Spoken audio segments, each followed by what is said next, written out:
Aglaia, with all due respect, this trial is taking far too long. What do you think of this, Trinan?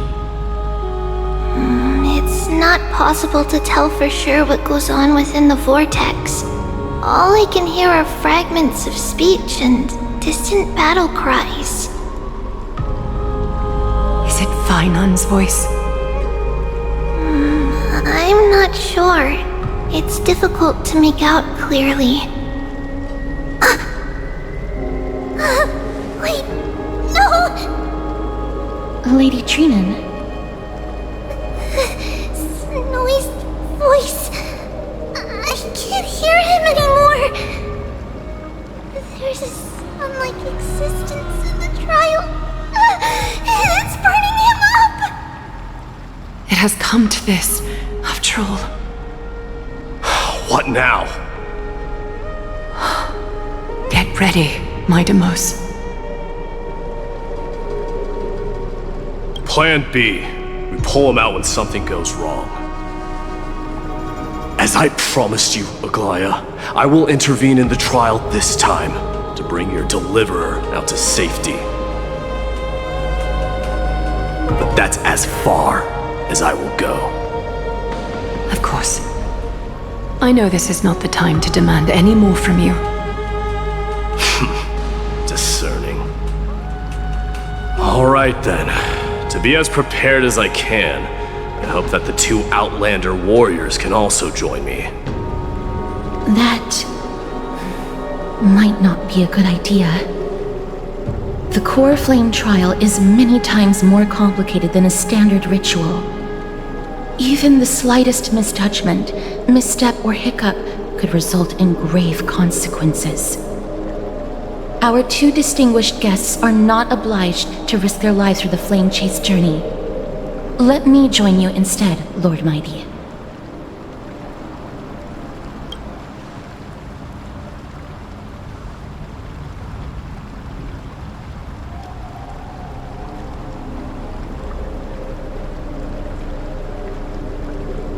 Join me in the trial to look for Fainan. And when we do, Aglaia's golden thread will guide us back out. Assuming we survive Nikador's wrath. If something bad were to happen, Casterus, your priority is to ensure the safety of these two. I can find a way out on my own. Yes, Lord Mighty. Thank you both for your valor. Time to get to work then. Let me have the honor of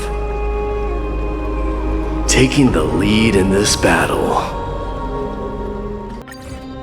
Our reinforcements from beyond the sky, warriors of high esteem. Please close your eyes and hold your breath. They once kept the fate of this world, and many other challenges safe from the devastating rage of strife. They now seek to venture deep into the trial of divinity and prove their will to destroy our enemies, as foretold by the prophecy.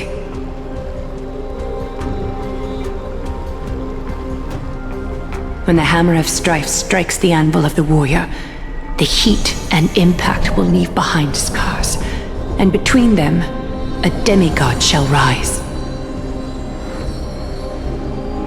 Very well. Come forth then. Souls foreign to this realm, and warriors in the making.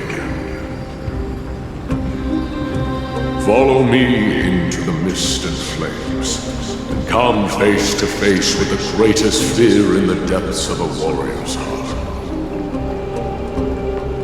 And with thy strength, banish the darkness and usher in sunlight. Let all lost souls find courage on a long journey back home.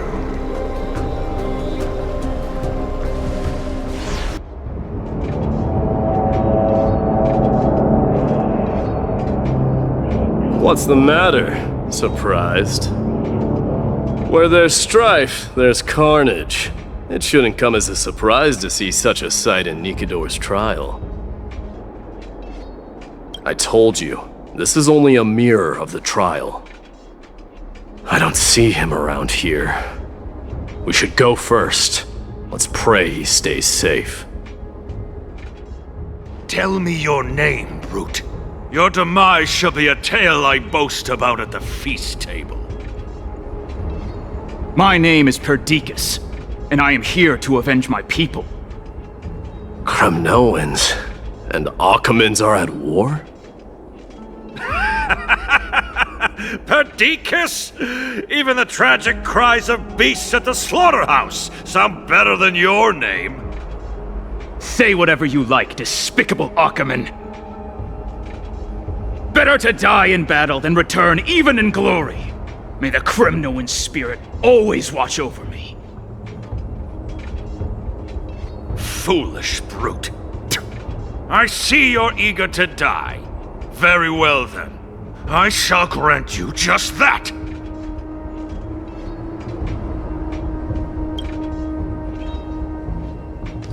You are... Oh. So the Alpha Brute has found his way here. It's a pity, though. You're too late. You will never stop the Holy City's army. Watch as I make this pathetic warrior of yours the first sacrifice. Minimos, my king, avenge me.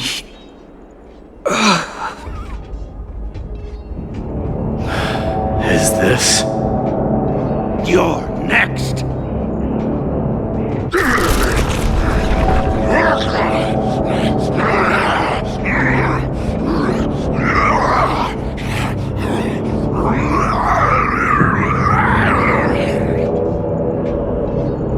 Face your death, cowardly king!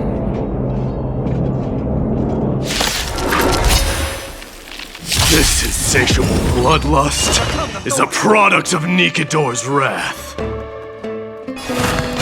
Doubt farewell. Let this place witness glory. Forever do it!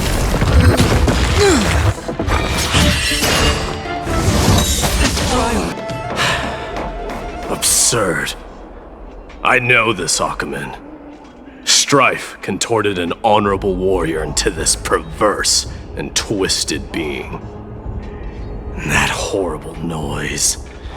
I can hardly suppress my bloodlust when it sounds. This battle cry must have gone to Finon. That's why he lost himself.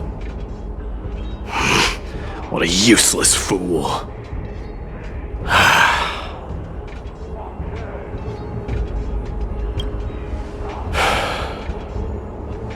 It's nothing. Let's go. That voice... is Cartonis? Mighty Mos you are. Destroyed all the wicked king. Here to take my life finally.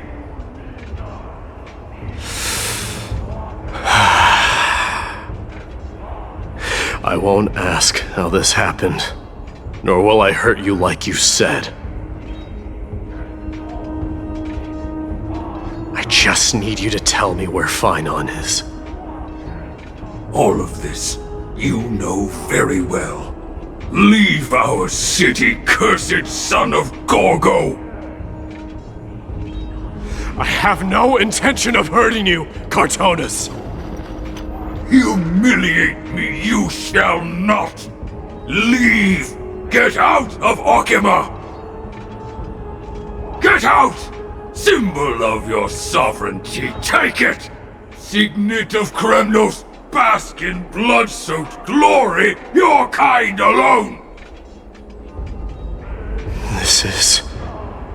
Mother Signet? It's here again. I knew it. Ha! Finally gone mad, despicable vermin have! With your mad king, perish together in that maelstrom of battle! Enough! Be quiet!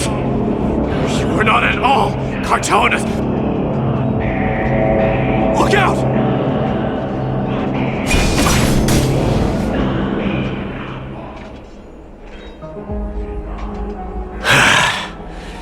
Nice move.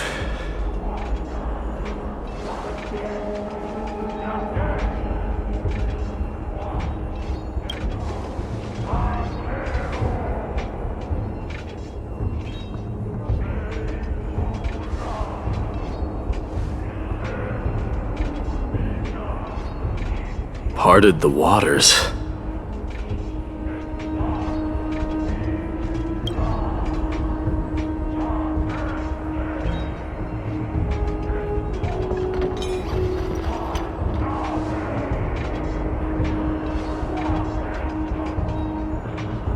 So, you are Dan Heng. What did you go through before meeting us?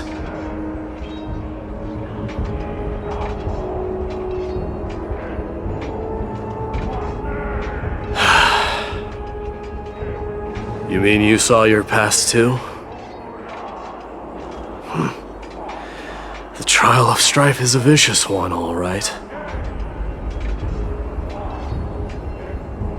This might not be a single person's trial, but an arena for every challenger to engage their own delusions in a bloody battle. I saw someone from my past a while ago. Someone Finon has never met.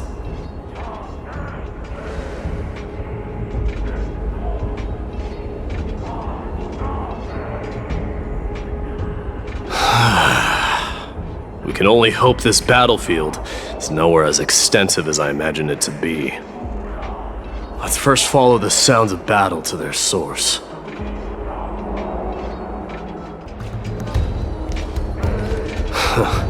Just as I thought.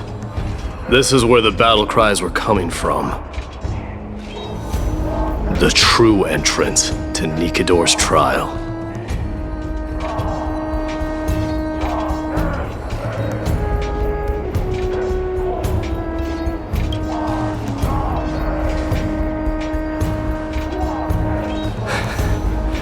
I'm seeing him for the first time, but there's no doubt about it. What I'm sensing can only be Strife's bloodlust. The one manipulating this battlefield is Nikador themselves. My demise. You are a keen warrior indeed. You know me? The blasphemous prince. Of course I know you. And I happen to know that you're here for the soul of that white-haired warrior. Great. Let's cut to the chase then. Hand over that poor excuse for a swordmaster, so we can be done with this farce. No.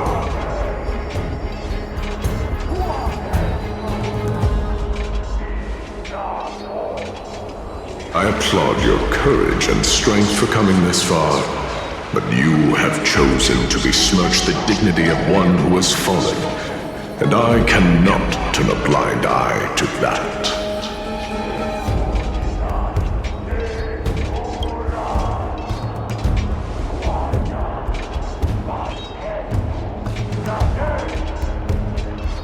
He faced the greatest fear in the depths of his heart, and fought with exceptional valor, though he eventually succumbed to the brutal onslaughts. I have since brought him to the rear battleground, and granted him glory worthy of his courage, tenacity, and sacrifice. You wish to take him away? Sure. Pick up a spear and prove that your resolve can rival his. Of course. Cowards who hope to avoid bloodshed are better off disappearing from my sight this instant.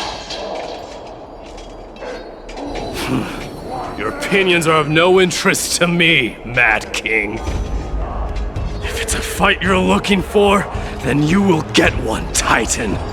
I will put you to rest once more with my curse of immortality. Commendable. Your noble mother displayed the same spirit with a spear in her hands. Don't you dare speak of her. Why not? She challenged the former Kremnos king to a duel, even knowing that it was a deadly trap, all to protect your dignity. Are you suggesting her efforts were for naught? Her death was caused by you, the incarnation of strife. How dare you talk about her past?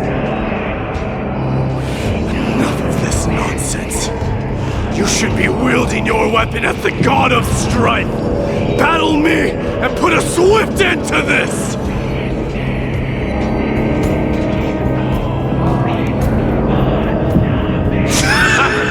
Your hatred is as clear as day, my Demos. My eyes must have stung deeply. But thanks to them, I have also come to realize. This is why you killed your father for the throne. Only to let your signet sink to the bottom of the Sea of Souls, refusing to let the glory of Kremnos live on. Why use the Strife Titan? Only to reject the core flame, letting strife continue instead.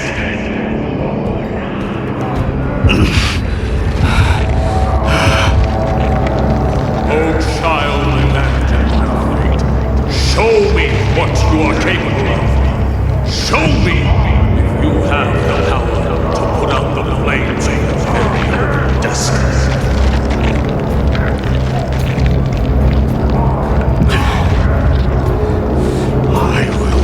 Your chest apart, Titan. The same way I ripped apart that former king. I see you wish to repeat this. Come at me then. Ignite the flames of your fears and step onto the battlefield.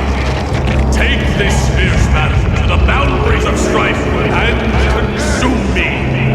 Lose yourself in the fight, and watch your defeated corpse burn to ash. Remember this, the son of Gorgo will be crowned in blood. Very great, unjust moment, ascension. And you, the successor of Kremnos,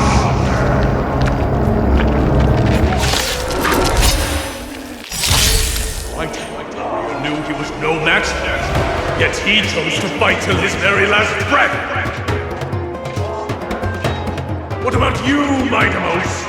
Can your murderous intent match up to what fate has in store for you? Prove to me that you are worthy of this power. Dying soul, mournful cries, miserable wails. Kings of Kremnos, this is the power you desire? Through my blood, burn it all!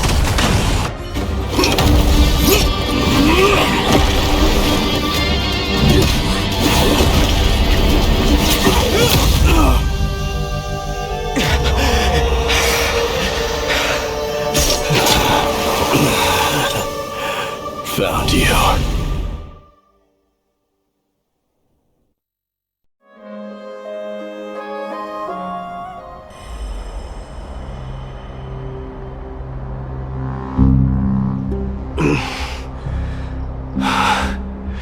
I did my best.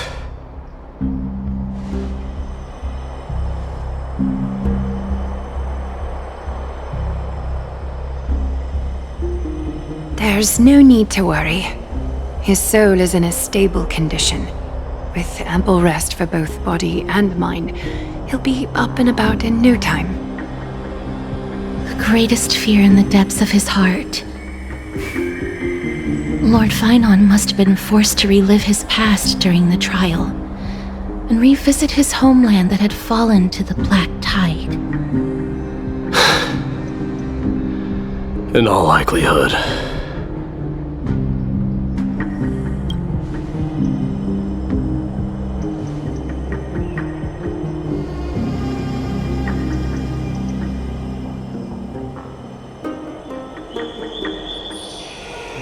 It is one of the culprits that drives the people of Anvorius to madness. It was during the Era Bellica that this unspeakable thing first appeared, like a plague, alongside the 3 Titans of Calamity.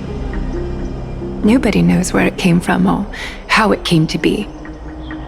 What we do know, however, is that it is steadily encroaching upon what little remains of this tranquil land, much like a rising sea closing in on an island from all sides. It is for this very reason that it became known as the Black Tide. Those who succumb to it lose their reason and humanity, becoming vicious, mindless monsters. Mortals are not the only ones susceptible to its influence. Even gods and titans cannot escape from it. According to Nias, Nikador, though one of the embodiments of Calamity, also bears the responsibility of fending off the Black Tide. Perhaps that is also why Lord Finon threw himself into the trial of strife so readily. But now, we must look for alternative means of igniting the flames of strife. So, Aglaya, what should we do now? You know very well the decision doesn't lie with me. As the successor to Krymnos, Mighty, you know better than anyone that if it was simply about emerging triumphant on the battlefield of strife, you and your people could manage it with ease. But ultimately, the heavy burden of divinity can only be borne by one. It is foolhardiness and indecision, not the unclaimed seed of divinity, that pushes this world into the deathly fog.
Don't worry, Dee. This isn't the first time he's been like this. A long time ago. I'm not worrying about him. Oh, alright.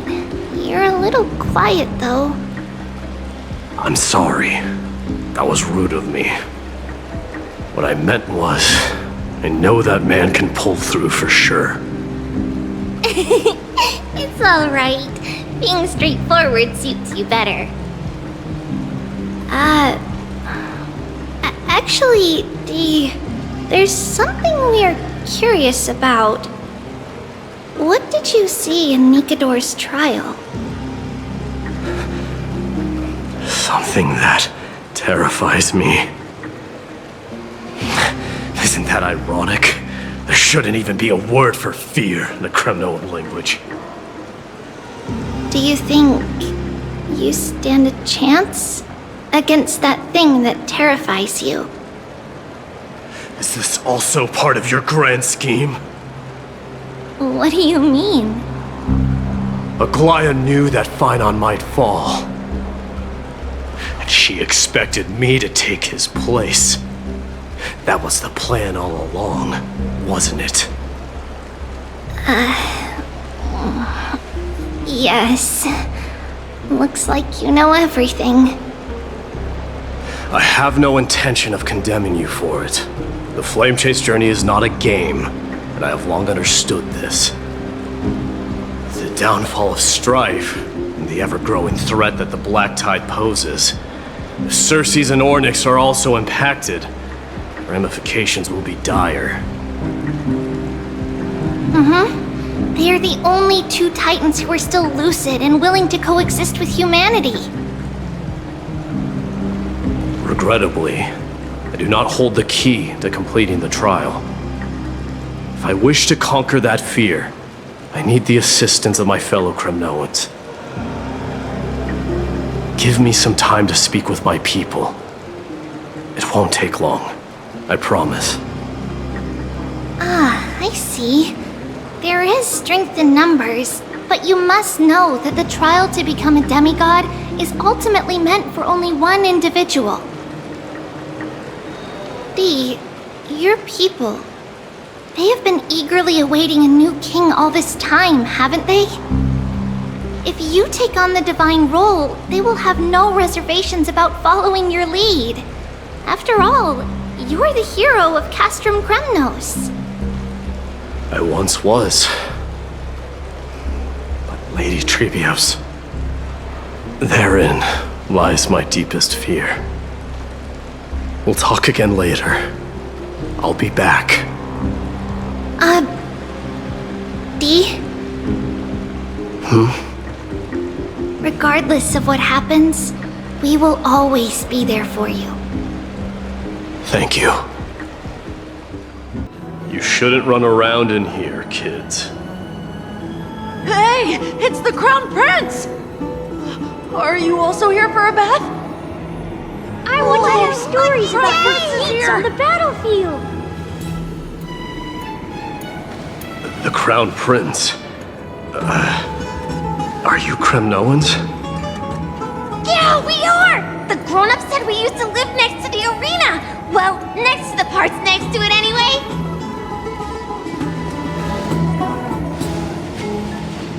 My dad is a centurion with the Hydra Lancers, and my mom is the bravest warrior in the God Shield Brigade. We used to get tons of silver coins from Mr. Crateros. My parents are serving in the Holy City garrison now. As warriors of Kremnos, they're braver than any Achaemen. Why are you kids here alone? Where are the grown-ups? Mom and Dad were asleep, so we snuck out to play hide and seek with Mr. Crateros. That old man can be such a child sometimes. Do you know where Crateros is? I happen to be looking for him. Sorry, I don't. Come to think of it, we haven't seen him in a while. Did he get lost while trying to find us? No way! Mr. Crateros is a member of the Royal Wing Elites. He's the best at hunting down enemies. He was counting near Verax Leo when we went to hide. I thought about taking a peek, but who knows if it might be a trap he set. It was prudent of you to be cautious. So, which Varix Leo was he with? It's, just take a few turns after you go out from here. It's close to the bats. Alright, I'll go look for him. You should consider the game over and head home for now. And don't play around the hot baths again. Wait, Your Highness! Is there something else? I heard you retrieved Nicodor's core flame. Does that mean we get to go back home soon? Have you ever been to Castrum Kremnos? You were all born in the Holy City, and are living lives no different from the Occamans. Everything you know about our people comes only from the tales of others. You have never even witnessed the blade in the sky with your own eyes. How, then, is a city you've never seen your home? Because this place is definitely not home. Mom and Dad told me that the children of Kremnos are born to wield swords and fight on the battlefield. They also said that the Kremnoan detachment led by the Crown Prince is the bravest army across all of Amphorius. No one can defeat them. The kids in the Holy City don't play with us. The moment they find out that our parents are Kremnoans, they shun us. We don't care. We all know that the Crown Prince will take us home one day. That time has not yet arrived. But, young men of Kremnos, heed my command. Return to your parents at once. From here on, you are to dedicate yourselves to rigorous training and a healthy diet. You must not neglect these two aspects if you are to become a brave warrior of Kremnos.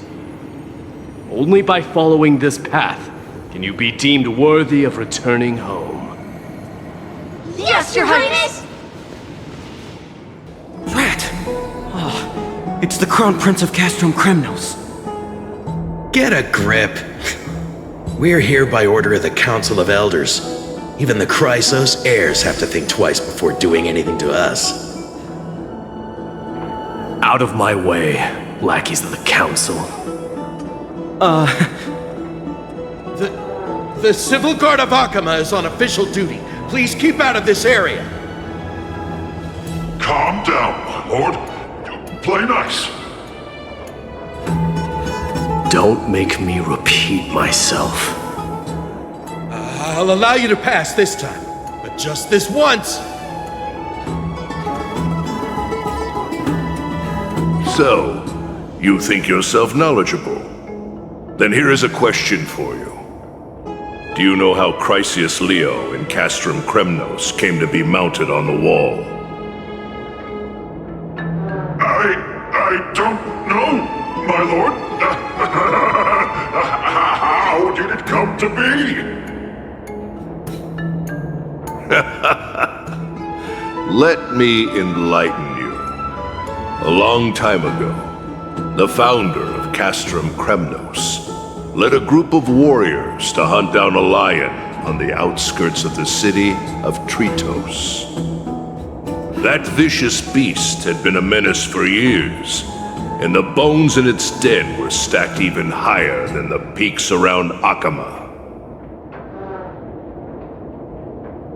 But do you know what happened?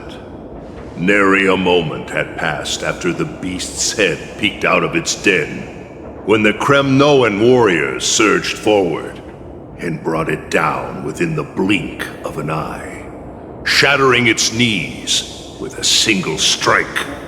And then... why are you red-faced already? We haven't even gotten to the best part yet. It's your storytelling, my lord.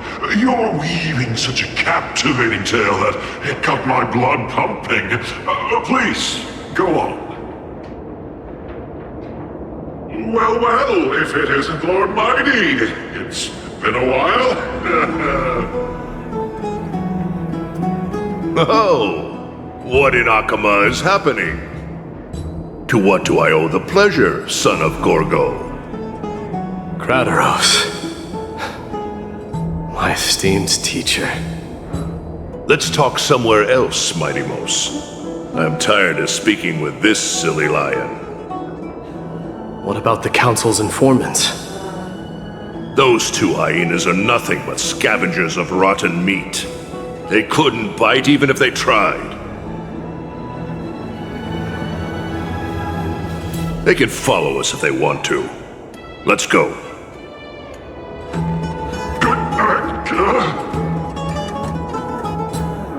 Wait, so how in the world did Chrysia's Leo get mounted on the wall? Why have you stopped? This is a nice spot for a private chat. Shall we, sir? Let's do it.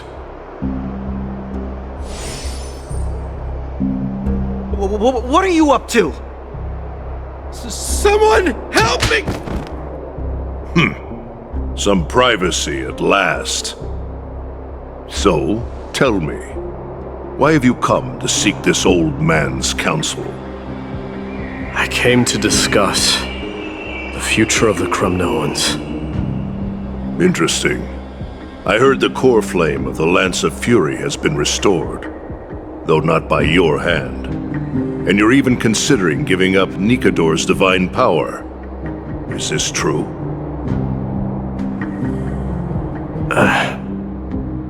Those rumors are not entirely groundless.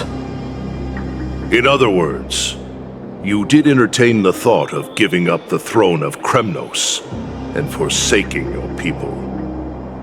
The divine power is not equivalent to the throne.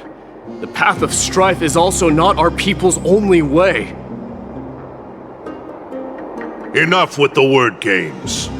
You, of all people, should understand the plight of the Kremnoans. Think about all the warriors of the Kremnoan detachment who left their homeland with you. Think about their children. Only the yearning for our former glory days has kept us going all this time. If they ever learn that the crown prince they look up to so much is actually toying with the notion of stepping down, think of the disgrace it would bring upon your departed mother, Mighty Mos. You best remember that she died for you because of Europon's schemes to restore the glory of Kremnos. Since you've brought that up, tell me, who is responsible for my father's death? Are you trying to shame me, Mighty Mos? I may be old, but I haven't become so decrepit that I've forgotten it all. Of course I remember that Europon died when the Kremnoan detachment surrounded him.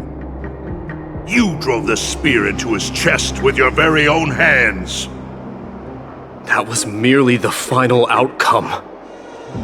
Do you still not see it? What led my parents and our people to their downfall is none other than the strife we speak of. The quest for glory. The tenet of valorous death before glorious return. This is the creed of every Kremnoan, no matter whether these beliefs are justified or not. Don't be ridiculous. The only thing that could slay a king is a spear. Even an infant knows that much. I swore to your mother that I would guard your crown with my life. I never foresaw that the son of Gorgo himself would be the first to turn his back on the Kremnoan spirit. Gorgo. Your mother bore that name. The name of the great founder of Castrum Kremnos. And she upheld that name with honor. If you choose to turn your back on her legacy, like a wretched deserter, do not fault me for withholding my loyalty, Mighty Mos. I came to discuss the future of our people with you. But it appears this is not the right time yet. Go, Mighty. Ha! That's what those Chrysos heirs call you, isn't it? Go down the path you have deemed correct. Deep down, you have always been one to do as you please. And I am well aware that no one can deter you once you've made up your mind. But don't you ever dream of renouncing the traditions of Kremnos. We may reside in Akama now, but we remain eternally bound to strife by blood. Bloodlines no longer hold any significance in this era of destruction. My young lord, always bear this in mind. Never reveal your vulnerabilities to anyone. A lion should never dwell amidst its prey, especially when it wields power enough to dominate the entire hunting ground. European, the boy did nothing wrong! This is murder! Do not sully the noble name of Kremnos with the blood of an innocent child! You mustn't reveal your weaknesses to the enemy! Enough! My decision is final. We must use this child's life to preserve the soul of the great Nikador. We must save Castrum Kremnos. Don't be absurd! Those tiny hands lack the strength to even lift a spear. Do you truly believe him a threat to Castrum Kremnos? You'll be ending the bloodline of Kremnos if you do this. Our millennia-old glory will become nothing more than a joke. Have you forgotten that we Kremnoans place no value in bloodlines? It is through pure bloodshed and slaughter that the kings of Kremnos have ascended to the throne. As for our millennia-old glory, it has always been a joke in my eyes. Glorify it all you want, but it will not alter the nature of slaughter. Those who revel in it are but murderers. They are no more noble than the most monstrous beasts in Amphorius. Enough with your words! Among all the kings of Kremnos, which one did not inherit the crown only after plucking it from the lifeless body of his father? But listen to yourself now. Do you truly believe you can cleanse the blood from your hands through mere words alone? Nay, quite the contrary. I will end this cycle of bloodshed. Starting with this child. With these blood-stained hands, I will end it all. Your failure is inevitable, European. You are just a coward who can only raise his blade against his own child! A beast that murders his own kin. Royal Wing Elites and Ephors of Kremnos!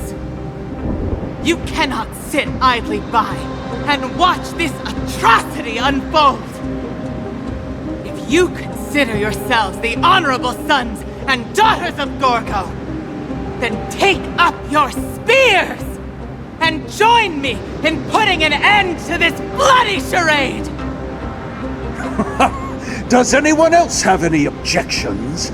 If so, come forward with your spear and prove your mettle. Understood. 5, 4, 3. No one dare stand by my side. Cowards! Has that crown stripped you of your courage? 2.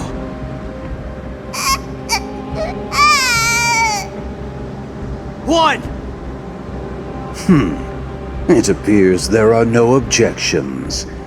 Then, in accordance with the Kremnoan Council's principle of tacit consent, the decision is final. With all present as witnesses, this child shall descend into the Sea of Souls, where he will nourish the Lance of Fury and join the fallen heroes. May fate and the gods await your arrival. My son, my Deimos. Stop! If you have more to say, then speak. On account of the life we have shared together, I grant you this one final chance. With the blade of fury above us and the council bearing witness, I, Gorgo, hereby move to challenge the crown in accordance with the laws of Kremnos. O unworthy king, in the name of the Council of Elders, I demand that you duel me! Very well. We shall see who the Kremnoan blade strikes down. My Deimos, my son. They all tell me to forget. But how could I ever? The son of Gorgo will be crowned in blood. If there is no Kremnos without the crown, then I shall seize the crown and smash it to pieces to bring the people to their senses.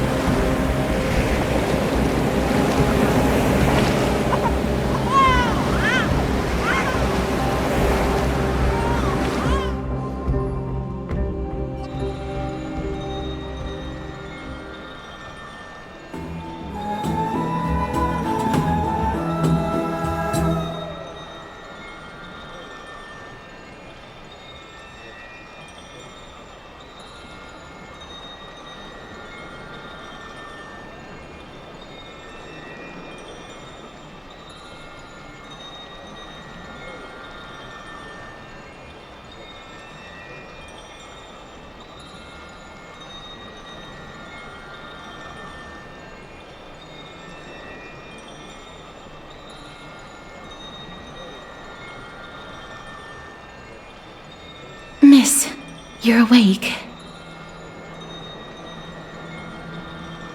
Is the room too cold? I apologize for arriving uninvited. I saw that you were still asleep, so I took the liberty of waiting nearby. I bring a message from Lady Aglaya. She has prepared a gift for you and Dan Hong, and wishes to present it to you in person. I'm glad you're in good spirits. All right, let's set off. You must have forgotten. This is a precious relic from our hometown. We definitely all saw it back then. Trianne, this is a counterfeit. We both know it's impossible for something this fragile to have survived all those years in one piece. Nothing is impossible. We are fragile too, but we still got through those sad times. Ugh, look at that color, and how it glitters in the light. It's exactly as we remember it. Why won't you buy it? If someone else gets to it before us, we'll miss our chance forever. Calm down, Trianne. You need rest. Please, there's no need to fret. If you need more time to make a decision, I can put this aside for you until tomorrow. Or until you're ready? No, it's alright. Trianne is just... she'll come to her senses tomorrow. We'll be off first.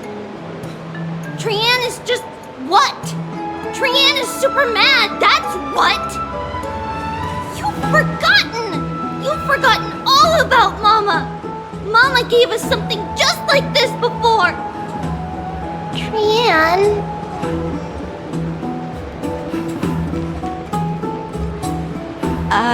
see you tomorrow?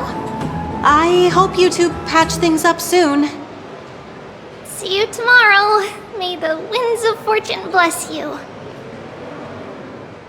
Excuse me, if you don't mind, Could you tell me what Lady Treby and Lady Trienne were discussing just now? Oh, it's Miss Casterus. It's been a while. Well, honestly, I'm not quite sure myself. See, I have a little hobby of collecting handicrafts. Some time ago, I found this trinket being sold at the Marmorial Market and bought it to use as decoration at my stall.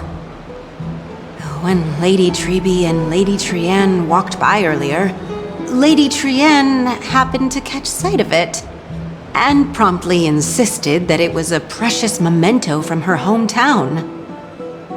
But Lady Treby believed it to be a counterfeit. She said it couldn't possibly be from Yanisopolis. The likelihood of such fragile glassware surviving the Chrysos War is simply too low. For some reason, Lady Trienne became awfully upset after hearing that. I see. Madam, would you mind selling this trinket to me? Certainly. It's just... if it truly is a relic from Yanisopolis, it could be worth a small fortune. Miss Casterus, I'm running a business here after all, so... I understand. Feel free to name your price. And what might your concerns be, my friend?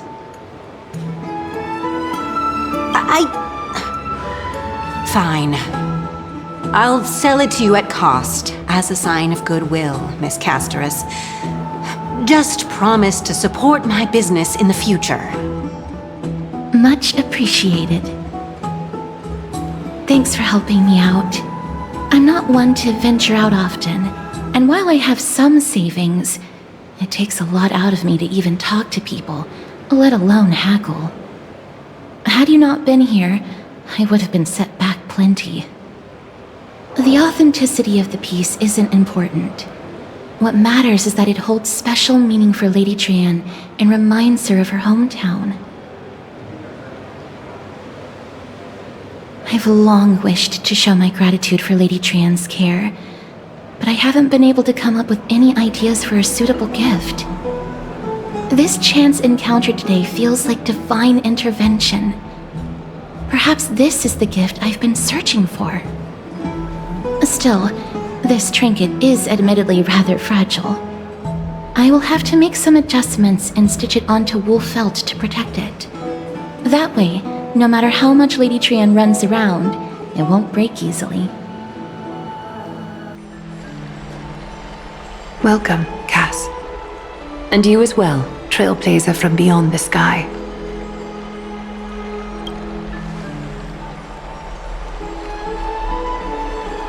For all that has happened, it was never our intention to drag you two into the battle against Nikador and jeopardize your safety. To express our gratitude for your kind trailblazing endeavors, we would like to present you with the highest honor of Akima. This is the dew of divine blood, brewed from crops nourished by the blood of the Titans. It is said that only 12 bottles existed. The last 3 bottles are now being kept in the treasure vault of Akima. Back in the days of prosperity, cities fortunate enough to acquire it regarded it as one of the greatest treasures ever. Unsealing it during a ceremony held in honor of 2 cities' diplomatic ties was the highest form of respect one could show the other.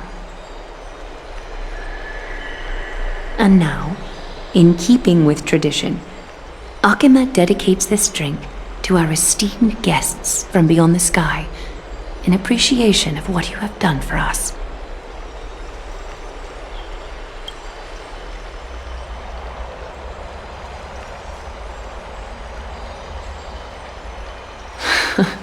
Very perceptive, Mr. Dunhung.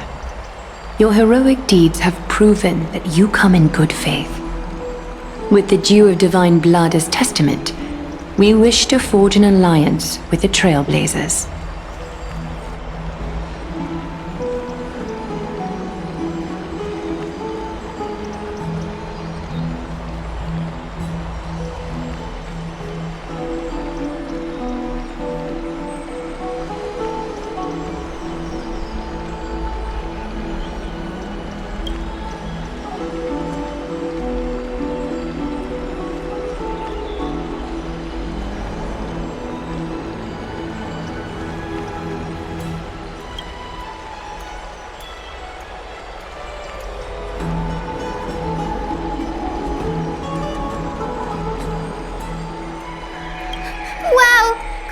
Danny have sharp eyes indeed. You'd make outstanding members of the Twilight Courtyard.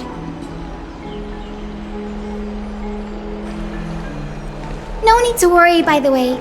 I can tell from Lady Aglaya's tone of voice and micro-expressions that she's being genuine.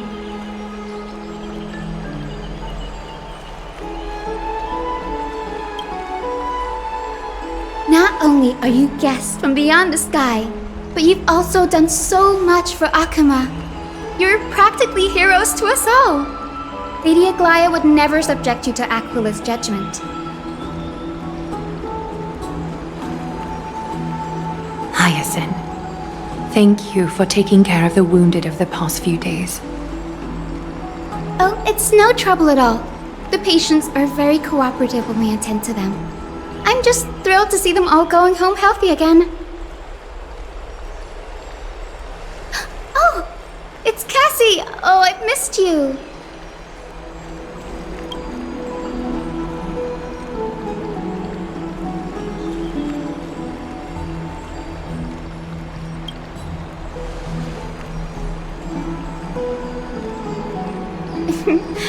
As an acolyte of Aquila, I'm here to bring healing light to the world. Plus, I've heard you're also children of the distant skies. Fate must have brought us together. Can we be friends? I'd love to hear your tales of the sky. And oh, it's a rare occasion that Akuma presents such an invaluable gift to guests. Lady Aglaya, may I have the honor of tasting it too? Of course you may. Esteemed guests of Akuma, please believe me when I say that this gift carries no hidden agendas.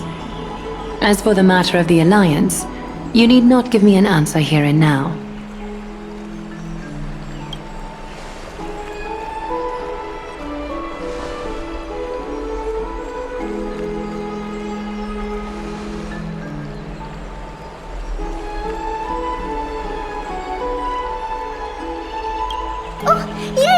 Then I'll get started on my questionnaire.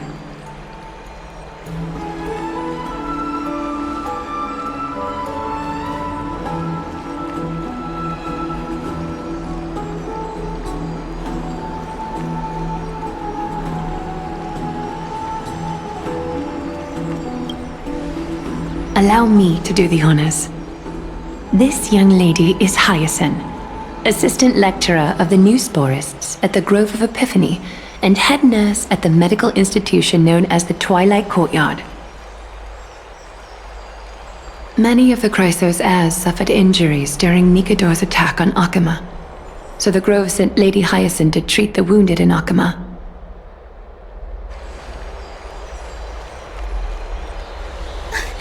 But what I'm really good at is helping people sort out what ails their mind and spirit. If you're ever feeling troubled, come find me. A little sunbathing in the courtyard will chase all your worries away.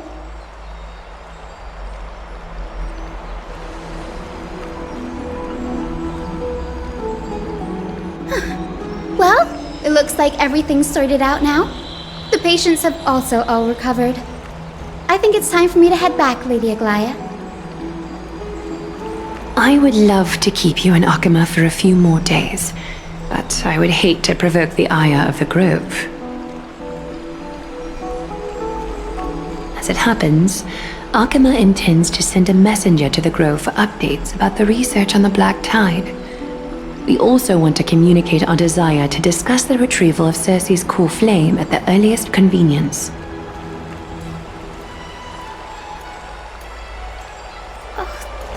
Sounds pretty serious. Lady Aglaya, you can't be asking me to... No need to fret. We won't put you on the spot. Trianne will be going there as the diplomatic messenger of Akuma, and Castras will be accompanying her. I happen to have a few questions for Professor Anaxa as well, regarding the missing Titan Thanatos.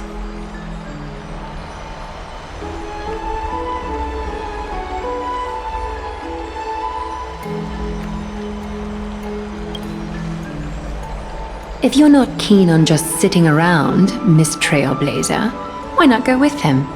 The Grove is a picturesque place, perfect for sightseeing. That's a wonderful suggestion. Come visit the Grove, Gray. I'd be delighted to show you around.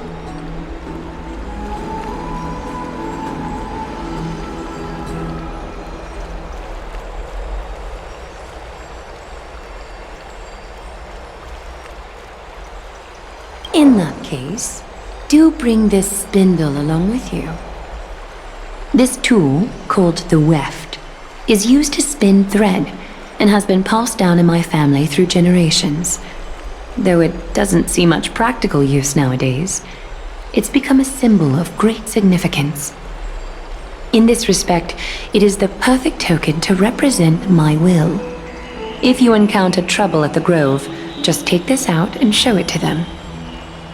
While you're in the Grove, the golden thread of the weft can also render all things around you visible, regardless of whether they're corporeal or not, allowing you to see things as I would.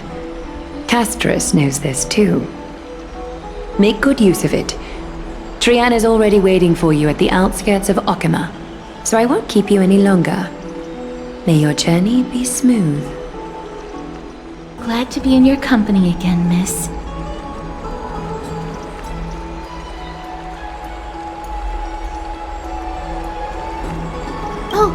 I came here with a colleague from the Twilight Courtyard. I've asked her to pack her luggage in advance, so she's already waiting for us by the city gates. Let's go meet up with her. Did something happen, Clementine? Oh, that's a serious injury. Miss Hyacinth, this man was discovered by Trian! Trian was in a bad mood this morning, so we went to the outskirts of Okima for some fresh air. But then we found him collapsed on the roadside. Trian knows the city has good doctors, so Trian brought our new friend into the city to look for a doctor. I was waiting here for Miss Hyacinth when I bumped into Lady Trian. But by then, this man was already in critical condition, so I had to perform some emergency treatment first. These wounds, they're caused by the black tide. This is bad. Clementine, prepare a ward for this man at once.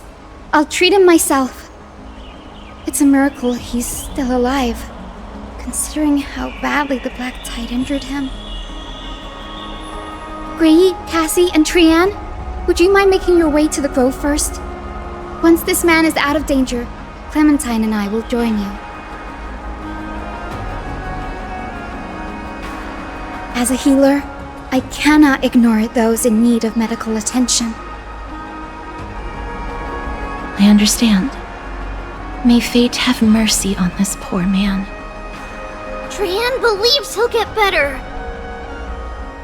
Down this road we go, to the skies we fly, leaving Okima behind! Little Cass, little Gray, are you ready? I'm ready, too. Okie dokie! Everybody, let's hold hands. To the Grove we go!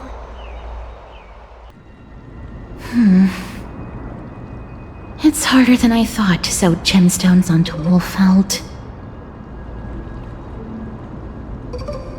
Cass, memmy, memmy, mem. Memmy, mem, mem, mem. Mem wants to try sewing. Here, why don't you give it a go? Memmy, mem, mem, memmy, mem. Memmy, memmy, mem, mem, mem, mem, mem. It's hard not to like Mem when they're so adorable. Oh, this is amazing! It seems as if their voice has become more intelligible after the battle with Nikador. After spending the last few days together, I feel like I'm gradually gaining the ability to understand what they're saying. Even if it's just a little. Mem, mem, mem, mem, memmy, mem, mem. Memmy, mem, mem, memmy, mem, mem, mem. Memmy, mem, mem, mem, mem, mem, mem, mem.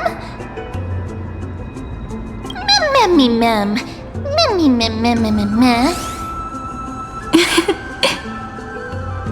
Memmy mem mem mem. Memmy mem. Memmy mem mem mem mem mem memmy mem. Memmy memmy mem. Mem mem mem mem mem mem mem. Memmy mem mem. Mem mem mem mem mem mem mem mem mem. Memmy mem memmy mem mem mem mem. Memmy mem mem mem mem mem. Phew. Is everybody awake? Little Gray, little Cass, and a little pink puppy? Puppy? Memmy mem mem mem mem mem. Memmy mem mem mem memmy mem mem mem memmy. It's already action hour. Lady Trianne, I hope you're well rested. You were talking in your sleep.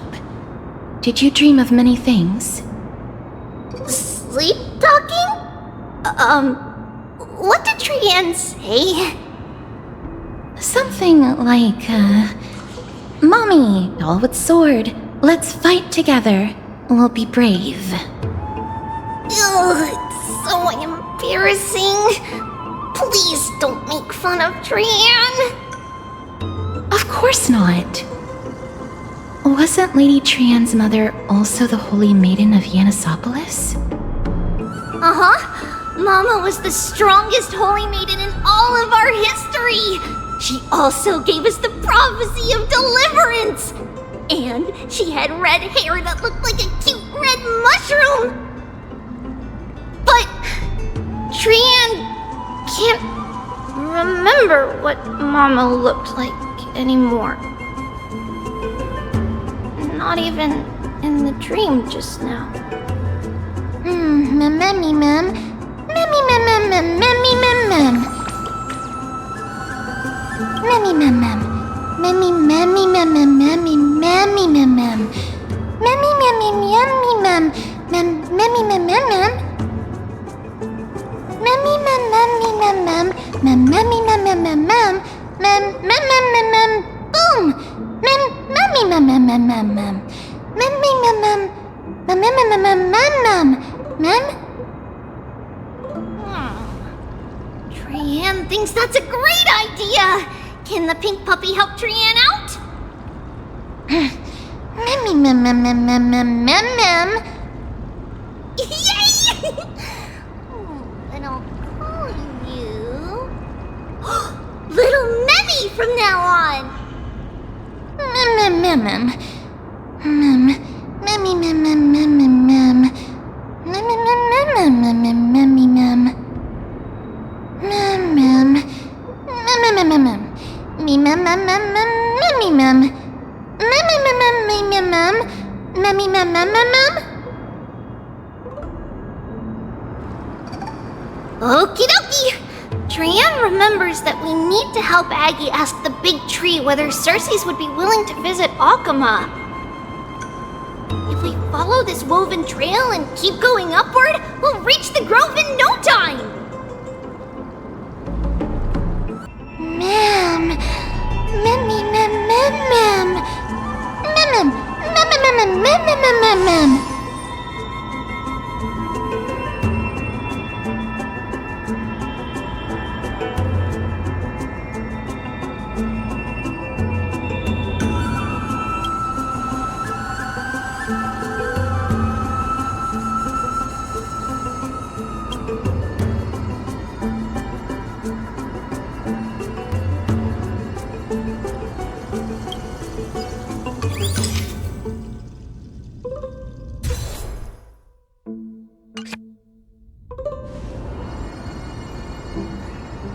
Memmy mem memmy mem mem.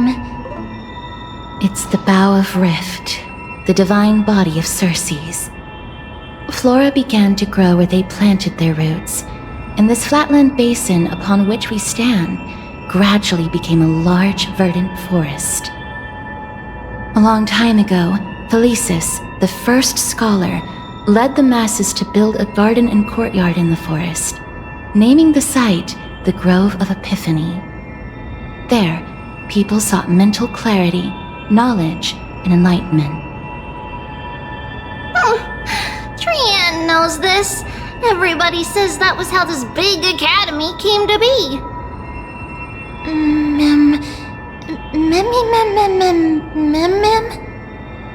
Something feels off. The Grove has always welcomed scholars.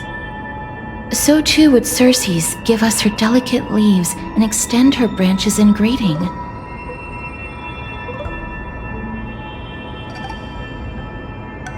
Yet, it seems both the Grove's messengers and the Titan are indifferent to our arrival. There should still be a way in. I'm just a little surprised. Maybe everybody's still asleep because classes haven't started yet. They don't want to be disturbed, so they shut the entrance.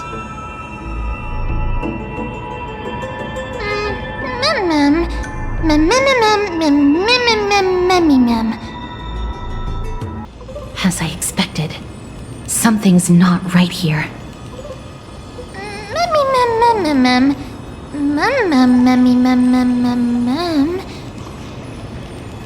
Not to mention that this whole place is also eerily quiet.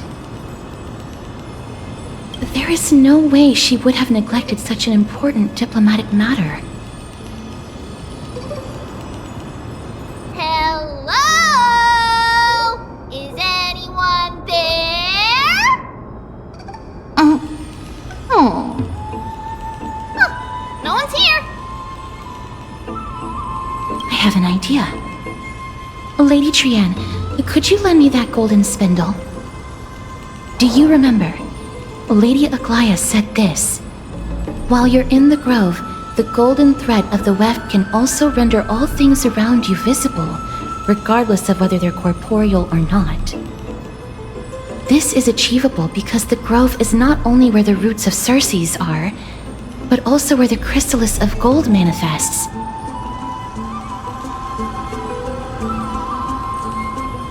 Oh, Nestia, with the weft as my vow, I beseech you, entwine my body with your golden thread and affection. I'm sorry. I had to recite that chant so that the golden thread would resonate with the Titan's presence within the ley lines. If I'm not mistaken, we should be able to draw power out of this butterfly exuvia with the golden thread. There isn't a reaction. Did it not work? But that shouldn't be.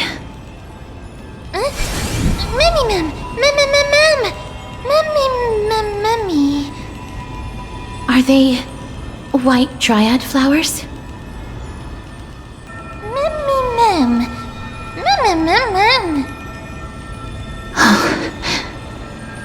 No, these aren't white dryads. These are shadows of dead white dryads. Dead Shadow? Strictly speaking, these white dryads are still plants. They only gained sentience as a result of Circe's blessing of equality. But their sentience is minimal when compared to that of humans. These flowers have already died. What you see here are just faint afterimages of their souls. However, this also means that the golden thread has definitely connected with the Titan's presence. Without the golden thread's outlines, we would not have been able to see them at all. But what happened to them? Why are there only tiny shadows of them left? Ma'am, can you read their memories? Let me try.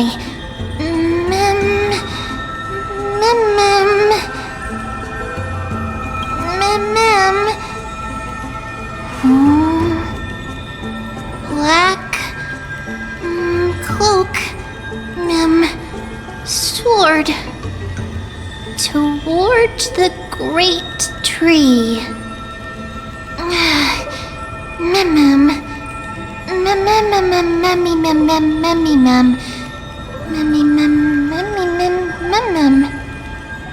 I have a bad feeling about this. The deathly fog of Thanatos is fast approaching. This looks really scary.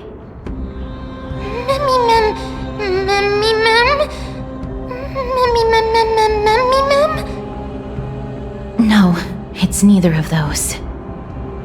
This is a creation of the Black Tide.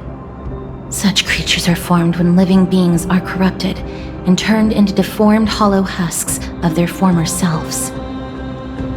Everybody, stay alert. Regardless of what has happened to the Grove, the fact that we're seeing the remains of a Black Tide creation here definitely doesn't bode well. Should we inform Aggie about this?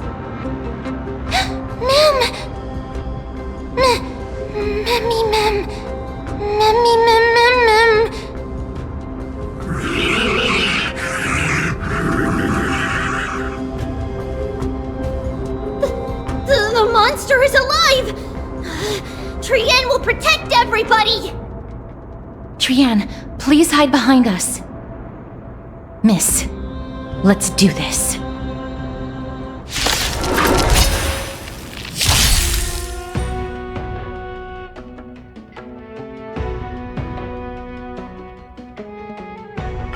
As expected, the words black, sword, and cloak. They're talking about the Black Tide. You defeated it! Little Gray! Little Kaz! You're so strong!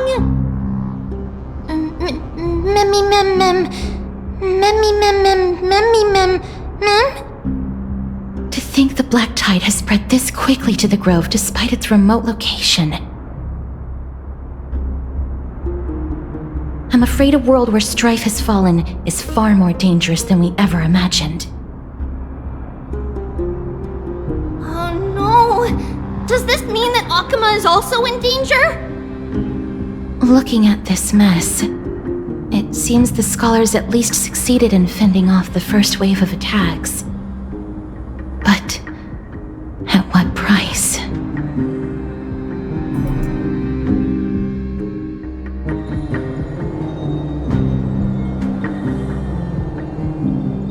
Lady Aglaya, after a few days of surgeries, both major and minor, we were able to save the life of that patient found on the outskirts of Akuma.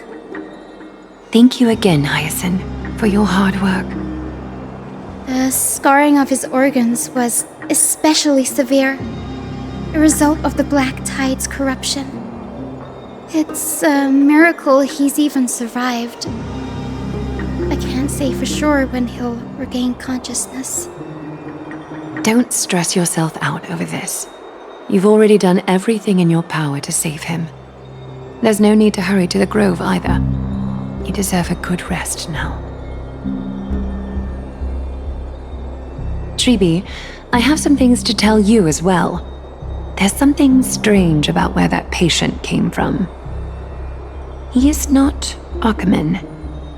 The way the stitches on his clothes are hidden is quite unique.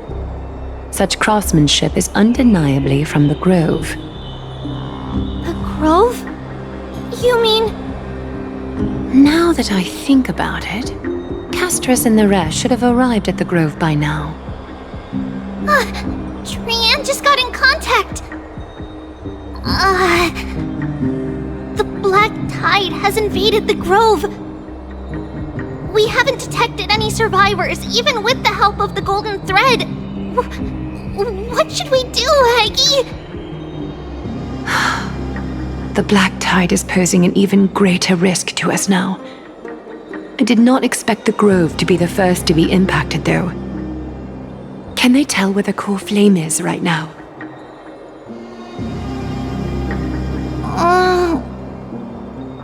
We see it. The core flame is still there, but... But what? But they can't see for sure whether the Titan has also been corrupted by the Black Tide. Please let them know that for now, the most pressing task is to identify the core flame and transfer it to a safe place as quickly as possible. We must also search for survivors and find out exactly what happened to the grove. Oh, and find Anaxa.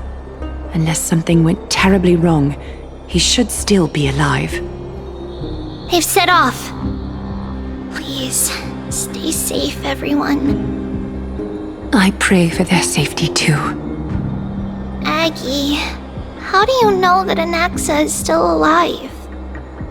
I know that man all too well. If that blasphemous performer knew that he was not long for this world, he would most certainly try to seize the core flame and drag the Titan down with him. Is this a joke as well? No, I'm being serious this time. We're facing threats from both within and without Akima. The merciless carnage may have ceased, but Akima's nemesis continues to sharpen their blades even now. They may have even prepared the gallows from which to hang us already. You mean... Even if the divine authority of strife is as yet unclaimed, the Black Tide is advancing more rapidly than I expected. I fear this tragedy is more than a mere natural disaster. Alas, it's too late. The Council will likely take this opportunity to do something... I will try to keep this under wraps for now. But you must also take care and be prepared for anything that may happen. All right. Should I inform Hyacinth about this? Not for now. She must be exhausted after performing surgeries non-stop for so many days. I don't want to overwhelm her with this bad news. We can only hope that the Grove weathers this crisis with as many survivors as possible. That being said, based on the condition of this patient, Treeby, we should prepare for the worst. It's likely he is the only one who managed to escape from the Grove against all odds. Everything will be fine. The people at the Grove are really smart. They'll definitely be able to chase away the Black Tide.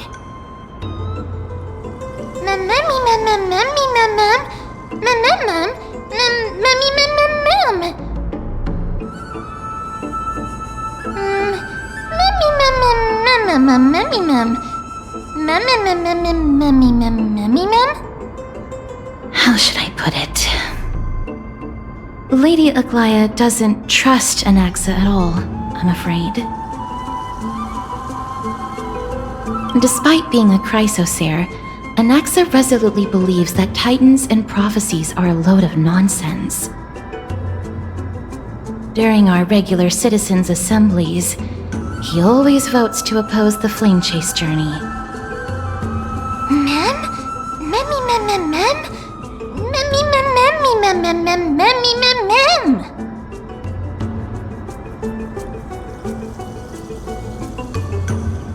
Trianne knows the answer to that.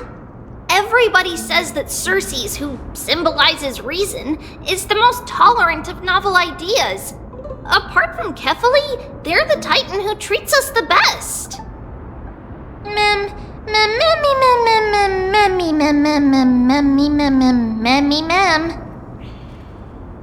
Yes, that is how we formed an agreement with these Titans who bear no harm toward humanity.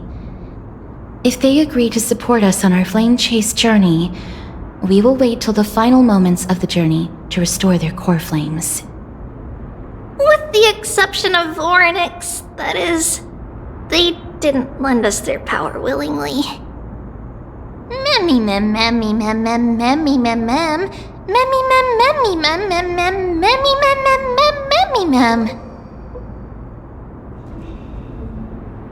That is true. It's also fortunate that these gods weren't corrupted by the Black Tide and did not descend into madness. Trianne believes Circes will be alright. After all, everybody says that the people of the Grove are really smart. So, Little Gray and Little Cass, just leave the task of finding Anaxa and everyone else to Trian. It's easy for Trian to look for people because we can fly. Good idea. In that case, please bring the weft along with you, Lady Trian.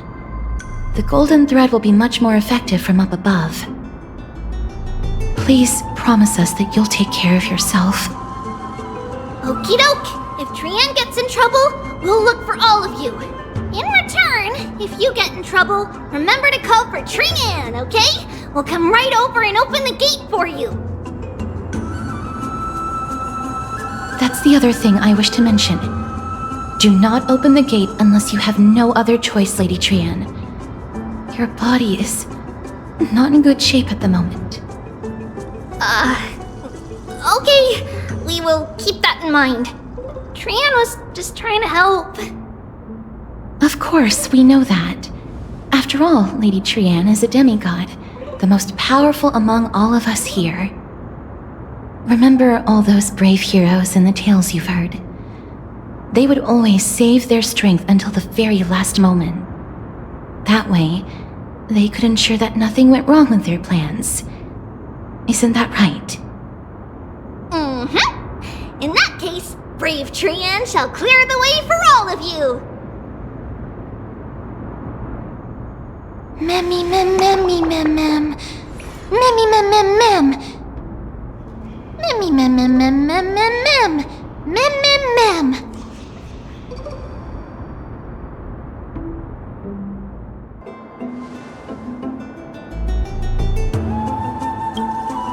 I can't open it. It was probably sealed in order to ward off the black tide. Yes. Most of the doors on Amphorius are sealed using the power of Yanis. Mem mem memmy mem mem memmy mem mem. Memmy mem mem mem memmy mem.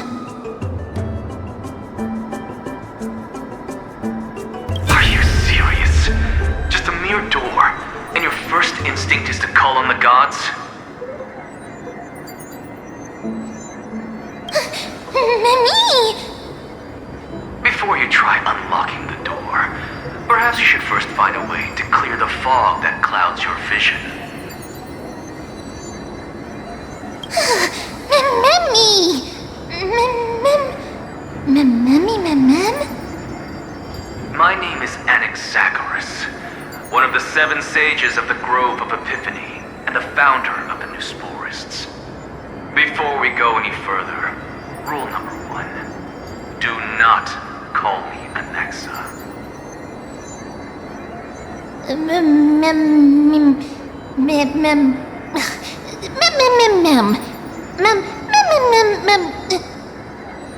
Rule number 2. Never interrupt me. Silence is golden.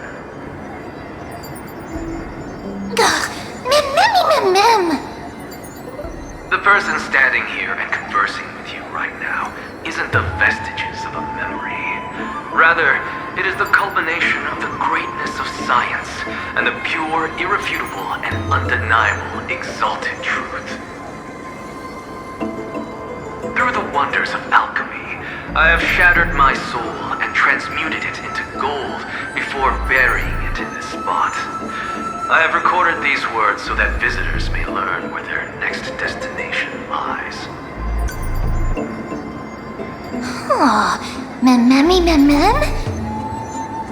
Nothing is impossible.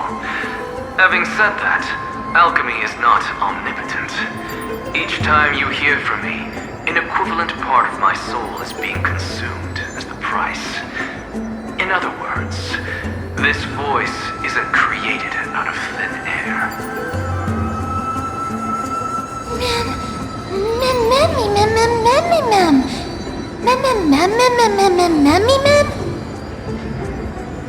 That's because my precise calculations account for every possibility. I also know that you have already discovered the cause of the calamity at the Grove, the Black Tide, and that you mistakenly believe that the scholars have been wiped. But that is where you're wrong. While the Black Tide was still approaching the Grove, the sages found a way to evacuate the vast majority of the scholars. They are heading toward the holy city of Akama as we speak. Only a small fraction of the scholars stayed behind with me to defend the grove. If all goes well, Cersei's core flame will reach Akama before long. But since you have accessed this message, something unforeseen must have occurred. For now, you should continue onward to the Luminary Throne, where you may retrieve the core flame. And our mortal remains. And now, the objective is complete. That is all.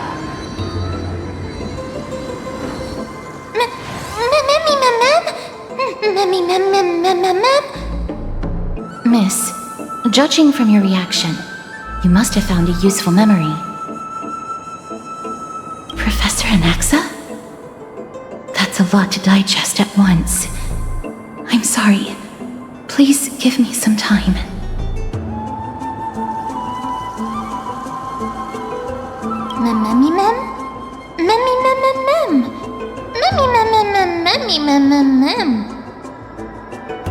It is located at the top of the giant tree and is where Cersei's core flame is kept.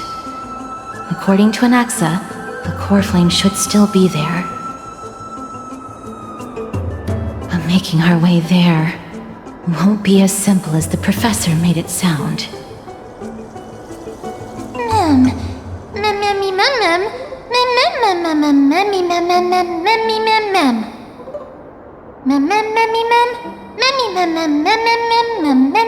All right. Right. Let's see whether he left any similar directions for us along the way.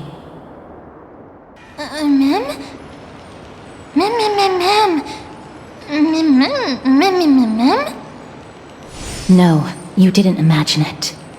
I heard it as well. I'm afraid that someone's probably nearby, as we are unable to ascertain whether they are friend or foe. We better remain cautious.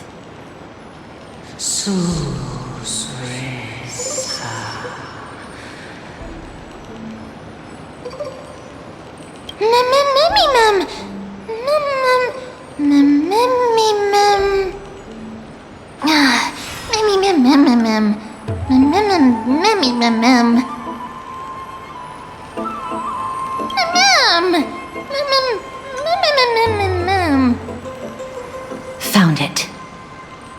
The voice is coming from over there.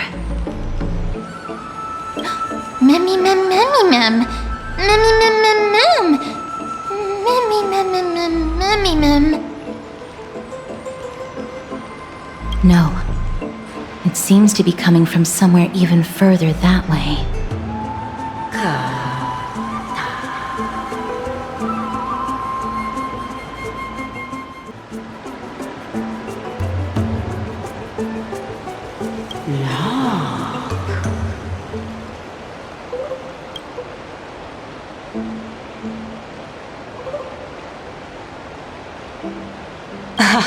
Regardless of what you do, a stone won't be able to speak.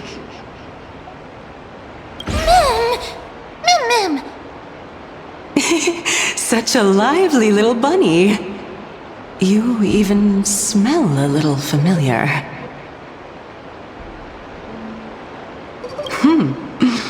What a smooth-talking child. I'll accept your praise. Who are you? Keep your distance and identify yourself. Otherwise, you'll face the consequences.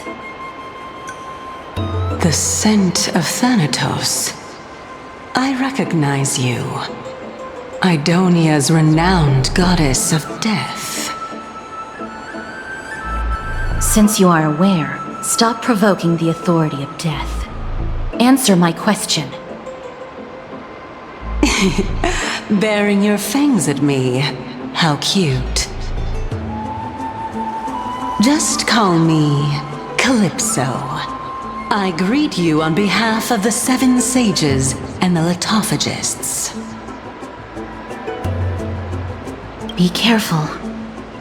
Even if the head of the Lotophagus has never shown their true identity before, we shouldn't trust this person so easily.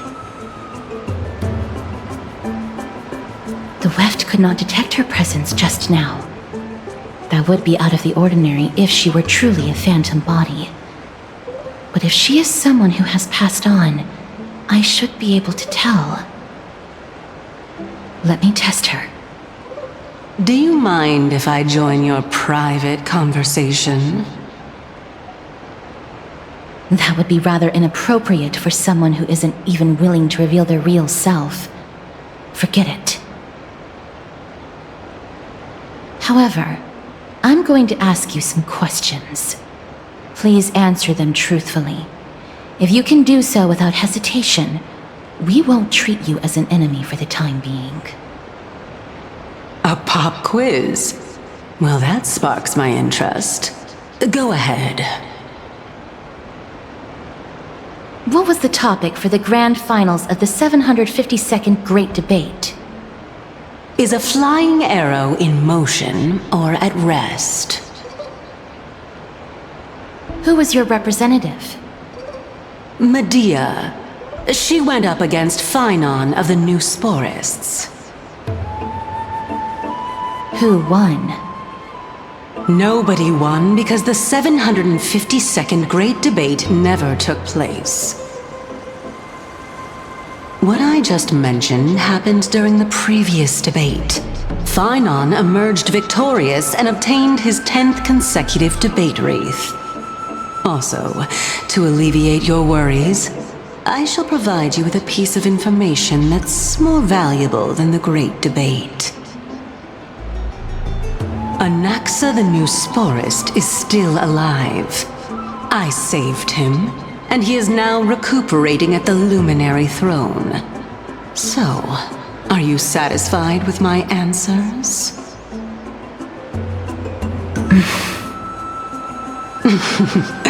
This dumbfounded expression of yours is much more adorable and likable than the previous one.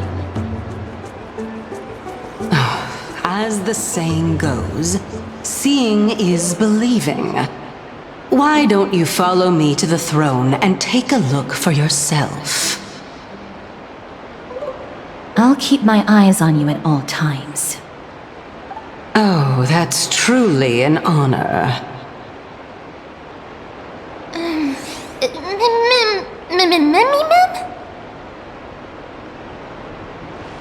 As long as we can get the water wheel turning, we'll be able to use it to ascend.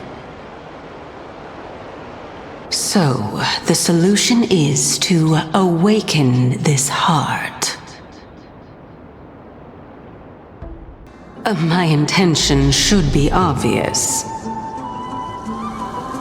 See that shallow pond over there? Water lilies grow there. Initially, Circes watered them with their tears, while Nestia nurtured them with affectionate love. They are a token of the eternal companionship between the two gods. All the two of you have to do is to cross the deep well and retrieve the golden bough of vows for me.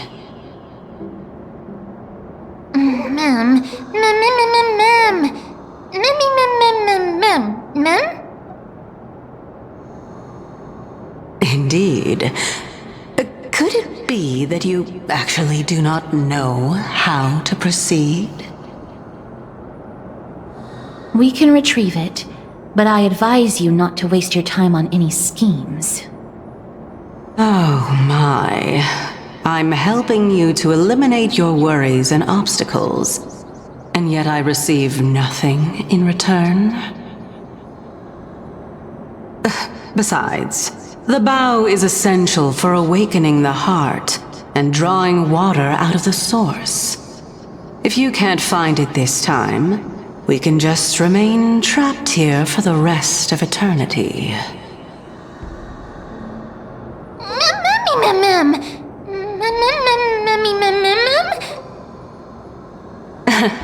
You're overthinking things. We're all in the same boat. Although it would be absurd to say that I have no other motives. Since you've brought it up, I might as well take this chance to explain. I'm simply making use of this opportunity to see what you two are made of. So, is that truthful enough for you?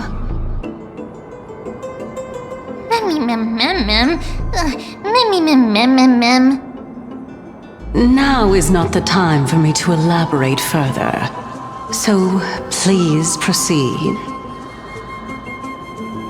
As a student of Anaxa, equivalent exchange should be something that you are familiar with. I cannot deny that. Miss, since our interests are aligned right now, it's better for us to do as she says. Besides, she knows about my past. Even though I'm not able to elaborate much, I can tell you that she has reasons to fear me. If you unfortunately turn out to be her ultimate target, please don't worry. I will promptly intervene.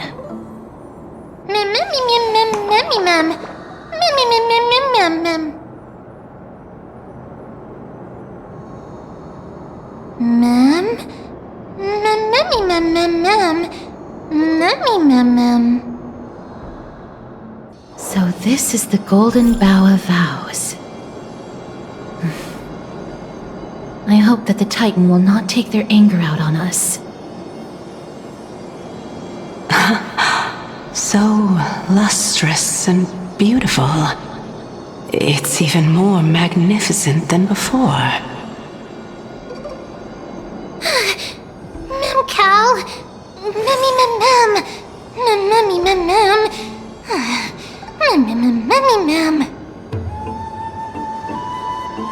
Understood. My apologies, Pink Bunny. Memmy Bunny Mem?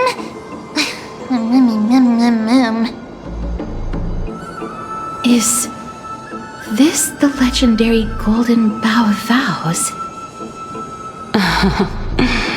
We'll know once we test it. We're here. Could you kindly pluck a petal for me and place it into the pool?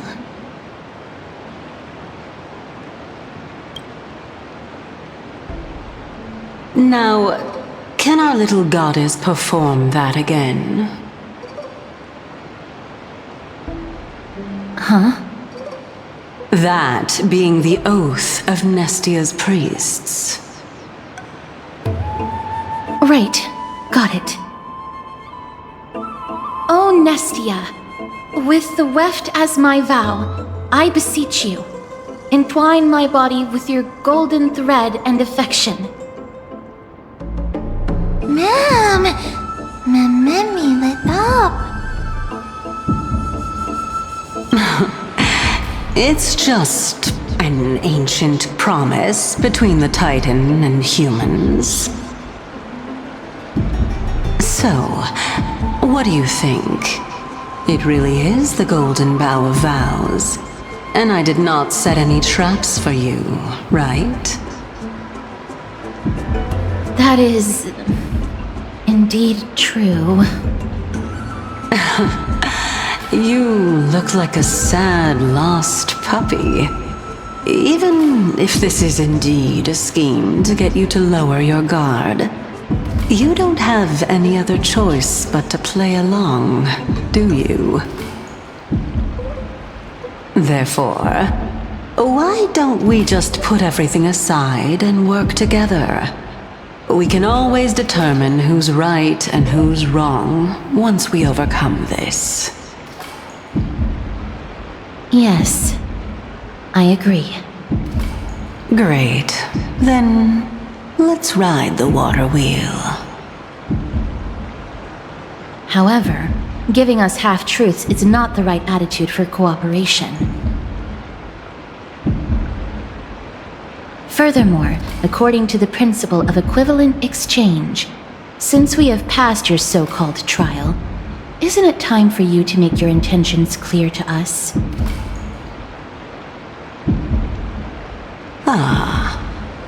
I really can't bear to look at your sad expressions. Although you only cleared a simple trial, I'm willing to make an exception and treat you with sincerity. I'll allow each of you to ask a question. But not the little bunny. So, ask away.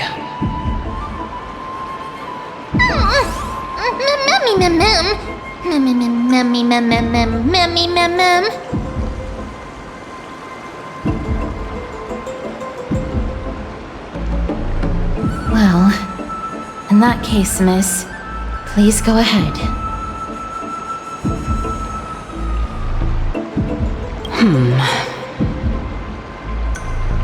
As I've previously mentioned, I'm one of the 7 sages of the Grove of Epiphany. If you think that this answer is insufficient, then I'll add to it. I'm the leader of the 7 sages. Well, it's your turn now, little goddess of death.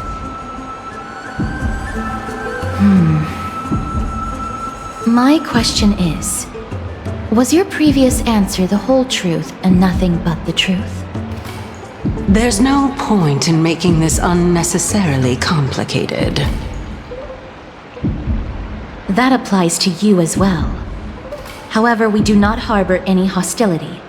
We merely want to avoid any potential harm to us. Lady Calypso, if you want us to work together more effectively, I advise you to answer my question honestly.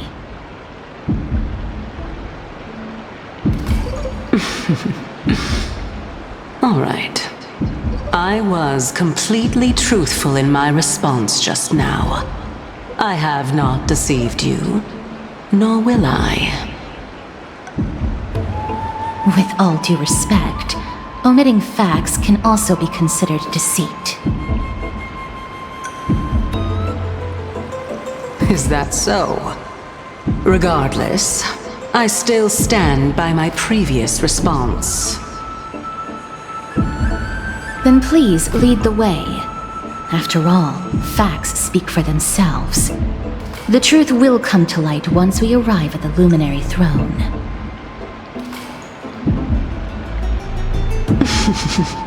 All right, all right. I originally thought that you were just a beautiful flower planted in the mortal realm by the hand of shadow. But now, I see you have some prickly thorns, too. I'll just consider that a compliment. Indeed. I'm complimenting your charming naivete.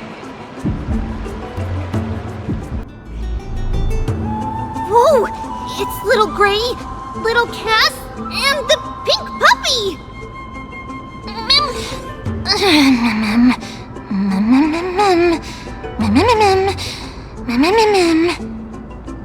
Lady Trianne, are you all right? Were you hurt?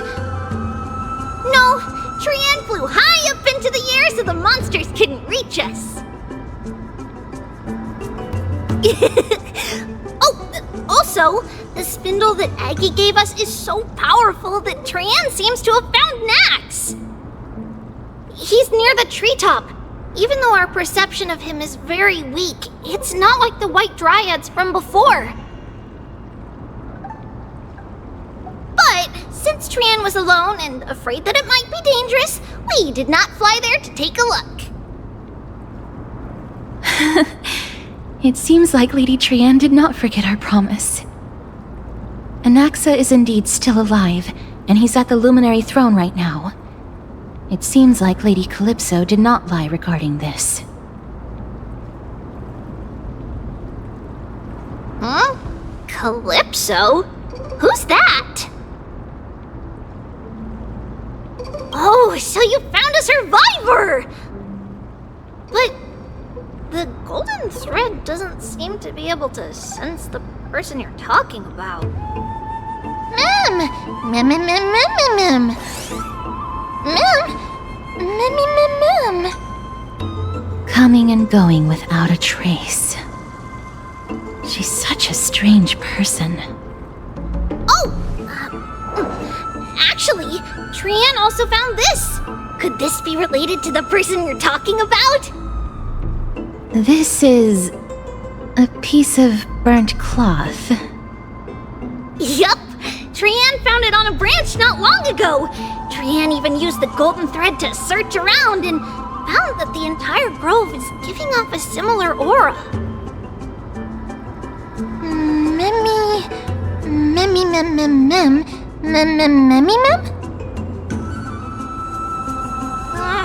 Trian doesn't think so. Because when Trian picked it up, we didn't see anything at all. And judging by the golden thread, the aura seems to be all around. Lady Trian, where is the aura gathered at right now? It seems to be... Oh! A little higher and a little ahead of us! The Dome of Devotion. That can't be. Was it for fending off the black tide? Or perhaps... What exactly is this butterfly of the vine mine? Is it a very powerful guardian monster? No, how should I put it? It's considered a safeguard for the Titan's core flame. This butterfly is created from Nestia's remaining divine mine and bears the responsibility of guarding the core flame. Legend has it that someone can only pass the trial of the butterfly by proving they possess pure and unselfish love within their heart. Only then can they awaken the great tree to open up the path to meet Circes. But how are we going to prove it? Mem, mem, mem, mem, mem, mem, mem, mem, mem, mem, mem. Sorry, but even I don't know how. After all, this is a secret among secrets that only a select few in the entire grove and even Amphorius know. Rather than worry about this, Lady Trian, did the golden thread react to anything around here? No. That unknown thing seems to be even farther ahead and higher up.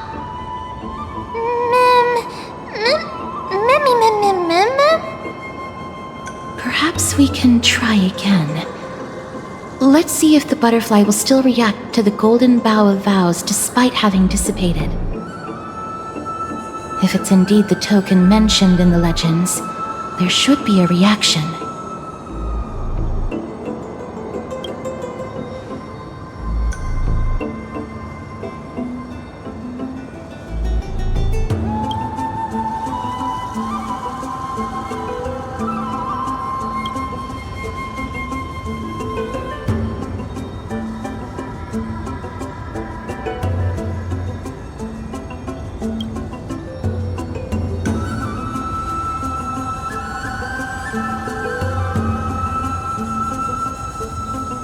Let me give it a try. Oh, Nestia, with the weft as my vow, I beseech you, entwine my body with your golden thread and affection.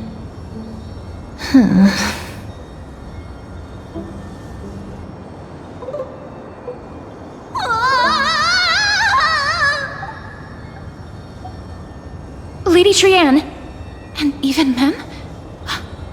Where have they disappeared to? Little Gray, little Cass, look over here, quick! Mummy, he's about to burst into flames!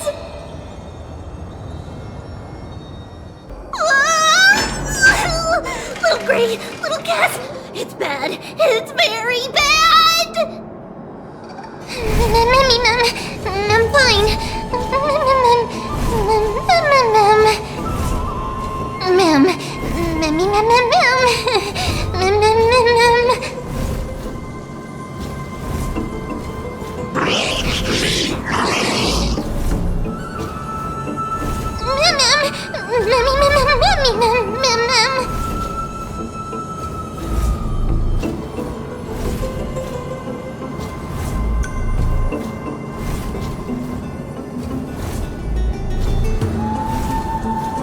Lady Trianne, what exactly happened just now?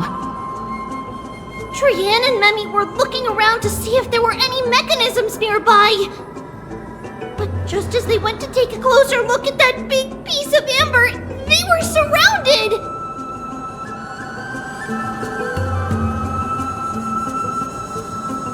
I see. Let's get a move on. The orbs belonging to Ornyx's priests should be nearby. Hopefully they'll be of some use. Memmy Mem. Memmy Mem. Memmy. Mem. Memmy Mem. Memmy Mem.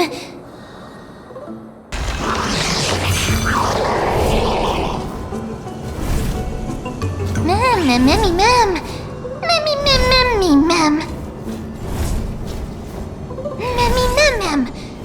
Mem. Memmy Mem. Memmy Mem.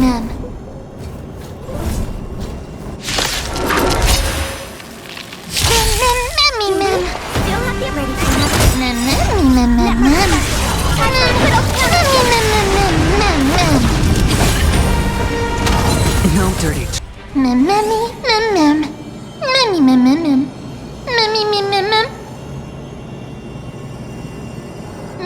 Easy. Memmy Mem.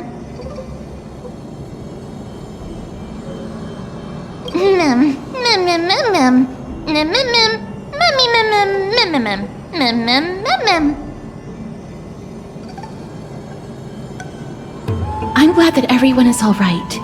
Speaking of which, this piece of amber is... a remnant of Nestia's core flame.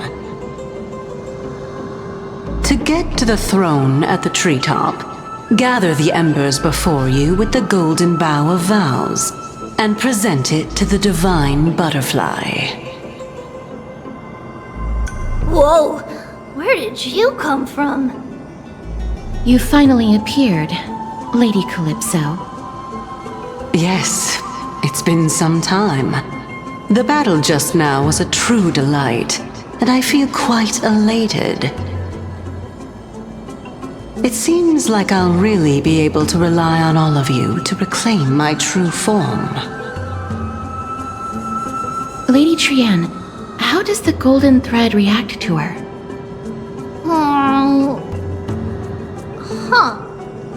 There's no reaction at all. Obviously. After all, the fragment that you picked up just now is completely unrelated to me. All right. Just do as I say. If you're able to pass the trial, I will tell you everything truthfully. Another trial. Mem. But we have to go to the treetop to find Nax anyway, right? I've got a hunch. Come, let's collect the embers and go confront her. According to Calypso, we just have to gather the embers before us with the golden bough of vows.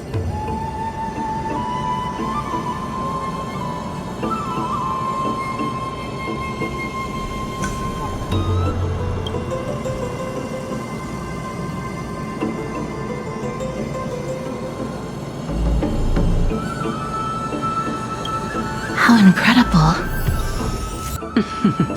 It seems like you managed to gather the embers.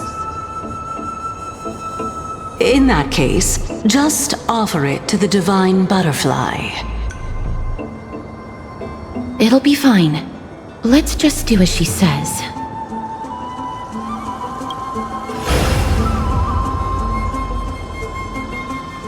It's a success! The path has appeared! All of you have indeed passed the trial.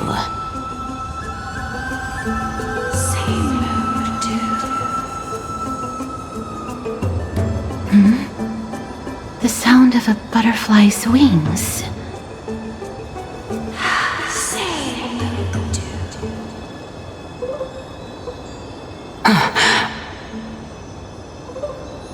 back shortly.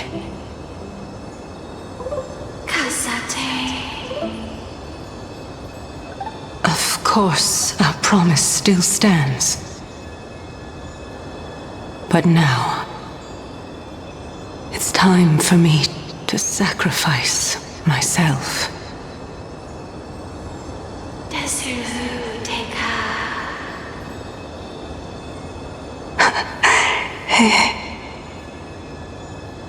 If the West Wind ever ends, let that be the place where we reunite.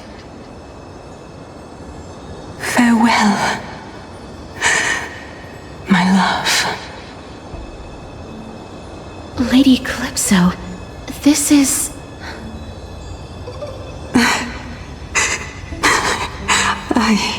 It's nothing much. Thank you so much for your help. Now, it's time for me to fulfill my part of the promise. Well, in that case, I can start. You're actually Cersei's, right?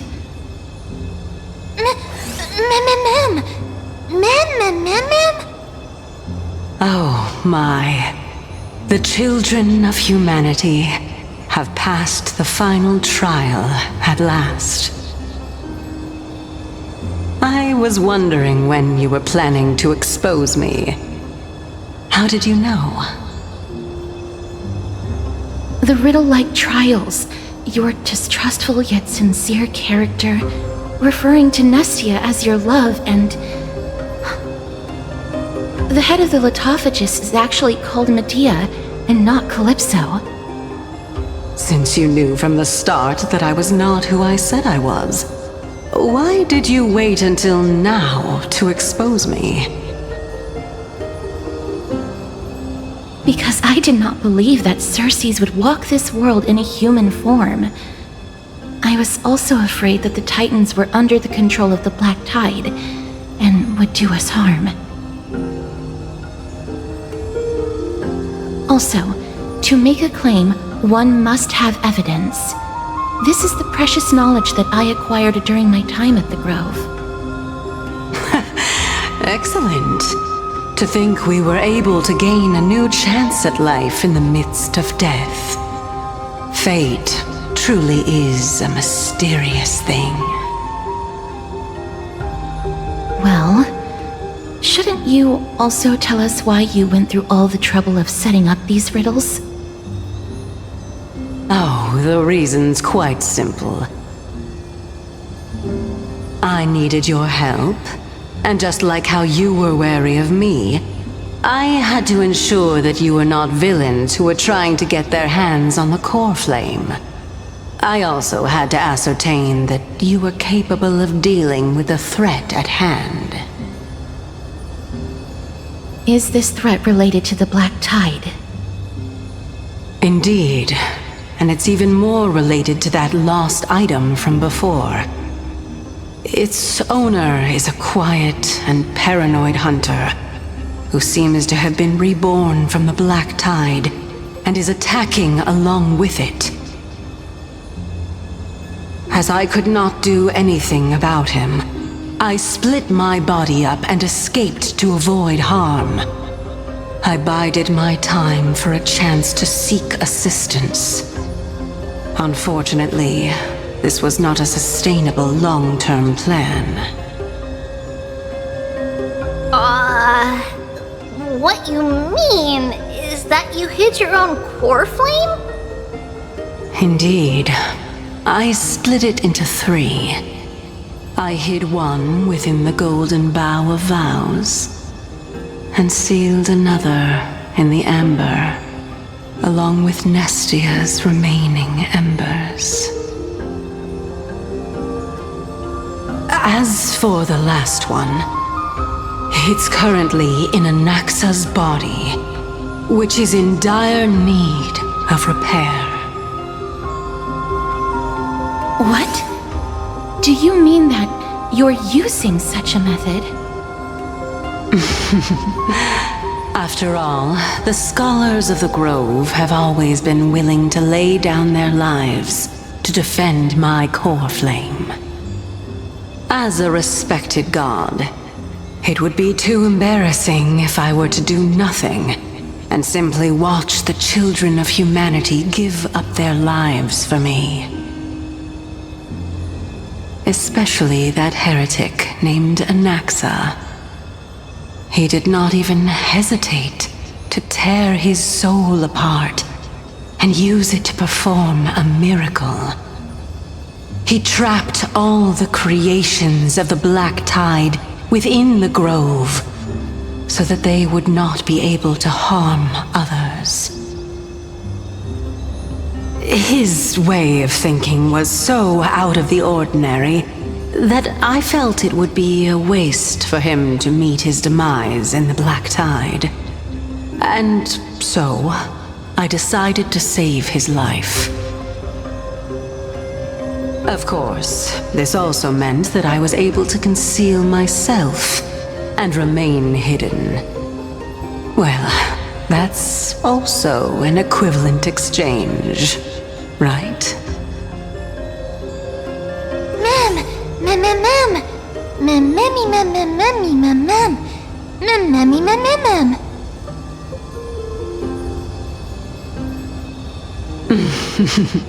What a smart little bunny. This way, I'll be able to regain my true form, and you will be able to bring the core flame and your teacher back to Akama. We'll also take down the black-robed swordmaster at the throne, together in one go. But, Cersei's, aren't you the reason, Titan? Even if I do not have the authority of strife, I'm still a god.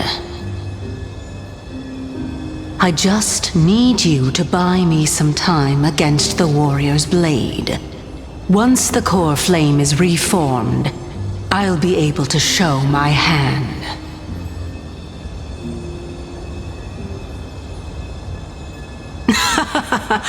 Excellent.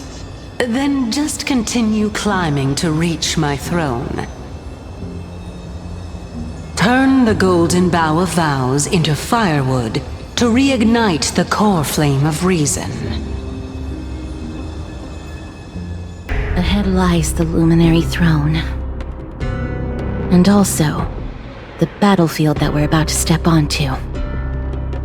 Ma'am,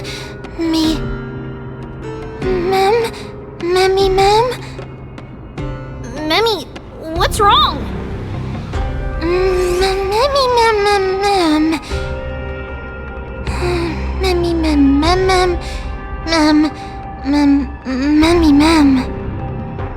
Is this Professor Anaxa?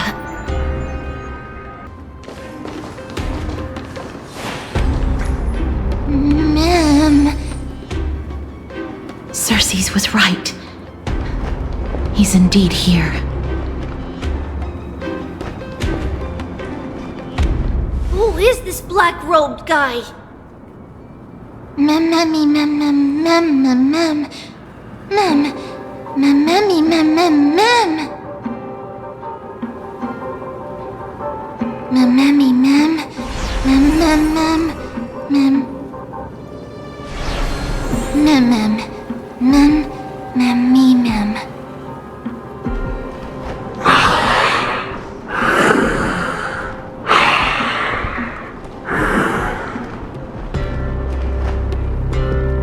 Everyone, brace yourself. This must be the hunter reborn from the Black Tide that Cersei's was talking about. The black sword and cloak. The owner of the piece of cloth. The north wind that sent over the deathly fog of Thanatos. You're not demigods. Stand down or die.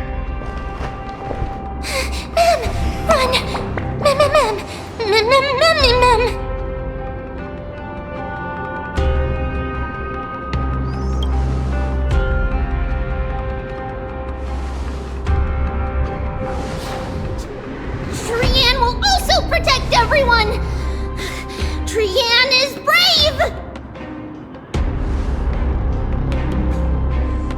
Miss. Only this time, may death protect us.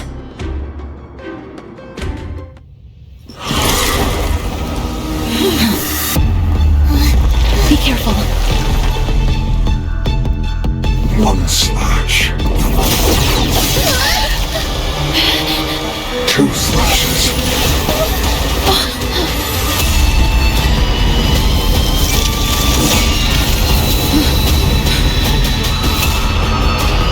3 slashes. Are enough. Who exactly are you?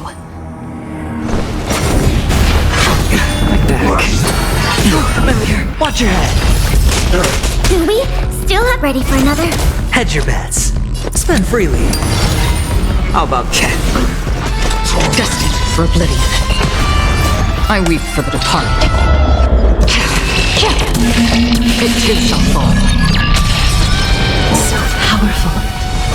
Cersei was right.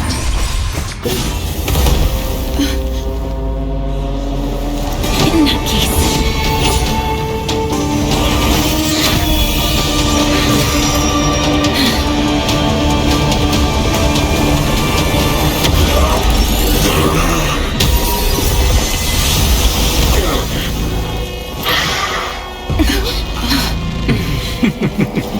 Can't be killed in a single blow. You are indeed no ordinary human.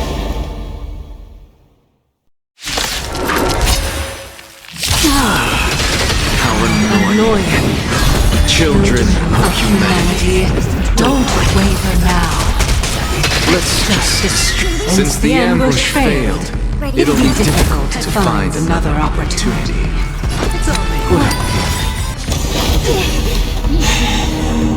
This is bad. Century Gate,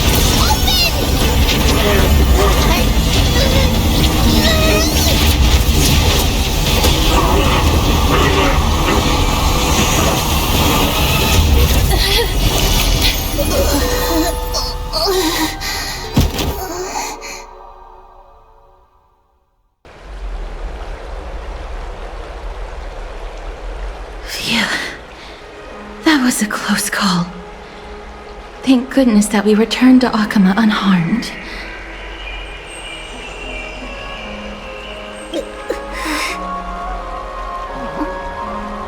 Little Cass, my head, it still hurts. Sorry, I know you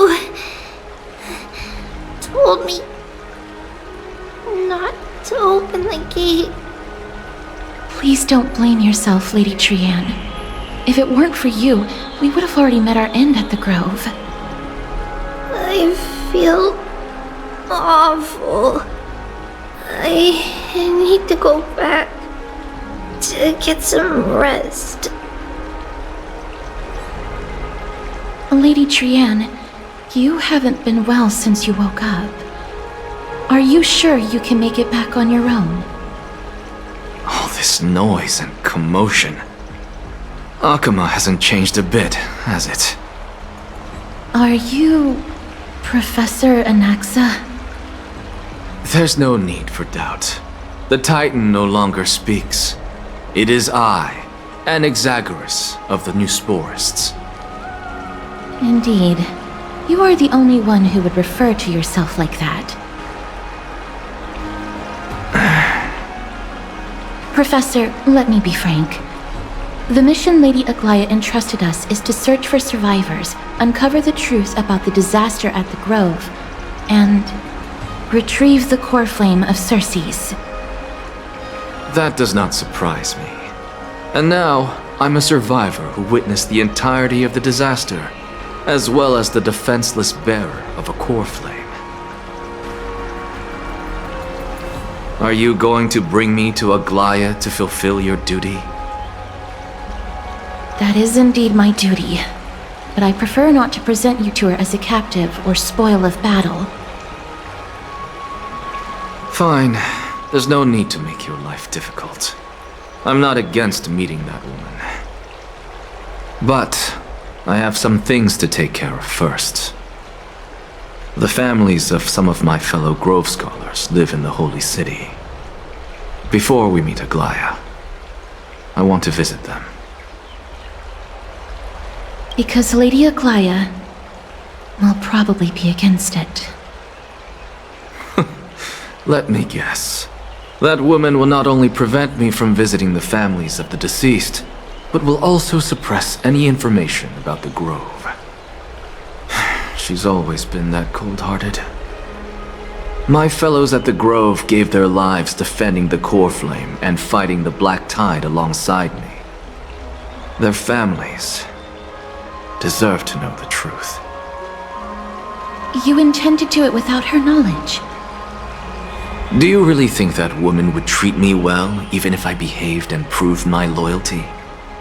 I wouldn't mind seeing a bit more anger on her face. Are you going to stop me, Castorus?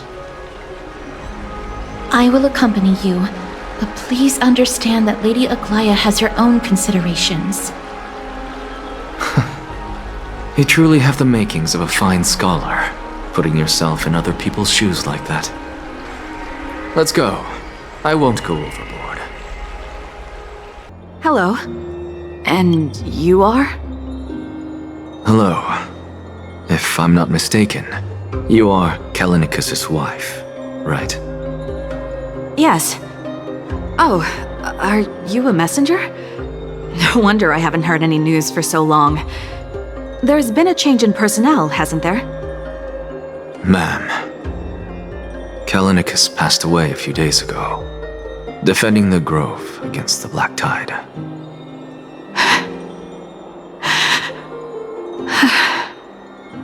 So, did he manage to defend the Grove? Huh? Yes. He managed to protect Cersei's Core Flame at the cost of his life. I see.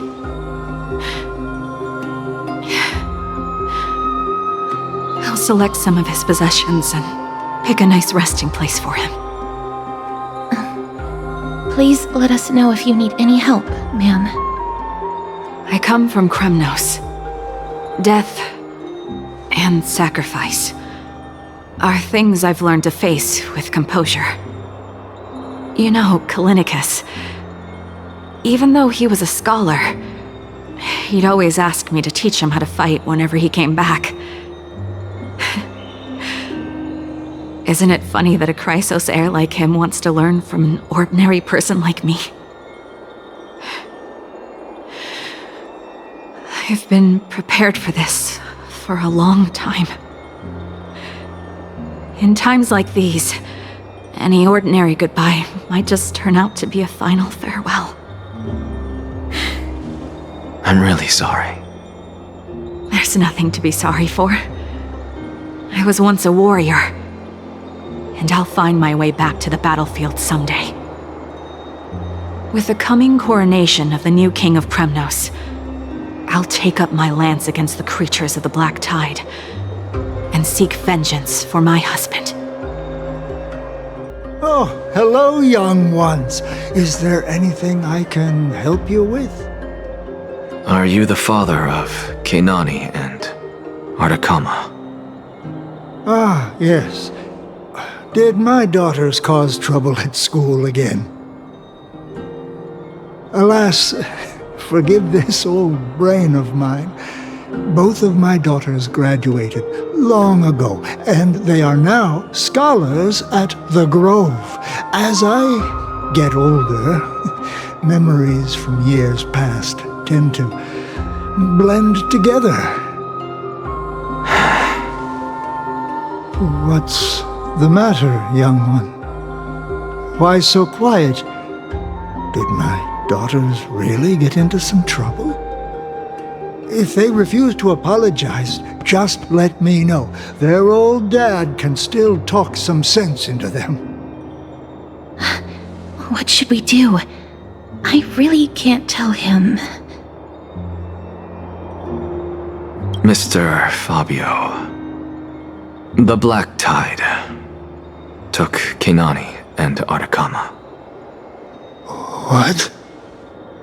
They fought until their last breath against the Black Tide to defend the Grove.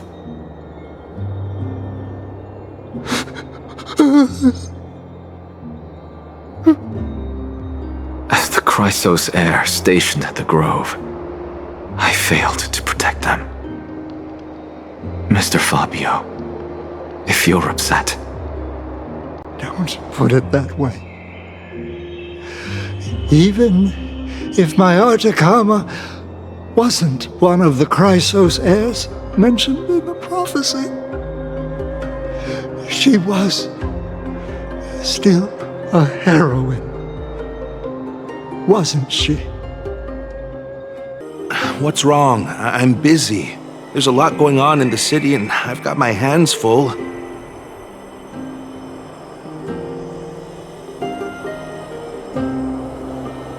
Mister, we're sorry to bother you, but...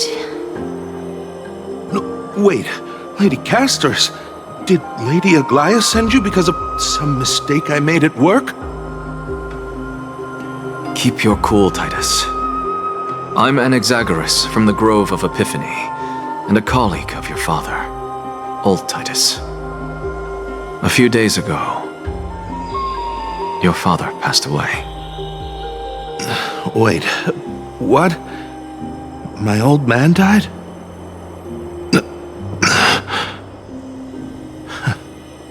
That's no shocker.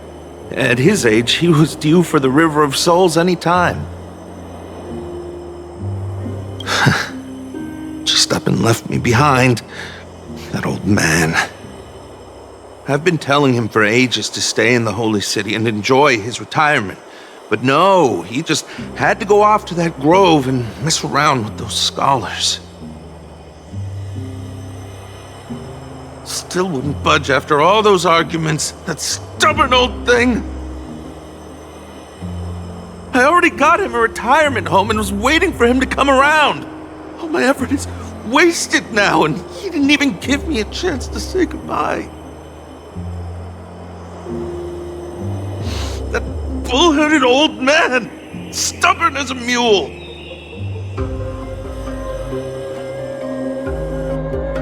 That is it. That's all the colleagues' families that I remember.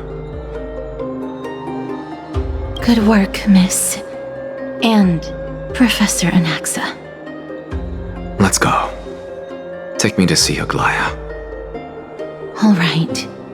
I'll lead the way. Miss Castors, my lady, you're back.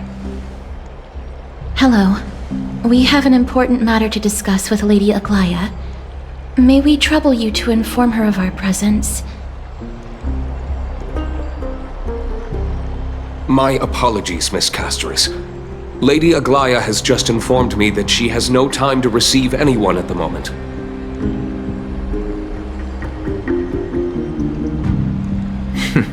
That's just great. She refuses to even see me. Answer me this, friend. Did Aglaia order you to take me directly to prison? Who are you? Please don't jest. It's possible that she really is busy. Let's wait here a moment, and I'll try to contact her using the slate.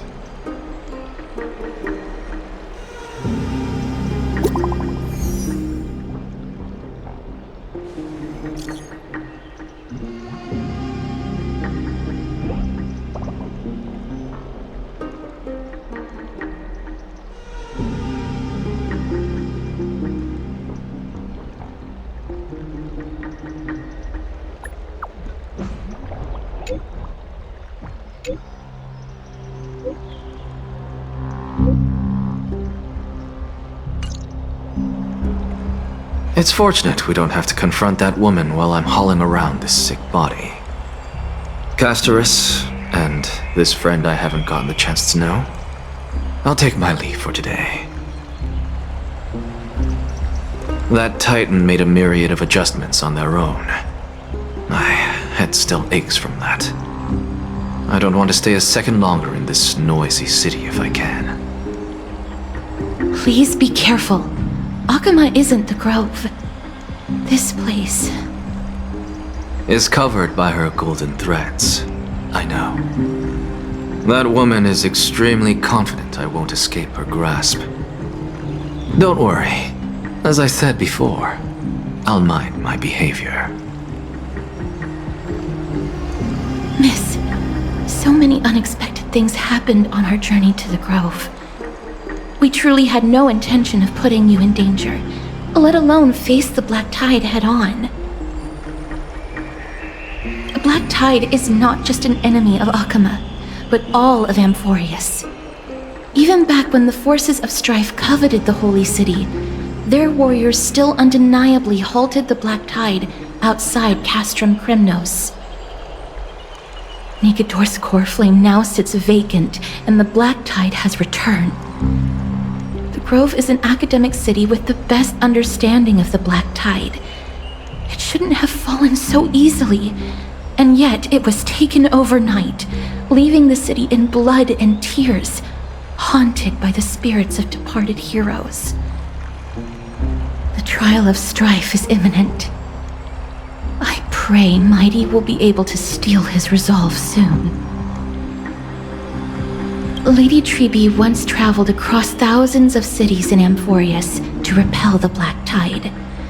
But even they have no recollection of this powerful enemy in all their journeys. Perhaps the fall of strife has triggered even more terrifying events in unseen places. As for me, I detected a strong stench of death from that entity, but it wasn't because it had a connection with Thanatos. I'm afraid it's purely because it has sent countless others to their deaths.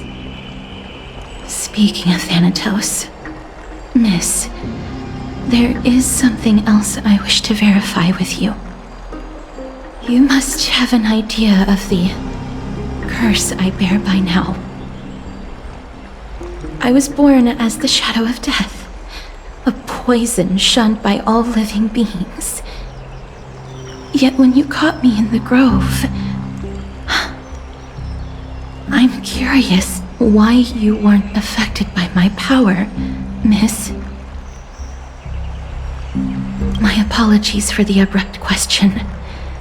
For all my life, I've always wondered, what is my connection to death? And why am I inextricably linked to Thanatos? Miss, you must be tired after being on the move these past few days. Please set aside the tragedy at the Grove for now, and rest for the day.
What's wrong?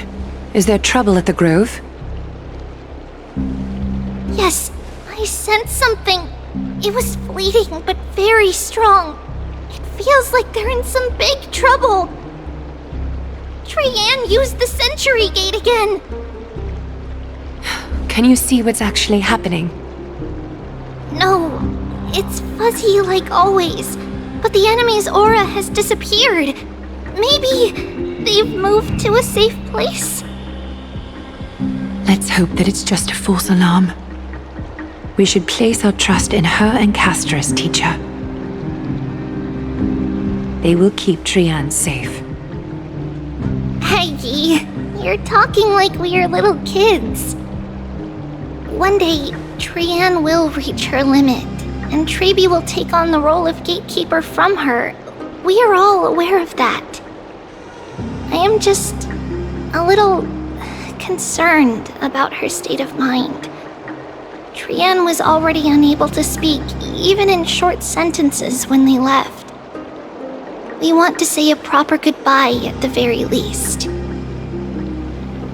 I will pray with you. Thanks. And Aggie, it looks like we will need you to come with us to the baths this time to unwind. It feels like neither of us have laughed for a long while. What happened here? Watch out! Watch out for the Cremnoan! Cremnoan? This is their doing? Aggie, now's not the time to dwell on that. Let's help the injured people first. Excuse me! Coming through! Oh, you two are here as well. That's a relief. Even the Twilight Courtyard is involved? What in the world happened here? I actually just came to relax. But as soon as I got here, I saw all these people lying on the ground. I've examined them, and they don't seem to be seriously ill. It feels like they've just spent too much time in the hot water. Multiple individuals fainting simultaneously from the hot pool steam? Where is the manager of the Barbs? He disappeared, and no one knows where he's gone to. Some people have been saying that the Cremnoans are behind this. Lady Aglaya, what do you think about this? Let these people rest. The two of you, please come with me. Have you thought of something, Aggie? Yes. While their intentions elude me, it's time to bring this farce to a close.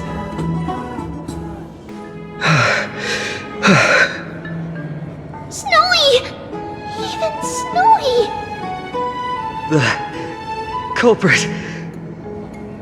The culprit is Mightimos. Oh.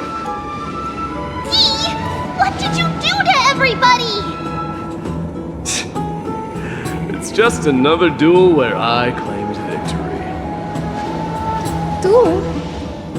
As I expected. On the surface, these two are the mightiest warriors in the Holy City, but they're still impulsive youths at heart. Speak up, Mighty. Tell us exactly what kind of foolishness you and Finan indulged in this time.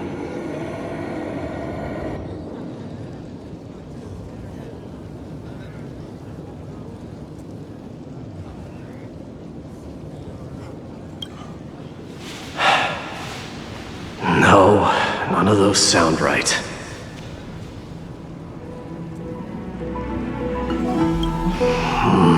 Forget it. Am I seeing things? Is the magnificent deliverer finally deigning to step outside?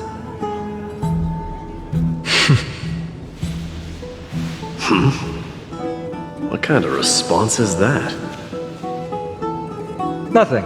I was just imitating your usual response. I don't feel anything special from you. Have you passed the demigod trial?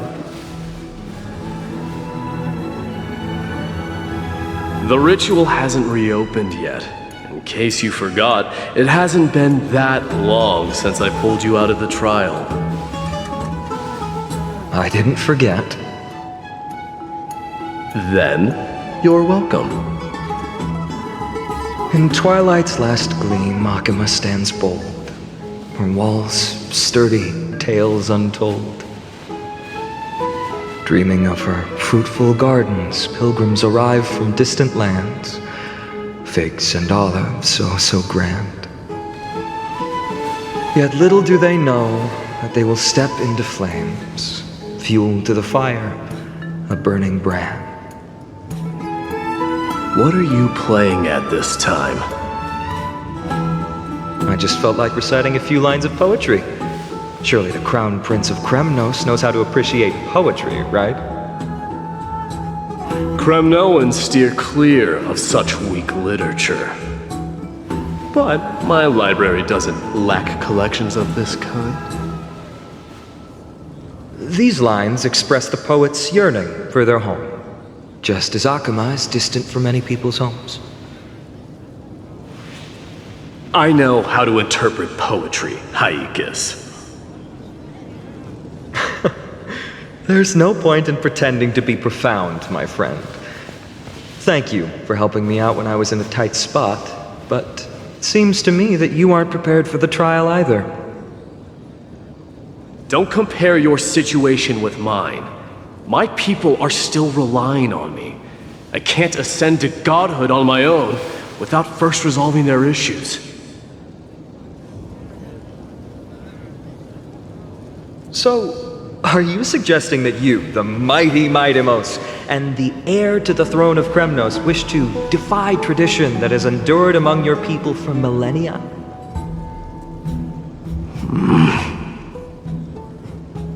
Still thinking about what I should do. Never mind. It's probably not my place to offer you counsel. An idea does strike me, though. Go ahead. Let's see what terrible ideas you've come up with this time. Maybe we both need to relieve some stress. Come, Mightimos, let's recommence our previous competition. This time, we'll see who can stay in the super hot bath for longer.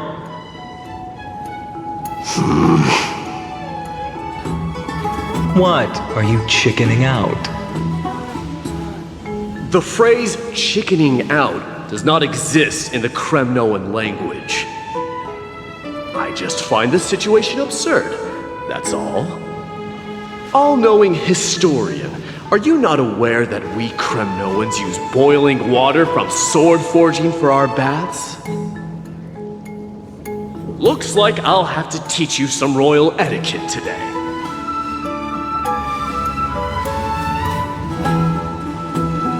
And thus, an unprecedented sauna battle commences! With unparalleled resolve, the two warriors' determination even alters the very hue of the steam. Flames intertwine with scalding vapor, reaching toward the heavens, shrouding the sky and the sun. The spectacle is so magnificent that none dare gaze upon it directly. Since we can't see what's happening in the competition, why don't I regale you with a tale of kings to pass the time?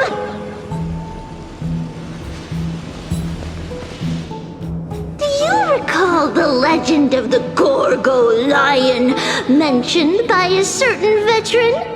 The central figure, the main character, was not the sole sovereign of that land. An oryx stood as its formidable rival.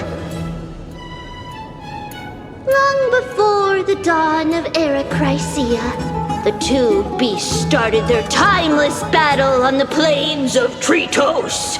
The lion regarded the oryx as its food, while the oryx perceived the lion as a scornful, oppressive, and challenging barrier that it swore to topple with its antlers.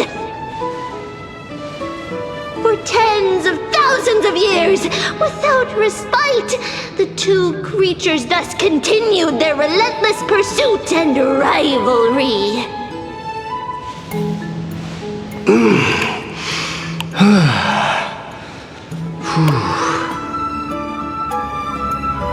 fixated on its rival's fleeing form in the chase.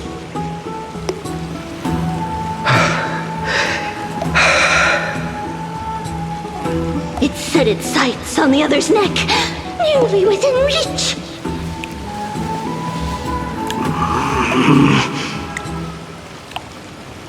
It was stuck in a corner.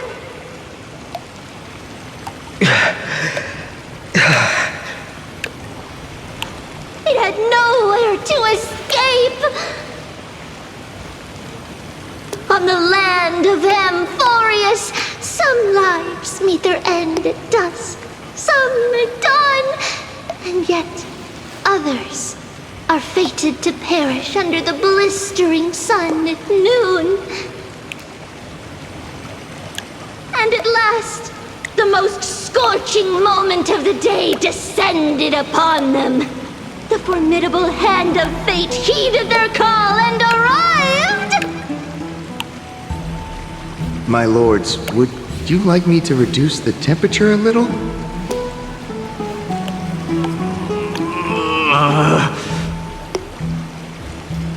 What?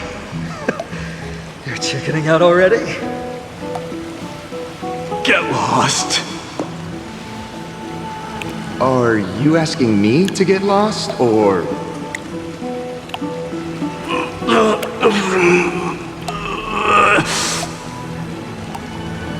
Do whatever you want.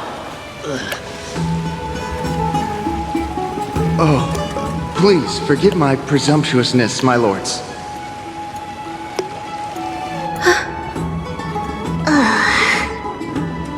What a spectacle of folly. This is what you get for daring to challenge a Kremnoan without understanding your own place. What I'm saying is, your little game dragged down quite a few innocent souls alongside you. We will personally escort back home the customers left awestruck by our formidable presence. This isn't fair. You are wearing way less than I am. Is this the latest trend now? Getting into the baths while dressed in full armor? Don't look at me like that. It was he who challenged me. There is no word for flee in the Kremnoan language. Very well. Let us bring this farce to a close, shall we? Warriors, it is time to get moving.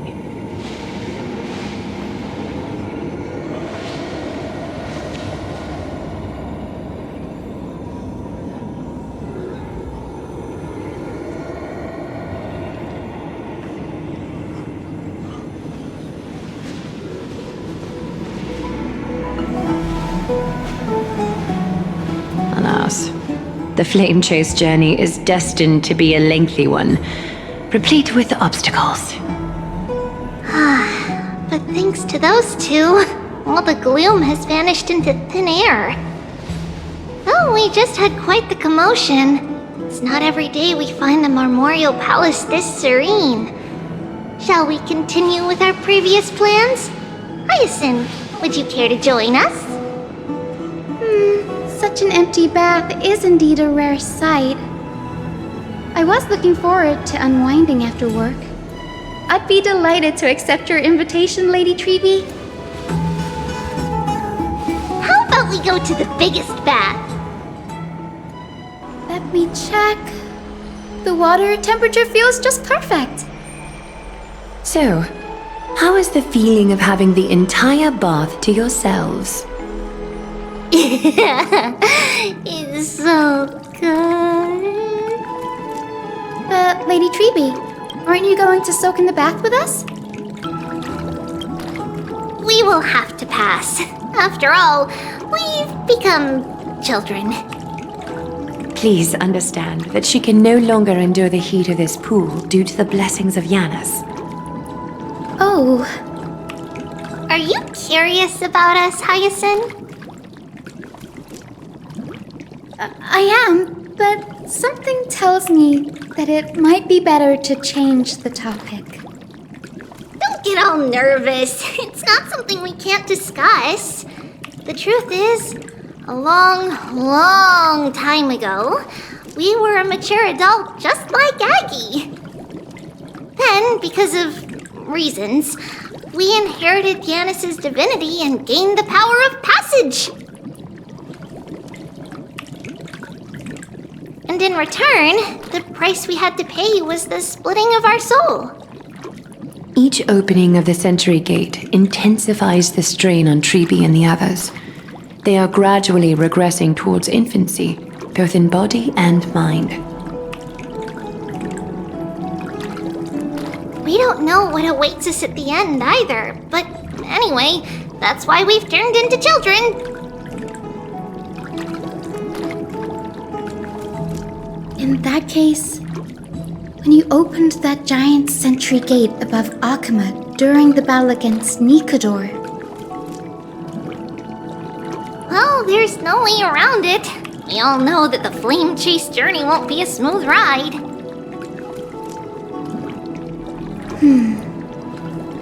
Maybe we can find a way to fix it. The primary research focus of Noosporists is the soul. We explore its depletion and methods to restore dispersed souls. As long as research continues, there might be a breakthrough that can help. We will do everything we can. So your first reaction is in fact denial. You're indeed an Access student. I look forward to your good news, Hyacinth. Now there's another reason to look forward to tomorrow.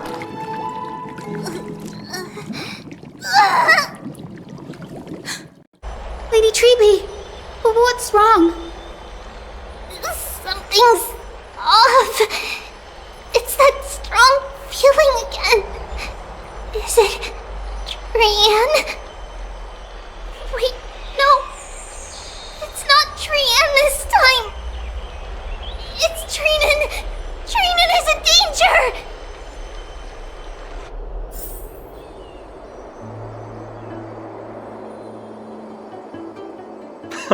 I win this round of escorting the bathers home.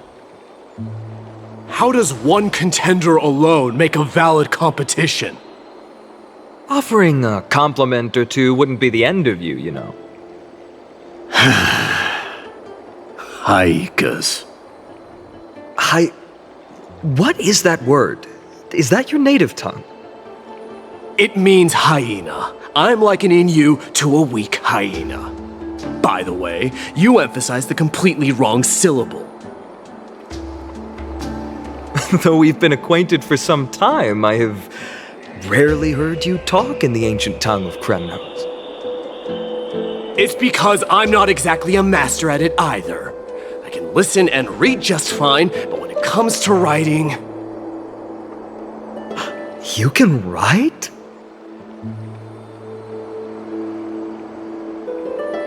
You speak as if you don't have a brain. That was in jest. I understand. After all, you spent all your childhood wandering far from home. Worry about yourself first, Deliverer. You also never mention your hometown, apart from when you need to introduce yourself.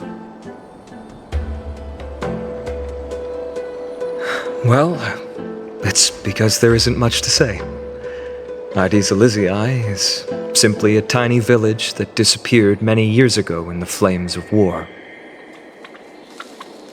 The only times I get to see it are in my dreams, and in the trial from the Lance of Fury. I knew it. Yes, I saw it all. Ides Elysiae ablaze with everyone, my family, friends, and my kin, lying in a sea of flames. A blood-red half-sun hung in the sky, just like on that day. And before my eyes, that murderer killed Cyrene. But I saw its form this time. A black cloak, an eerie mask, and a broken giant sword that carried an ominous aura. I fought it in the trial. But even though I've been fighting, improving, and resolutely getting stronger all this time, I still couldn't defeat it. You were blinded by hatred and almost lost yourself in that trial. That's right. And that's why I am truly thankful to you, Mighty Mouse. You finally picked up some manners. Better late than never. Then what about you, Mighty? What did you see in that trial? What do you fear? There is no word for fear in the Kremnoan language. I'm getting the feeling that your language has no words at all. But to answer your question, I saw Akuma in the trial. As well as... my old comrades. Hephaestion. Perdiccas. Ionius. Ptolemy. And Possesta. Ever since I returned from the Sea of Souls, these 5 have been by my side. We faced life and death together during our days in exile. Those 10 years were arduous, yet filled with moments worth treasuring. Each night, we would gather by the campfire, savoring honey brews and singing our hearts out. The wind in the wilds of Amphorius smelled like rust. Hephaestion would always tease me about adding goat milk to the honey brew, claiming I ruined the blood-red color of the drink. He had a scrawny figure, but was a relentless force on the battlefield, dispatching foes without so much as a blink. Perdiccas was an expert in concocting medicines, delving into all those strange folk remedies. Leonius was a swift runner and our most reliable messenger. Ptolemy was a real bookworm, always spouting off in chapters and verses. When we left Kremnos, he made off with a stack of ancient tomes from the Grand Library. Not like it mattered, as my family owns the library. And then there was Possesta. He was the silent type, but a truly masterful musician. This is the first time I've heard you mention these 5, and their names. They died on the battlefield before the Kremnoan detachment managed to join Akuma. Perdiccas was the first to go. He was shot in the stomach by a poisonous arrow from the people of Ladon in the 2nd month of cultivation. In the end, his remedies mended all but himself. Mighty Mouse, do not mourn.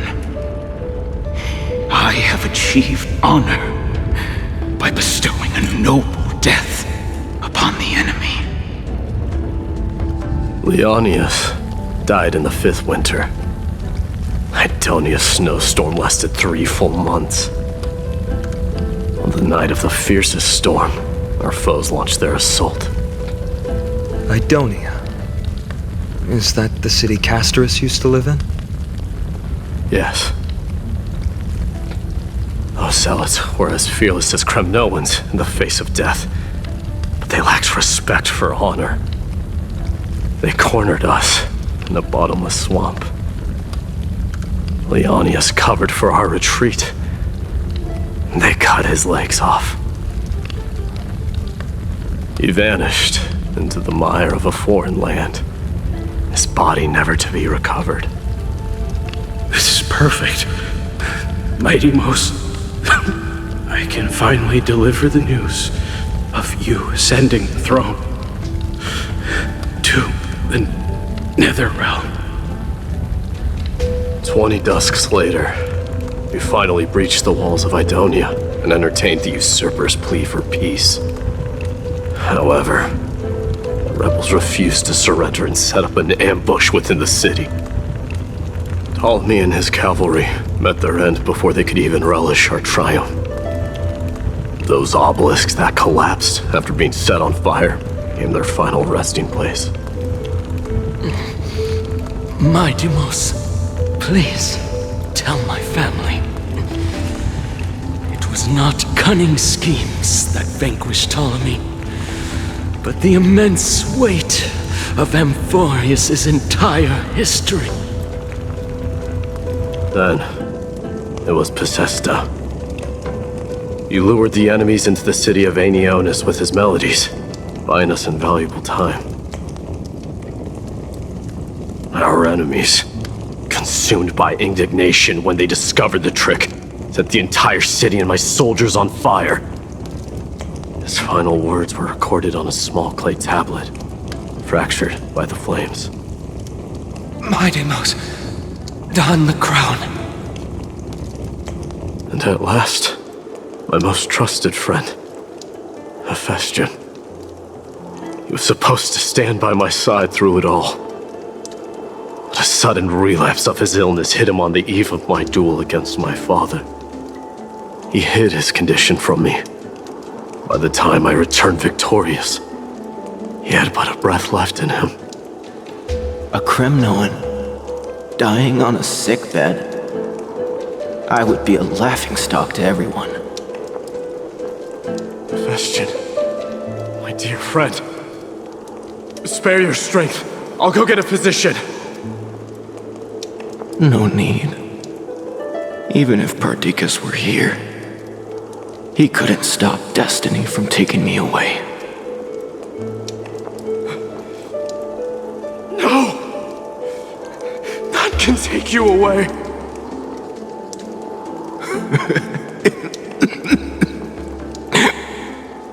My Deimos,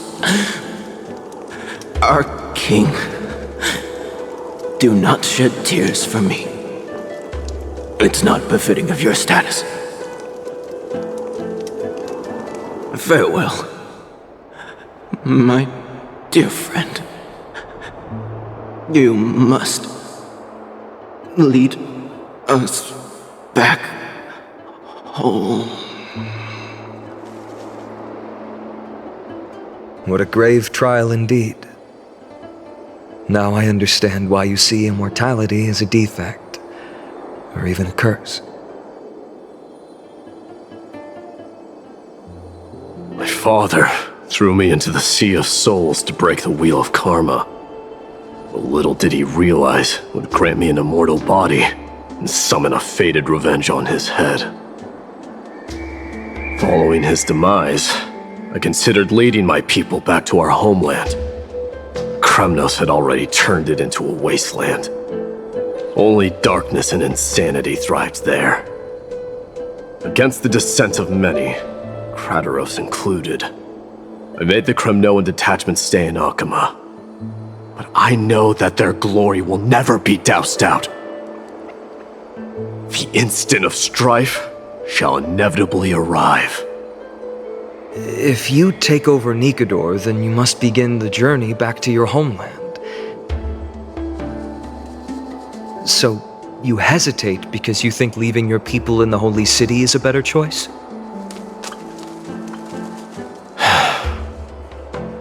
I don't know. But I have never been crowned. And those 5 were never endowed with any titles. None is aware of their glory. Your predicament is truly complicated. I don't know how I can give you any useful advice. Maybe you could seek counsel from more people, such as the Grand Craftsman. Cartonis' people seem to have been through comparable dilemmas. And that teacher of yours, Krateros? Dee, we've got a big problem! Big problem! Lady Tribby, what's making you so flustered? Hurry up and go save Trinan! She got abducted by Crateros! Crateros! What's going on? Mighty-mos. It seems I was the one who exposed my vulnerabilities first. Aglaia, I demand an explanation. This man abducted Trinan by force and forced her to bring him to the vortex of Genesis. He then brazenly stepped into the trial of the Lance of Fury, and naturally failed. Is she telling the truth? Why did you do that? Because I don't want to wait anymore. Your hesitation made me desperate. If you want to run away from your destiny to become king, then keep running. Someone will eventually stand up and fill in the gap left by strife. Then they will lead our people home. Age has blinded you, teacher. Can't you see that I'm hesitating because of this very recklessness seared into your blood? Crateros, do you truly believe you're worthy of entering the trial? To blaspheme against the prophecy? Does the mission we Chrysos heirs bear seem like child's play to you?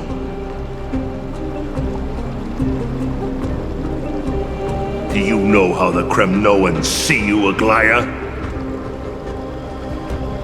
You're a hypocrite and a megalomaniac. The prophecy of Genesis and the Flame Chase journey are just excuses for you to seize power.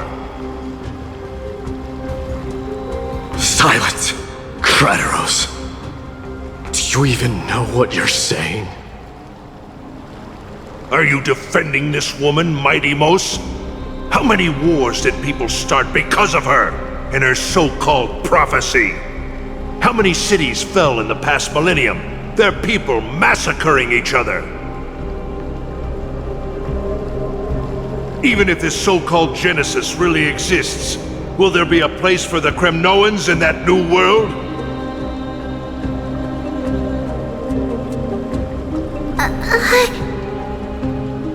Are you done talking? By agreement between the Chrysos heirs and the Council of Elders, those who trespass upon the vortex of Genesis need not be tried by the Council. I am allowed to pass judgment alone. Crateros, your actions are unforgivable. I hereby sentence you. Aggie, wait! We have a proposal! Someone has to resolve this conflict between the cities. Lord Crateros did not use violence to harm us. We can sense that his anxiety stems from his concern for his people's future. Please, Aglaia, hear us out first. I'm listening. I'm sorry, Lord Crateros. We were so preoccupied with deciphering the fragments of prophecy that we neglected those of you not favored by its message. Your accusations were harsh, but justified. We wish to earn your trust and those of the Kremnoans. I think the best way to do that is to take you to witness the source of the prophecy for yourself. How are you going to show me something that has no form? You've heard about that Outlander, right? She has somehow made a connection with Orynyx and can completely replicate scenes from the past. We will ask for her aid. Tomorrow, at the Abyss of Fate in the Temple of Yanisopolis, we will show you everything from that distant memory, Crateros. A fair proposal. I accept. Until then, you will be stripped of your freedom. That is my one condition, and I will brook no argument. It is not the first time I've been made someone else's prisoner. Do as you please, demigod. Teacher, why did you do this? Forgive me, young master, but I just cannot wait any longer. Ever since your father died, our people and I have been waiting for a day to revive Kremnos. We placed all of our hopes in you, but never received an answer. This obsession for returning home has become a sickness for our people. Wise as you are, I refuse to believe that you can't see the truth. You have a clear head, which is why you're also incomparably alone. A smart person can only choose to tangle himself with the mundane of this world. If you're truly capable of leading our people beyond this blood-stained fate, then prove it to me once more, Mighty Mos. Just as you did back then.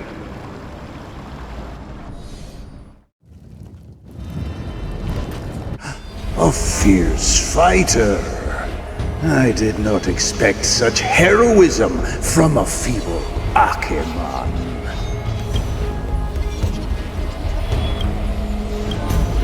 Fulfill your duty as the victor, warrior, and tell me your name. I seek an honorable death from you. As if you have any honor! Listen closely. I am the leader of the Kremnoan detachment, Mighty Mos. I'm here to finish you, father.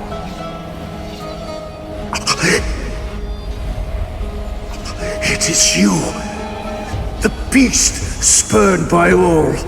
So you did defy death. The prophecy was true.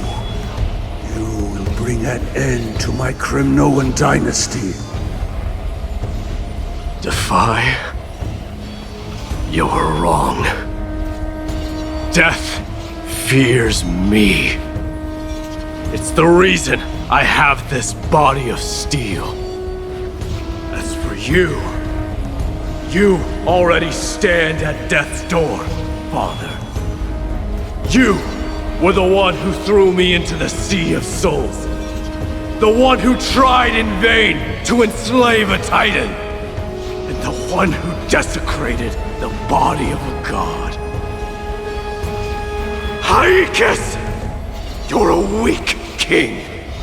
So weak that even the lowliest hyena is a more noble existence than you. And now, fate's reckoning is upon you. Then swing your blade. Take my crown. Coronate yourself with an old king's blood and inherit it all. Become the new rightful king of Kremnos. I don't want the crown. Listen, if there's only one end for the kings of Kremnos, then the crown means nothing to me. All I want is your life, to avenge Mother and my comrades. But the walls of Kremnos will not fall with me. Do you truly think you can escape fate's grasp, my son? You and I, we're both the same. We feast on strife and fear. Now, kill me! The son of Gorgo is destined to be crowned in blood!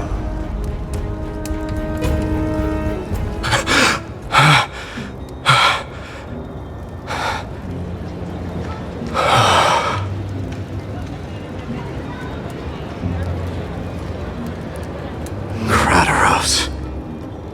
He said the Grand Craftsman Cartonus might have some suggestions. Might as well go see him. Grand Craftsman, how have you been? King of Kremnos it is. That you would come, I knew. You knew I was coming? Your matters, I've heard. The path forward you seek. Many questions you have. But before that, take this. What's this? A signet ring for the King of Kremnos. Belonged to your mother. Recast and restore it. I did. What? Mother threw it into the Sea of Souls. A long time to fish out it took. Very fortunate we were. I can hardly imagine how much patience and courage it must have taken to find such a small signet ring in the Sea of Souls. I owe you one. Gratitude there is no need for. Repayment for saving me, this is. Questions you bring with you? Ask, now. Fate I've always denied.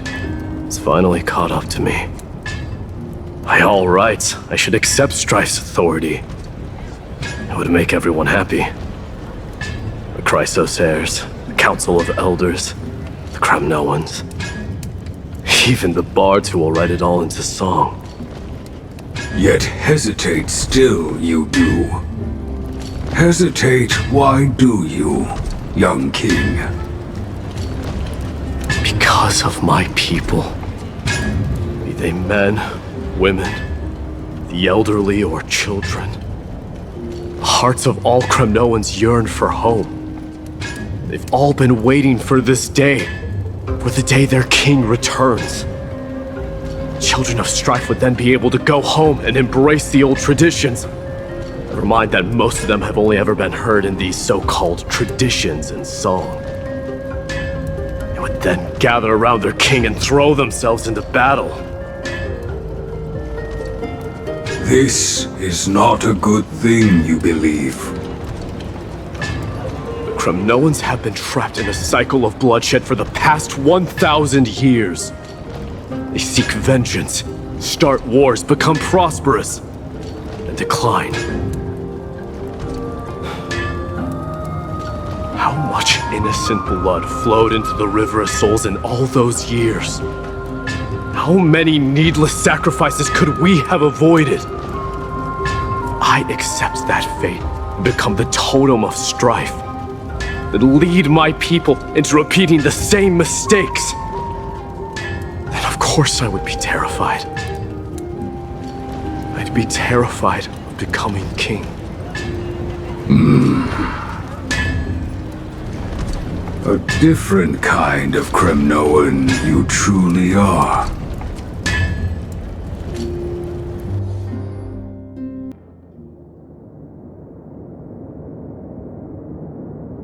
Mama! I had a dream last night.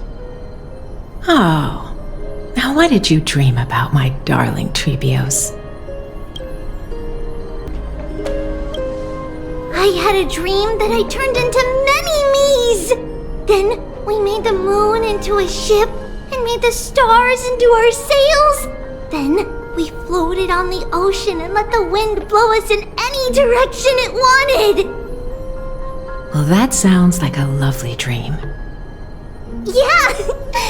The ocean and the sky were really, really dark, but there were so many of me that I wasn't scared at all because we'd all sing together. The ocean wind blew us onto an island where the wind tasted like flowers. There were bleating sheep and chirping birds inviting us to be their guests. There were so many animals on the island, but none of them ever fought.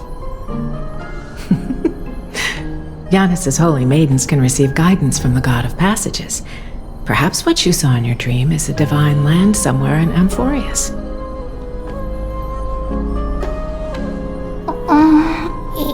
You think so? What's wrong, Trebios? You look unhappy. Because on that same island, I saw a dark mountain on the other side of the ocean. And it was very, very tall. The mountain looked alive, and it kept getting closer to the island. Then I realized it wasn't a mountain, but a very, very tall wave made of water. When the wave smashed against the island, it looked like it was going to eat the island up. The small animals tried to chase it away, but they couldn't stop it. Then there was a bang and I woke up. A dark wave. Mama, does something that scary exist in real life? Yes. Unfortunately, it does exist in Amphorius, but it's very far away from our temple. We call it the Black Tide, though it has nothing to do with water. It has no shape or form, but it can swallow up animals, humans, and even titans, turning them all into monsters. Oh, the Black Tide is a baddie. I don't want everyone to turn into its food. Can't we chase it away? Of course, my dear. You only need to behave well and listen to what the adults tell you. Study all the knowledge and etiquette you need, then grow up and become a proper holy maiden. The divine Yanis will then give you guidance and help you light the way for the people. Wow, I'm gonna eat a lot and study a lot and become a holy maiden. But Mama, you said the Black Tide can swallow up titans too. What do we do if even Yanis is eaten? If that happens, then the Holy Maiden will have to be the one to guide people on the right path. After all, we are the human avatars of the God of Passages, yeah? Yeah! But one person alone is not enough. Once you're older, you'll make a lot of friends. You must do your best to unite them, because that's also our duty as priests. Friends? Are they also like me and Mama with pretty red hair? They might not, but they'll certainly be just as smart and kind as you. Mama? Am I dreaming? Don't be silly, dear. Of course you're not dreaming. I've always been by your side. What?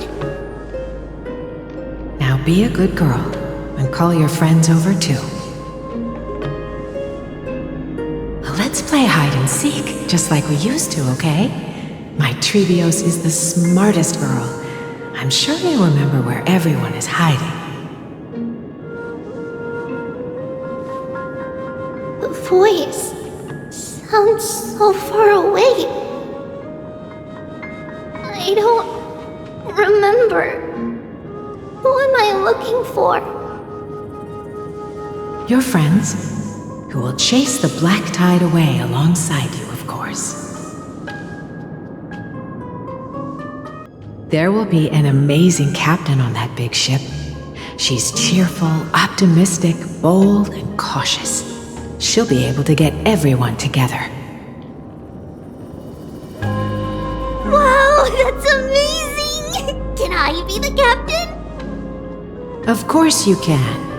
But you'll find someone else who's better for the job, my dear. I think that person lives in a beautiful temple that sits atop a hillside, covered in golden fig trees.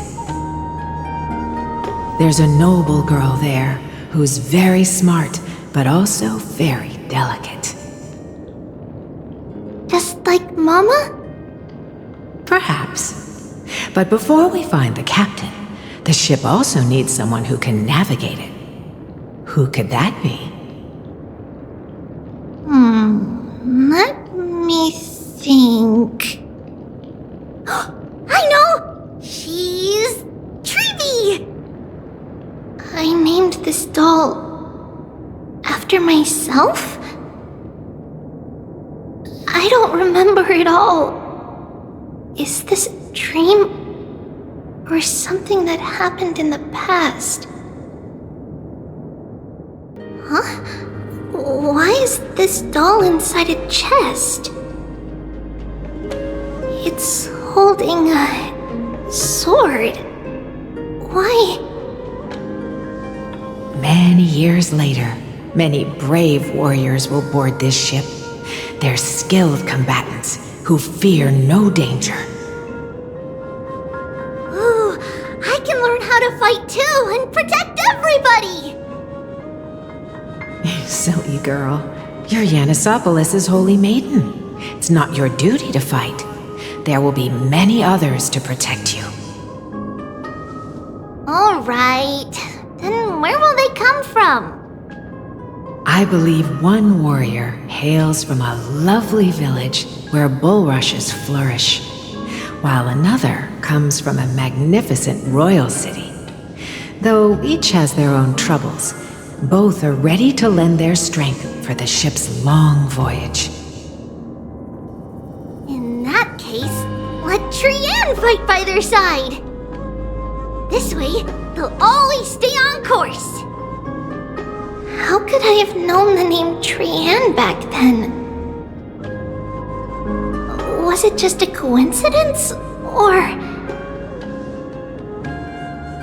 When navigating at sea, you need to know both astronomy and geography. Isn't Yanis's knowledge enough? Oh, sweetie.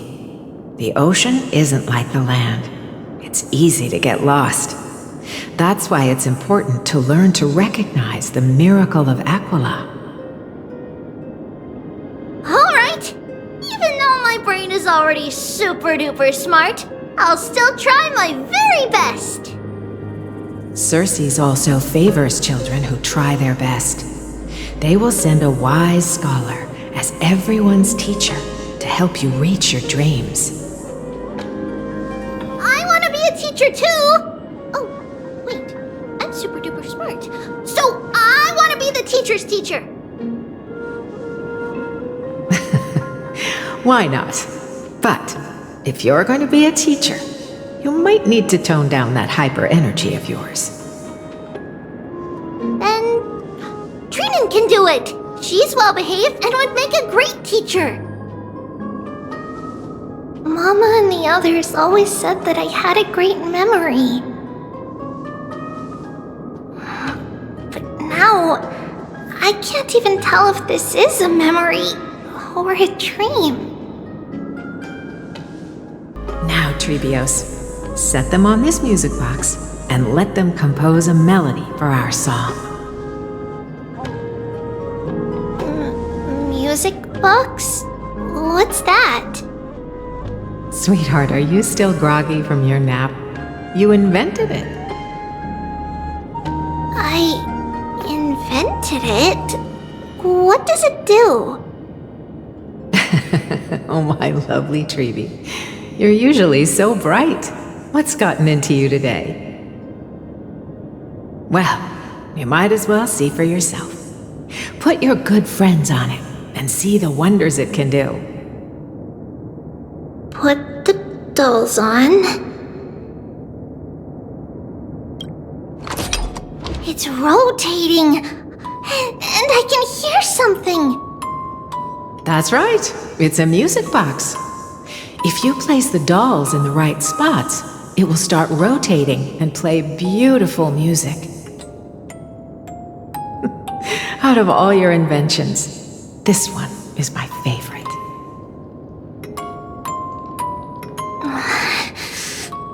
I don't remember. It's all right, my child. I'll sing along to the tune, and it will help jog your memories. Happiness abounded in this lush land by God's chosen. Giants raised their glasses in a toast, beheld by the 12 constellations. 3 carved the heavens and the earth. 3 wove the threads of fate.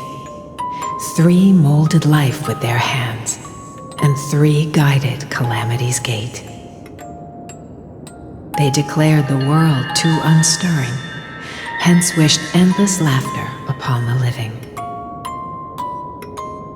Thus you and I were created, with words and song to weave, and love and intimacy to give. Thus creation was complete. Who then will bear the weight of humanity's souls, to lighten the steps of the living as a whole?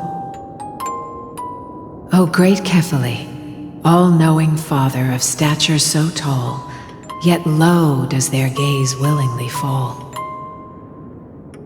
With light of dawn heavy upon their shoulders, golden blood spills unto the land, converging into a boiling river that flows to the heroic heirs of this world.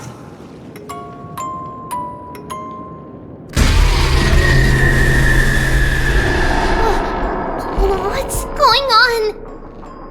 Oh, Yanis, please lend me your ears. In the black mist, as death and fate draw close, on the bloodied earth, the living dead, but ghosts. What is this world? It mirrors your maze-like fate. What is this world?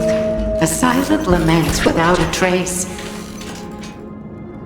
What is the past? Wandering ghosts that linger. What is the future?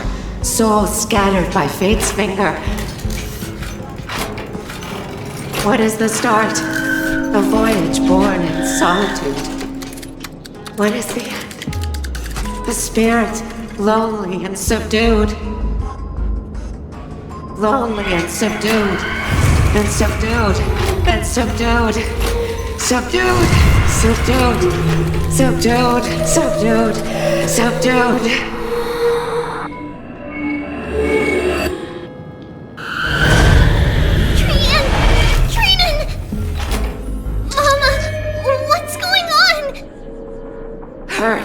Run!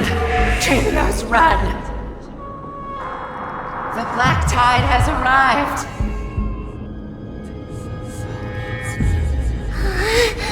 Where can I go?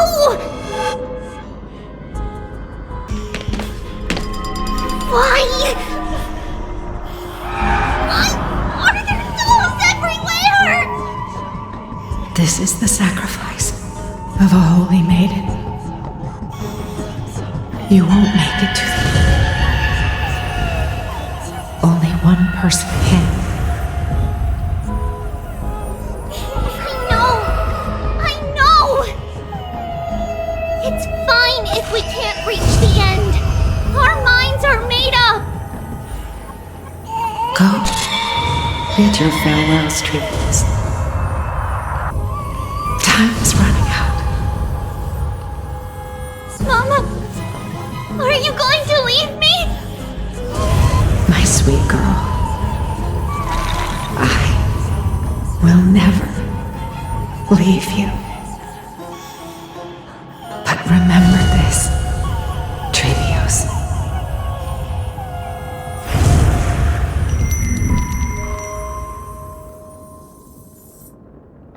All shall bid farewell to one. And that person alone will witness the miracle. Since your mind is made up, then traverse the black tide and dispel the fog for Amphorius. I shall see you tomorrow, my dearest Trivios.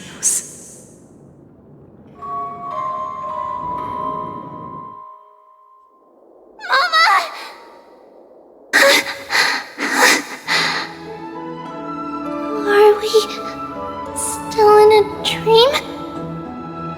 you have a nightmare? Maybe. But it's been a long time since we had any dreams. It's not yet the entry hour. You still have plenty of time to rest. No. Our heart is still racing. It must be that reckless Kremnoan soldier who startled Trinen, and you as well. If you want, I can pass through his chest with the golden thread right now. Aggie, cut it out with the scary talk. I'm just kidding. If I were serious, I wouldn't have waited until now.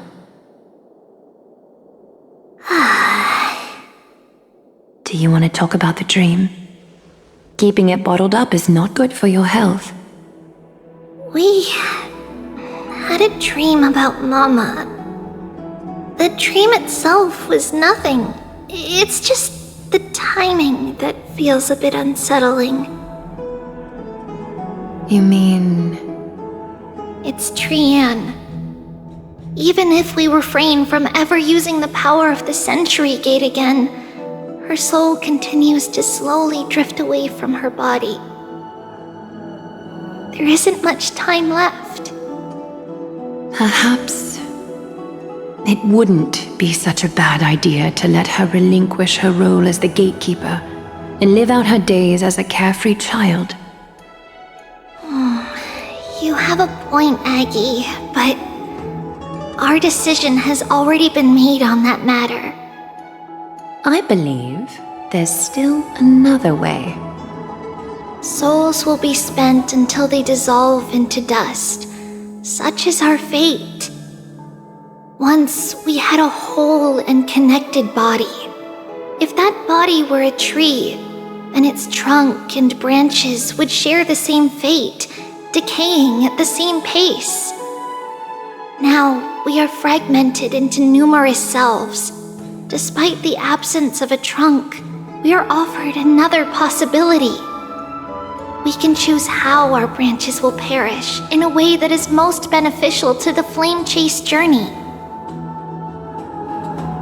Compared with saying farewell to one person, watching many fade away before me is even more sorrowful. But advancing is the destined end of Yanis's trial. There's no retreat in our path.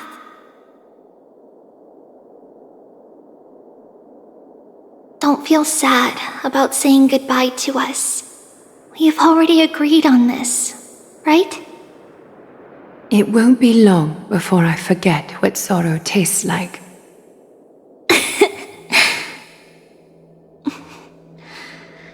So, what would you like for breakfast, Aggie? What? Where did that come from? After all this talking, we are feeling a bit hungry. Plus, it's nearly the entry hour now. Do you remember when we first met, Aggie? You were still a little one, and we caught you secretly eating oatmeal late at night.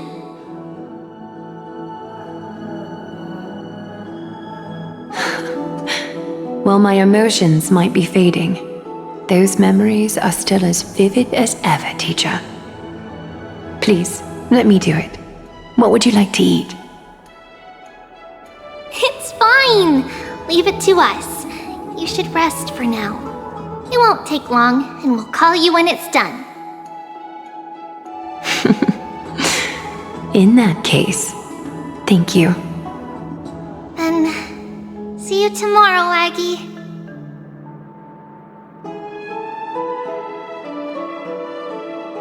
Nevertheless, that nightmare is ominous. Memories are slipping away, even the image of Mama. Just as expected, another trip must be made into the abyss of fate. Hopefully Orynyx will be willing to help us.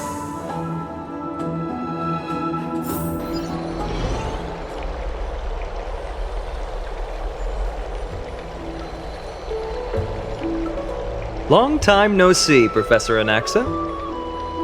Who are you? It's been a while. I'm the one who once overthrew the entire classroom in that spiritual physics lecture. Oh, it's you. No way. Do you really still remember that, Professor? I remember that glib tongue of yours. What brings you here? Surely you're not here to reminisce. You could tell. Of course. You only beat around the bush when you have a hidden agenda. That's not true. I'm here to seek enlightenment, as always. Could you please teach me everything you know about the black-robed swordmaster? Rumors sure travel fast. Unfortunately, I too know nothing about it. I can only tell you that it is clad in a black robe and wields a greatsword. At least, it looks like a greatsword. It's shaped like a twisted half-sun, and a peculiar dagger resembling a crescent moon. By the way, take this with you. I got it from the sneak attack. It's yours now. I was right. It is this thing. The one who torched Aedes Elysiae to the ground and killed everyone. Don't try to be a hero. No one in Akama stands a chance against that thing right now. Is that what the Titan said as well? Not at first. But the god relented after having had a taste of its power. Even with the god possessing me, I couldn't fight against that blade. That incredible power doesn't seem to be granted by any Titan. Are you suggesting that it originates from beyond Amphorius? It's possible. Much like the Black Tide, no? Nonetheless, it's an enemy we must overcome. We? Drop the pipe dream, Finon. No one wants to see you fall by their blade. His mere presence will endanger the Holy City and the Flame Chase. You know that I don't believe. You don't believe in the so-called prophecy, I know. However, I'm here to seek your assistance, not at the request of Aglaya or Treeby. I just want to eliminate a threat to the city I pledged to protect. That's all. The tragedy at the Grove must never happen again. Take a seat. Since you are sincerely seeking enlightenment, I suppose I can tell you one more thing.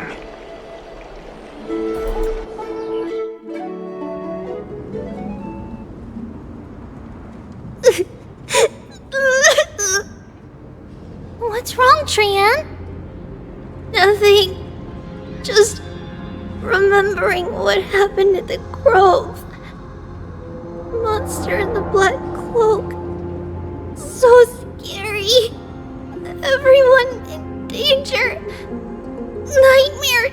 I can't forget. Don't be scared. There are no bad guys here. Didn't you save everyone with the Century Gate, Trian? Trian threw it away. Far, far away. It's never coming back. We got back safe from the Grove because of you, Trian. You're the reason the Flame Chase journey can continue. Sorry. Trian feels a bit dizzy. Why are we here again? For the same thing, of course. Remember? Tomorrow we will reveal the prophecies past to everyone. But first, we need to restore the memories that have been blurred by the fragmentation. We hope to present the full truth to everyone without hiding anything. Since Yanis caused the fragmentation, we can only turn to another Titan, Orynyx, for help. Also, remember to get breakfast ready for Aggie before the lucid hour tomorrow. Oh, yes! Trian remembers now. Oh, on that note, we had better prepare some saffron before we meet with the Titan. Saffron? Ah, it's an essential offering for rituals in the Temple of the Three Fates. You think we shouldn't go to Orynyx empty-handed? Yes, it's also a symbol of Yanisopolis. If we are to replicate memories, we need to use something that has experienced those days. And when we first met Aggie, we added that to the porridge we made for her, and she really loved it. I see! It's like killing 3 birds with 1 stone! But it all depends on whether Orynyx is willing to help us. This could be a problem. After all, it was us who took the core flame from Yanis, from Orynyx's kin. We will have to give it a try. If there's truly no other way... In our current state, we probably can't do anything to them. We'll cross that bridge when we get there. Leave it to Trian. Trian knows how to play cute. In any case, let's look for saffron first. I hope there's still some left in the temple, untouched by Nikador's soldiers. I remember that aged saffron is preserved in sealed jars. Wow, this room is huge! Trinan, did you? Yeah, I saw it. Was that a warning from Orynyx? What are you two whispering about? Treeby? Trinan? Trian can't even hear our own telecommunication. Well, never mind. Trian suddenly feels like this place is quite familiar. Oh, there's a whiff of safari in this room. It's right over there. Here, I summon thee, Orynyx. Stir up ripples of past reverie. Something's appeared! Wait, we should read it first.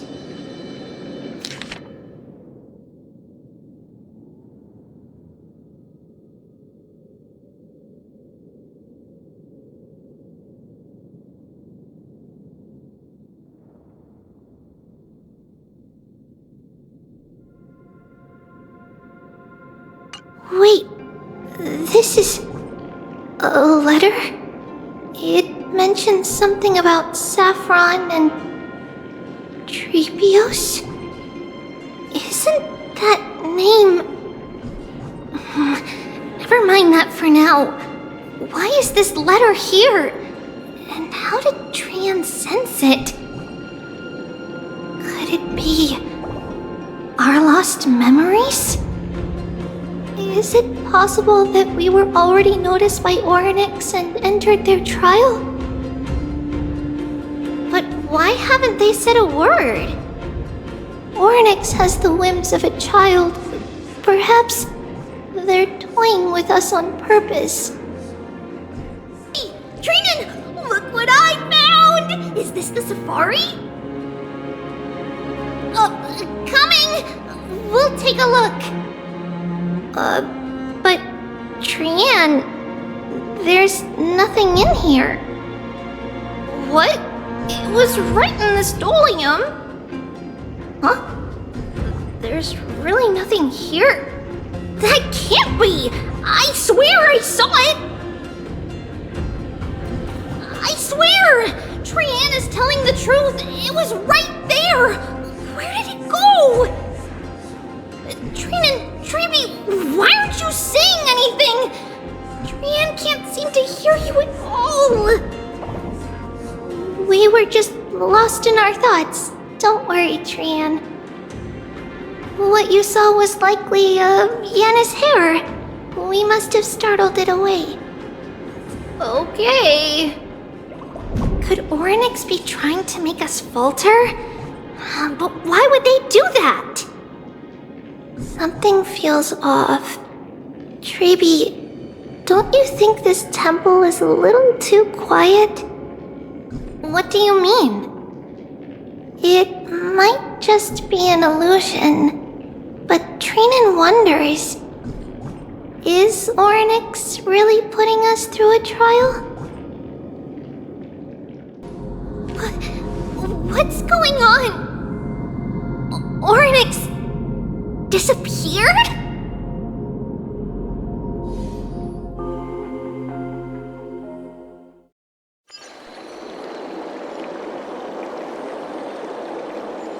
Are you saying that the black-robed swordmaster is not just tied to the Black Tide, but is also hunting for core flames everywhere?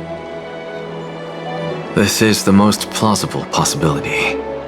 First, it has a vessel that can hold core flames. Second, I'm one of its targets. Let's start with the first premise. Its peculiar ceremonial blade can interact with a core flame, as evidenced by the pull I felt when it stabbed into my chest. I hypothesized that the blade can sense, absorb, or even retain core flames. The second premise is even more explicit. When it was engaged in fierce battle with many of us and was heavily distracted, it remained consistently focused on me, or rather, on the Titan Ceres inside me.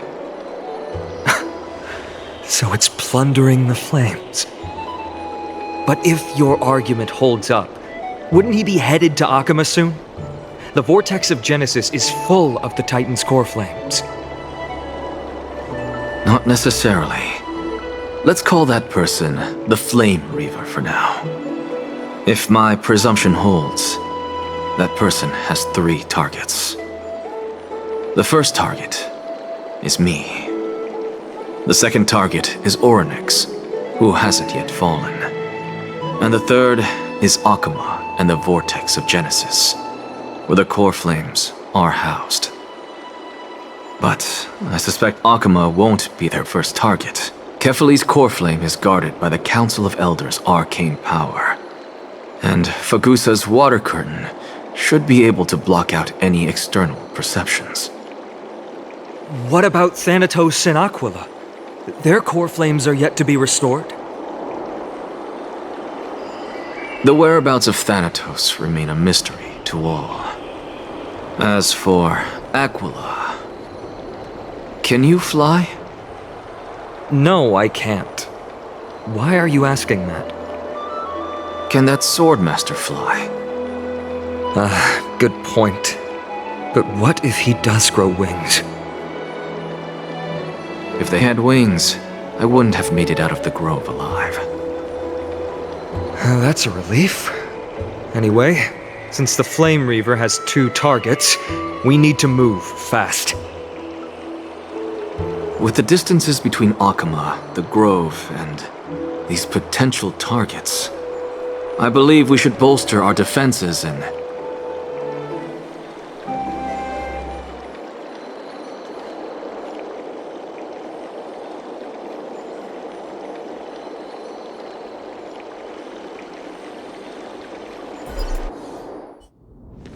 Orynyx! Are you in here? No response at all. Did they foresee that we were coming and hide in the fog, or...?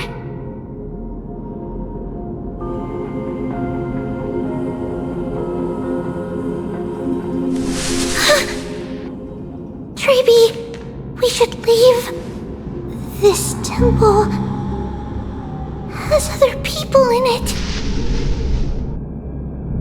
What?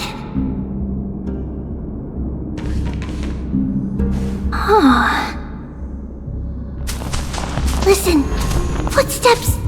Fast ones. 3 or 4 people coming this way. Come on, we need to hide. Whoever they are, we can't let them see us. Treeby, Trainan, come check this out. What's this? Trian feels like it's so familiar.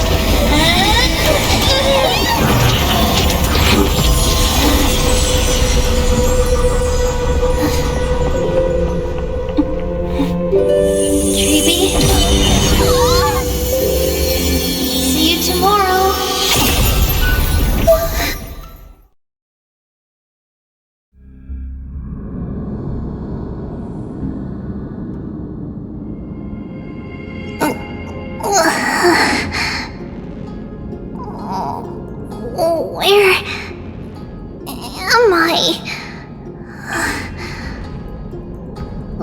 Little gray, snowy, and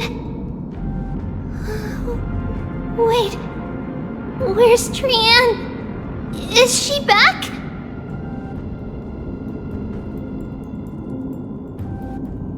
We only saw the 2 of you collapsed on the side of the road when we arrived. Danny and I looked around, but we couldn't find any traces of Lady Trian. What about the black-robed swordmaster? Blast it!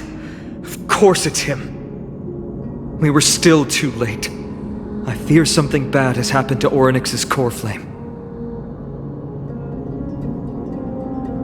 Then Lady Trian... She doesn't have much divine power left.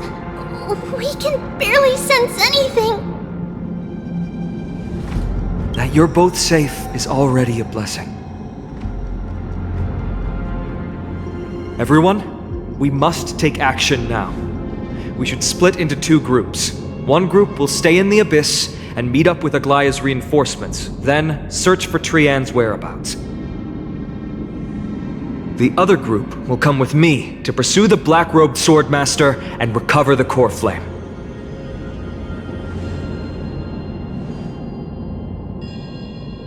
I didn't get to tell you this before, but Anaxa and I already have our misgivings about the Black Tide, so we've made preparations.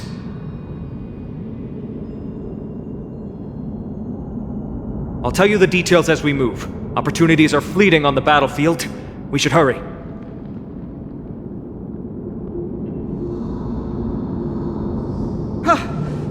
Lord Finan! Lady Treeby and Lady Trinan. I'm glad you're all right. Did Aglaya's people get here? Yes. Lady Aglaya already knows about the situation and sent along a message. Finan, I understand that Swordmaster is of great importance to you. But if you charge in without a plan, I fear that you won't be the only one who dies in vain. I understand. Hatred is a hero's deadliest poison. I have no intention of fighting alone. If that Swordmaster really is related to the Black Tide, the Chrysos heirs must not take them lightly. I have indeed planned to return to the Holy City and discuss the strategy with Aglaya. We'll need all the help we can get for this encirclement.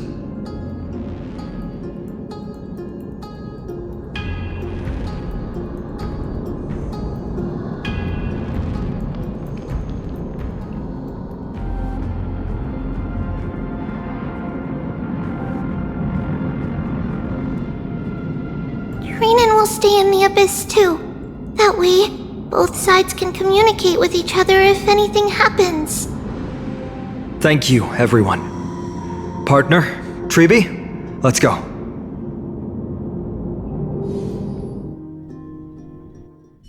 We're back, Aglaya. You should have come to me first, Finan. Aggie, there's no need to scold Snowy. Akuma is currently in grave danger. I know. It's beyond my imagination that the only two titans humankind can still rely on fell in such quick succession. I've never seen the golden thread pulled this taut, as if it could snap at any moment. Finan, tell us your plan. Time is of the essence.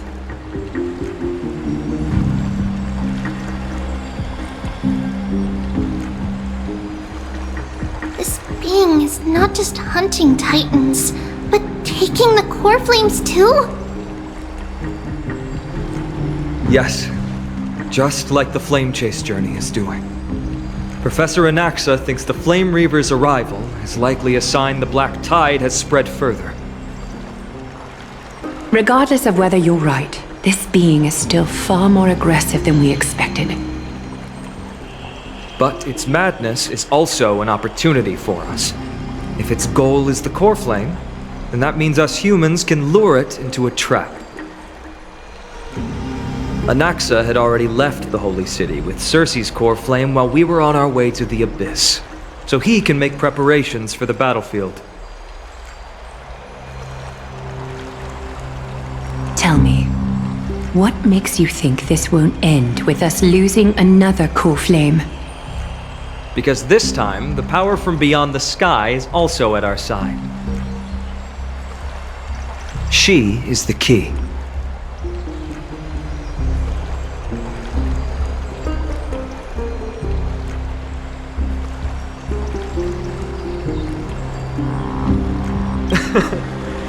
We need your other companion, too. Ma'am, do you mean me? I see.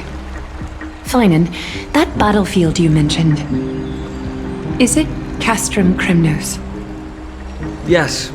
I'm sure everyone remembers the astonishing miracle our partner here performed with her companion during the battle with Nikador, and how they awakened Castrum Kremnos' past.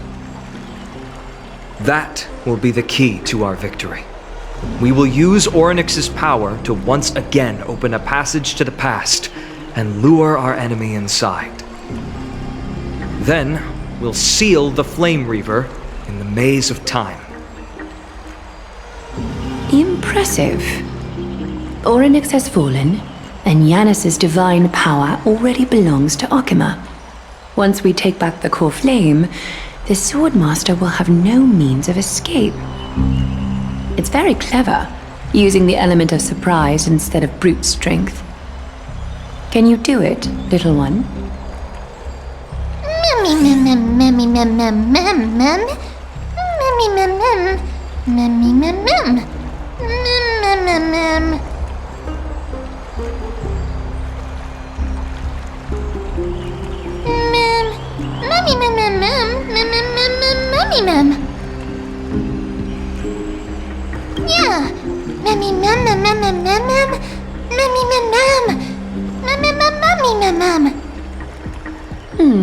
Such enthusiasm. I'm glad to see you're confident. By the way, the Council of Elders declared a state of emergency when Treeby went missing. Kynus and her following have heard tell of the incident at the Grove, and are galvanizing support in secret. I fear she'll make her move before the next assembly of the citizens.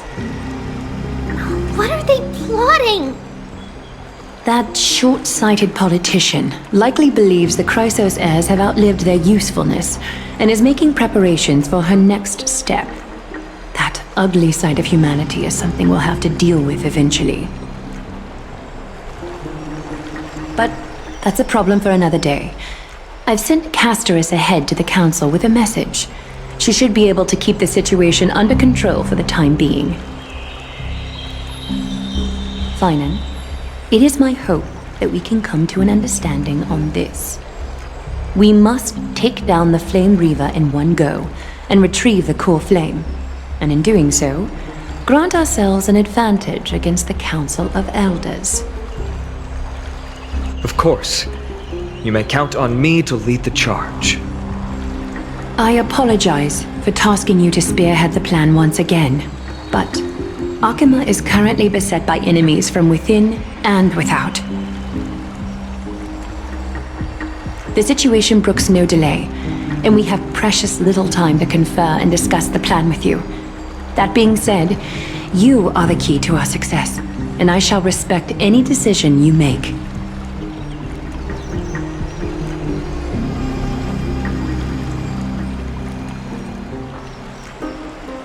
Of course. Should you feel fatigued after our confrontation with the Flame Reaver, you are free to withdraw from the battlefield. We will find another way. We are grateful to you for your aid, and to the rest of you as well. Now, let us be off to begin the hunt. May Kefili sharpen our gaze and grant us victory over the enemy.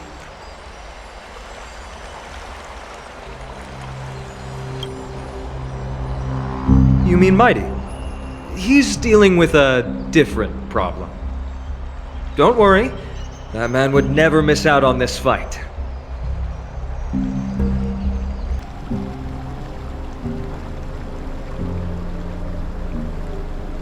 Farewell, my dear friend. You must lead us back home. You and I, we are both the same. We feast on strife and fear. If you're truly capable of leading our people beyond this blood-stained fate, then prove it to me once more, Mighty Mos.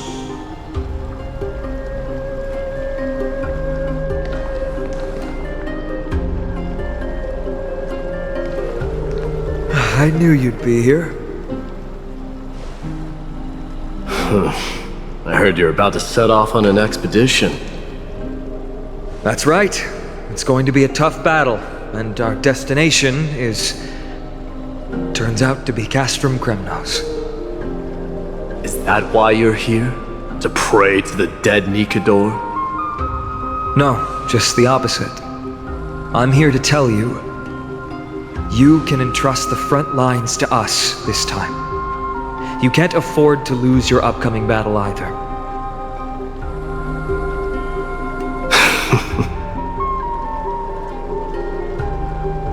Have you heard the story of Geocles the Mountain Breaker? Sounds like you've spoken with Cartonus. That's the name of the legendary mountain dweller, right?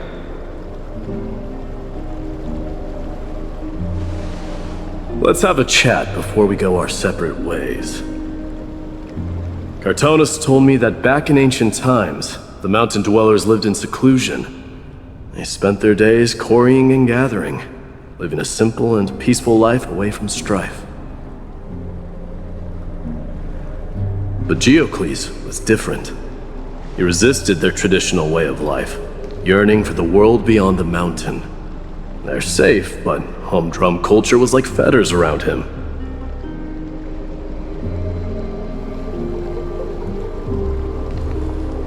He sounds a lot like you. Yes. That is why he, too, faced the same dilemma as I do. One day, during one of Geocles' many ventures beyond the mountain, he spied a battalion of Ladonians stationed at the foot of the mountain. The Ladonians were at war with their arch-enemies, the Companions, and they used the mountain as a base to carry out guerrilla warfare operations. When Geocles, who had taught himself the common tongue, approached a soldier, he learned a shocking piece of news. Ladonians were planning to plant mines and explosives all over the mountain, and then lure their enemies within. With danger lurking with every step, the mountain dwellers' homes were no longer safe. Geocles quickly returned to his village to bring the news to his people. But Let me guess. They refused change and chose to put up with the situation instead. That's right. The mountain dwellers were fearful of even the smallest change to their lifestyle, let alone leaving their home. Despite the imminent war, the elders would rather negotiate for peace instead of leaving the mountains. This made Diocles both angry and sad. But he didn't give up. If you were in his shoes, what would you have done? Lead my people on a resistance, perhaps. I'm not sure. I can't think of a solution that would make everyone happy. A solution that would make everyone happy, huh? That's how naive we are. Well, let me tell you what Diocles did. He took the mountain dwellers' store of gemstones and traded them with the Ladonians for a massive amount of gunpowder. But he didn't do this to fight the Companions. Under the cover of night, he set ablaze the forest surrounding the settlement, forcing his people to flee the mountain. That great fire marked the beginning of mountain dweller history. Since then, their people became part of civilization, and giants became a common sight in the holy city. Meanwhile, that mountain they once lived in has turned into little more than foam inside the black tide. But leaving their homeland also brought many mountain dwellers misfortune. They were hunted by Kremnoans or enslaved. Indeed, that is undeniably also part of their history. But that is Diocles for you. The merits of his actions, or lack thereof, have been scrutinized by many, but historians nevertheless hail him as the Mountain Breaker. Why do you think that is? It's simply because he took action and enacted change with his own hands.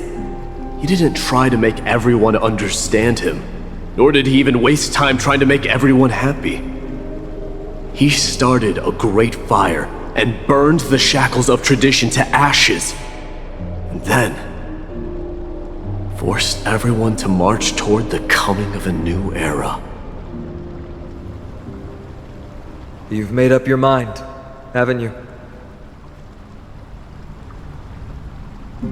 I'll be leaving Akama soon to fight the great darkness of this world, and to shoulder Nikador's destiny.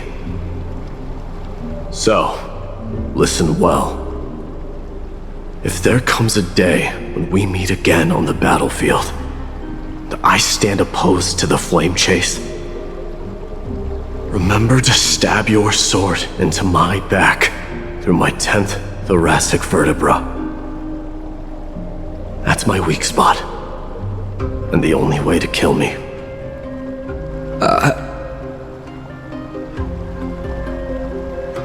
You have my word.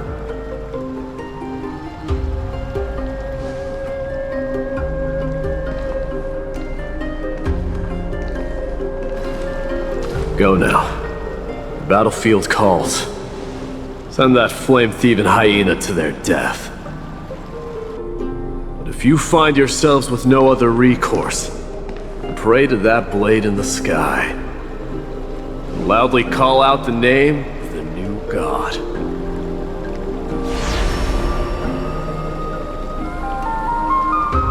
That's the sound of an all-out war. Not the kind of ruckus Professor Anaxa can raise on his own. Let's hurry. The battlefield is just ahead. I didn't think she'd manage to send the Kremnoans to assist. Brave warrior, what's the situation on the front line? Nakaman, why are you here?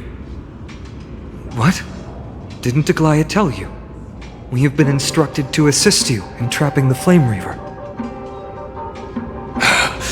Aglaia, that vile usurper. I spit on her name. Our king will be back soon. He'll be able to deal with you and that black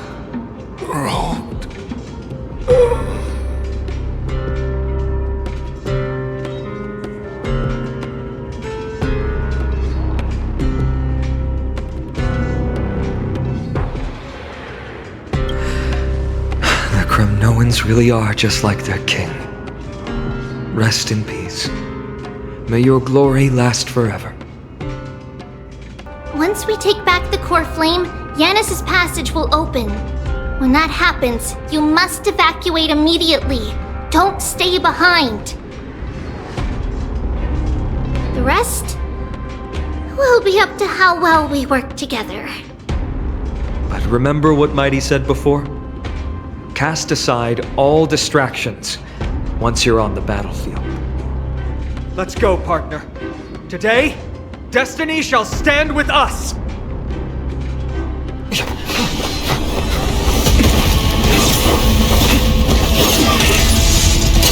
Finally!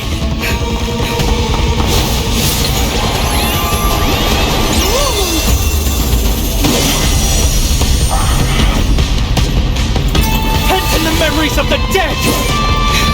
Executioner! You sure know how to keep a man waiting. Any later, and I fear the Titan would have sacrificed him. Frail child of humanity, 'tis more effort keeping you hale and whole against that blade than it is.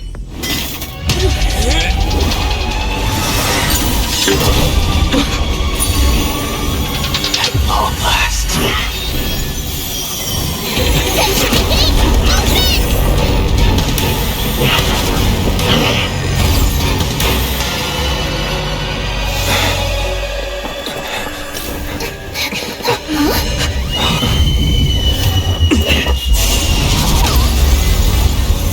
How embarrassing. You didn't come down from the sky? This city is mine anyway. So why shouldn't I go through the front door?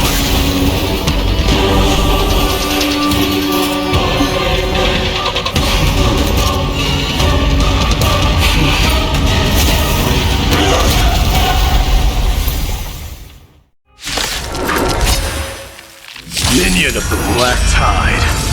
I, King of the Kremnoan Legion, will oppose today. Long time no see, Mikador.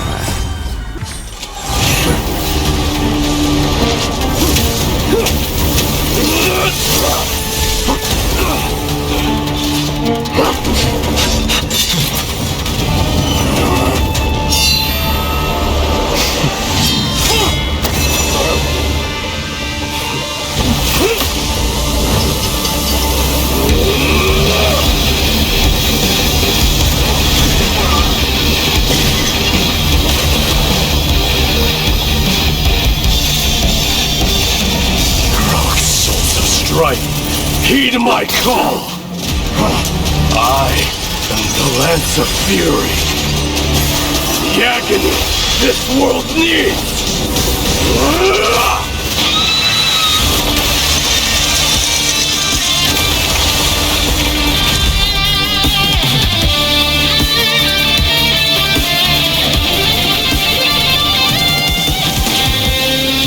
Witness this. New God has come to Castrum Kronos. Look! The warriors have returned! But are the rumors true? Has Orynyx fallen?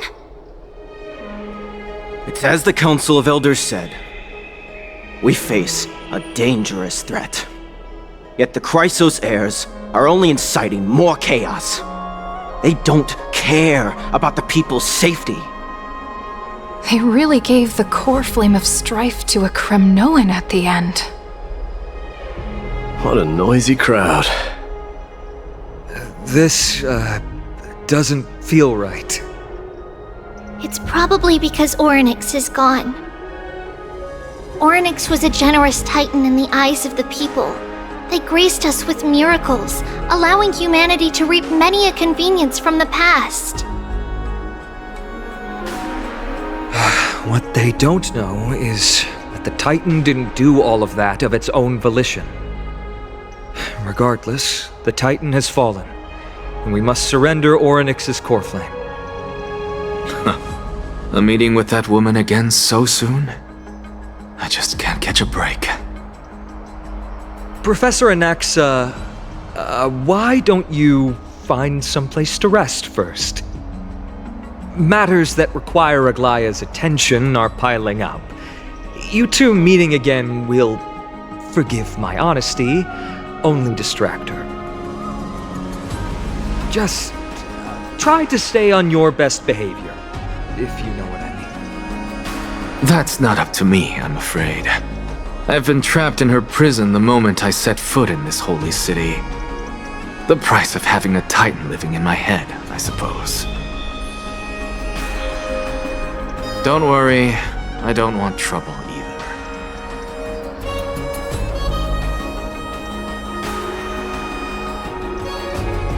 They have differences in ideology.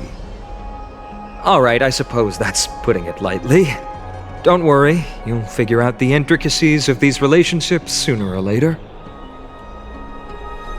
I'm sure you don't need my help handling Ornyx's core flame. So I'll be off. I have some personal matters to attend to.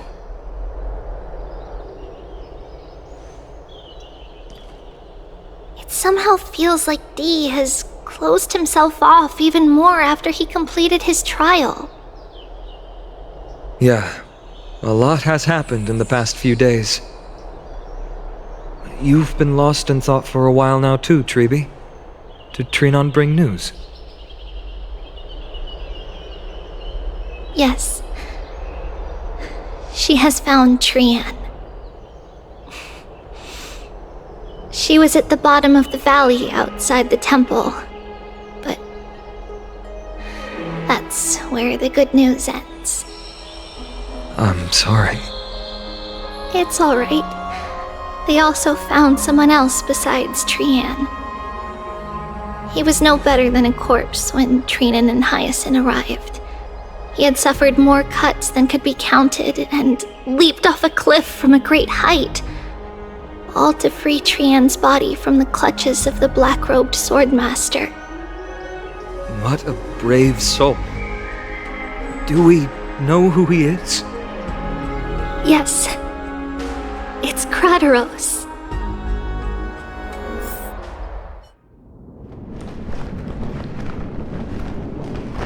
Stop!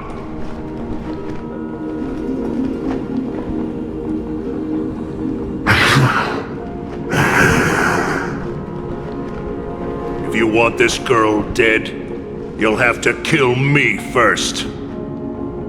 How ludicrous. Your body made of flesh and blood as it is will not survive more than a single strike from me. Better to die in battle than return even in glory. As a Kremnoan, I know not the fear of death. She's lost her divinity. I have no interest in an empty shell. But answer me this, child of strife. Why do you raise your shield for her? As the leader of the God Shield Brigade's elite, I protected the king against the Black Tide with this very shield. And I've done this over and over, hundreds and thousands of times. A pathetic killer like you could never understand the weight it bears. Pity. And crumble like rusted iron. Good!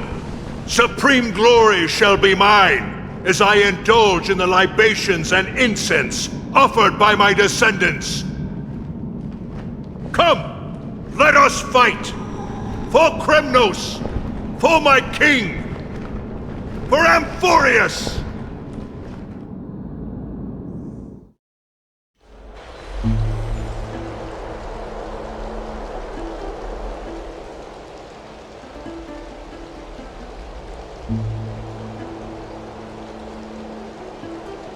We foresaw this cruel parting 1,000 years ago. Today is but a reminder of that bitter taste. Lady Aglaya, I don't understand. It wasn't life itself that Lady Trian lost. Why does she look like she really turned into a doll? I don't understand. Don't be sad, Hyacinth. Trian has used up her borrowed time from Yanis, that's all. Her spirit is now riding the west wind, flying ahead to a world free of sorrow.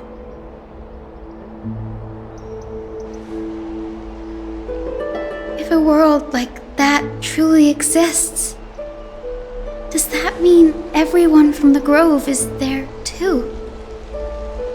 It exists, Hyacinth. Do you not remember?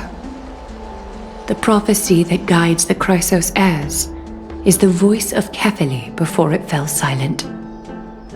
It loves all of its creations dearly and would never bear to lead us astray with lies.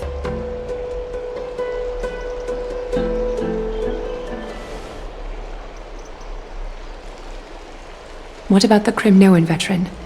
How is he doing? The Twilight Courtyard has done all we can. Even so, we've only managed to keep him from breathing his last. I had to use the Sky Priest's techniques to help him to walk again. But if light ever disappears from Akama for good... No. Let's hope that never happens.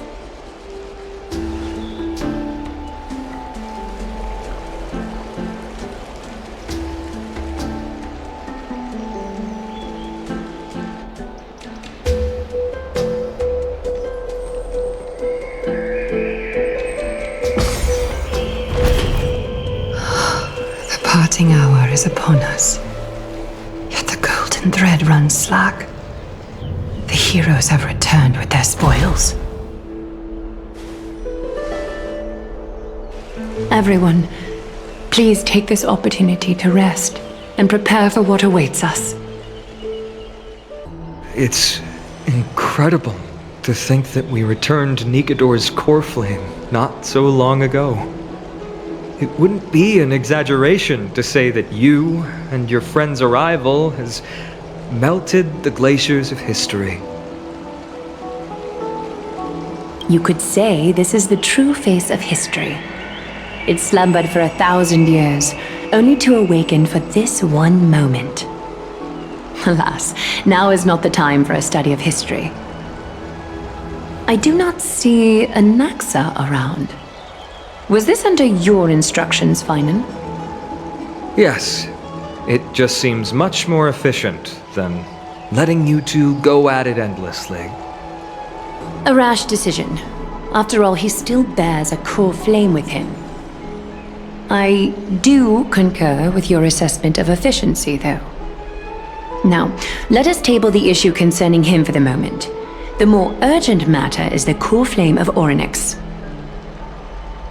The Chrysos heirs had initially crafted a plan regarding the order to return the core flames, for titans like Orynyx and Circes, who harbor no intentions of harming humanity. Our strategy entailed assuming their divinity only at the very end. But this unforeseen turn of events has thrown everything into disarray. If we don't return the core flames to the vortex of Genesis, and we leave the Titan's divine positions vacant, we can't even begin to imagine the disaster that would follow. But the most pressing issue at hand is that we haven't found the Chrysos heir capable of bearing Orynyx's divinity. Finan, Castris, Mighty, and Hyacinth. Treepy and I devoted a millennium scouring the world, only to find these few people. Only a chosen few possess the capacity to assume divinity, the elite among the Chrysos heirs. We would never hastily extend our invitation without first verifying their potential to bear such power. Yet we cannot compel anyone into divinity, as it would be no different from sentencing them to the gallows. Truly a dilemma. Yeah. How about letting her give it a try?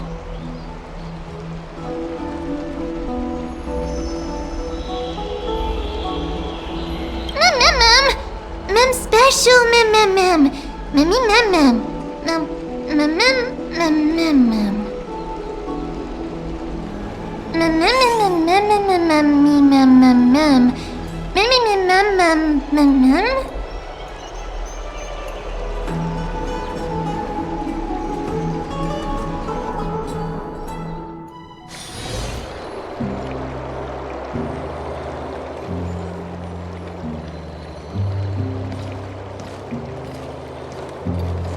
I see the Reaper has forsaken you too, teacher. It simply put my life in the hands of the Twilight Courtyard. That priest girl's medical talents are truly exceptional. She might be far from the ordinary girl we envisioned. But this isn't about me, Mighty Mos. I saw it. You finally decided to embrace your own fate. Power of strife is stirring a tempest within me as we speak. My bones have turned into steel, and my blood is seething in a blaze. Past rulers of Kremnos could only aspire to this might, yet I have merged with it. I've made history, and henceforth divinity and kingship shall coexist as one. Indeed, you've realized the aspirations of every former king of Kremnos. And now, you can at last bring our people home and reforge the glory of Kremnos. Unfortunately, I harbor no such desire. What? What do you mean by that? Over 2 millennia past, devotees of Nikador's might banded together beneath their feet and erected a city of their own. Ever since then, Kremnoans have served as the blades wielded by the god of war, following the Titan's path in its conquest.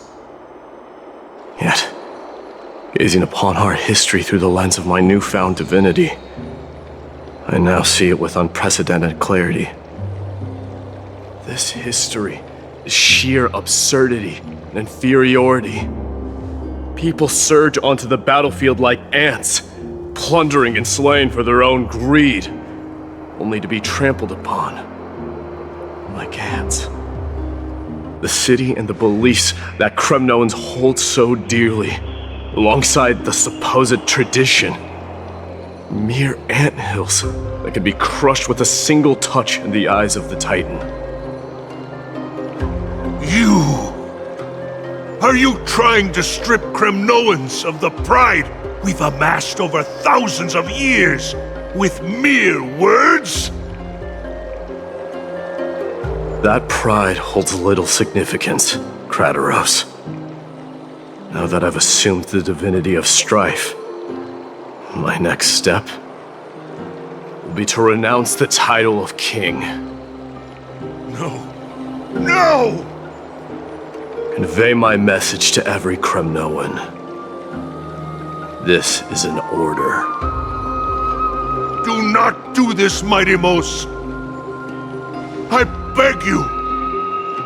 Our history commenced in the year 2506 of the Light Calendar, concluded in the year 4931.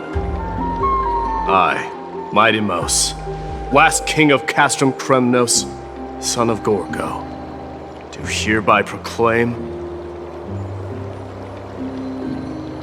the Kremnoan dynasty comes to an official close today. You have killed us. You have killed us all. No. I am granting you a new beginning. What is this? My mother's signet ring. It served as a symbol of kingship.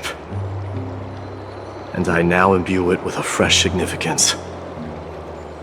Take it, and rally those who have lost their identities.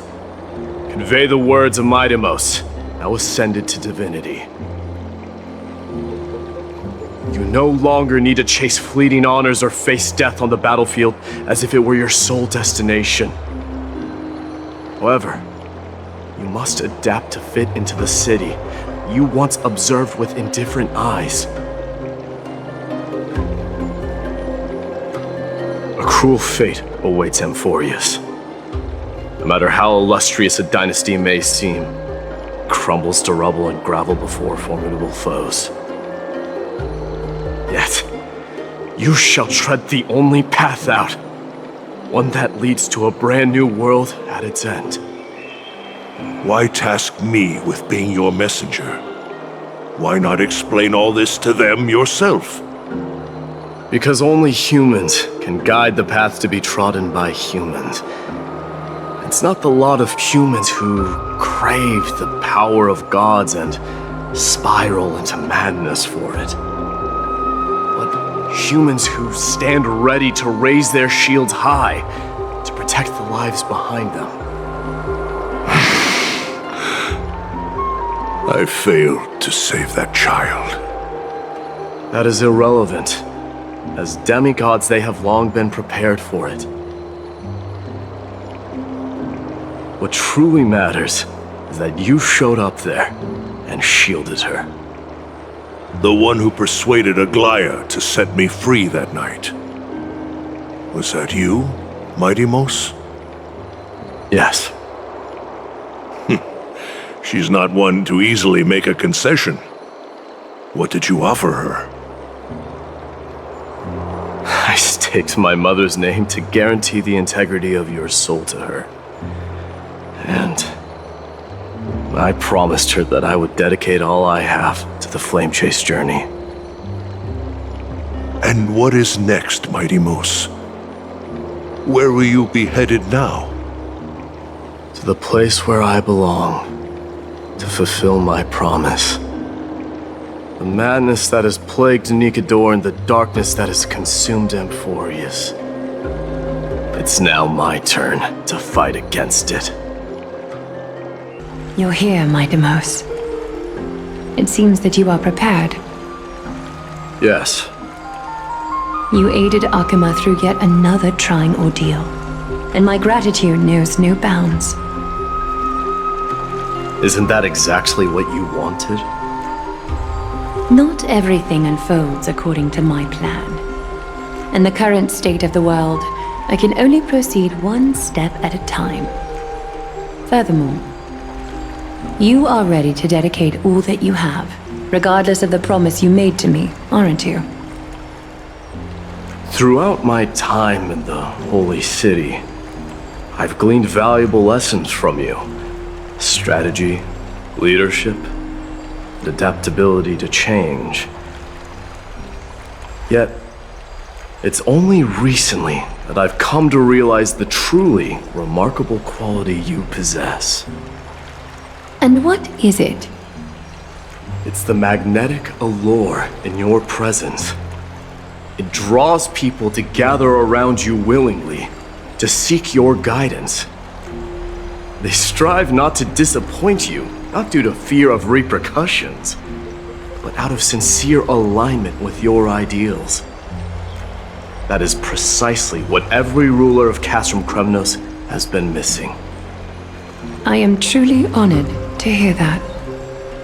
And now, Midemos, you have risen as the most powerful demigod in the world. How do you intend to wield this newfound power? I shall see Nikador's aborted mission through to completion, and become the strongest bulwark for Amphorius to defend against the Black Tide. I will secure enough time for the flame chase journey, until you manage to lead everyone to reach the miracle of Genesis.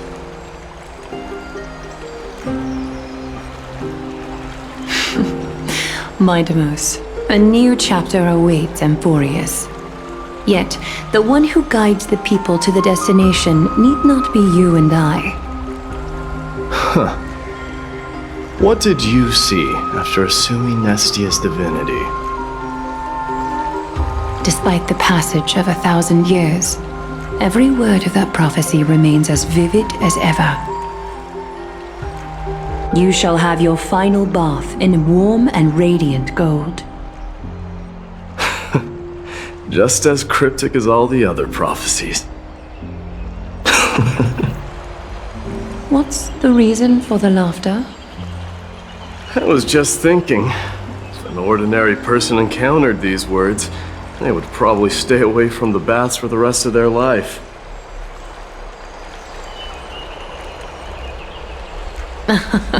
But I cannot forgo the delightful experience a bath offers. So, I assume you also glimpsed yours, my Deimos? One day, you shall die with a wound in your back. Well, that is a rather straightforward scenario. If I were to be terrified by drivel with no basis, I would not have attracted your gaze and joined the flame chase journey in the first place. You speak the truth. May you be destined for a powerful fate, and may we reunite in the promised new world. Farewell, mighty. Outlanders? No. Trailblazers. I will soon make my way to Castrum Kremnos. If all goes according to plan, this may be our final meeting. I just want to let you know that I appreciate everything you have done for Amphorius.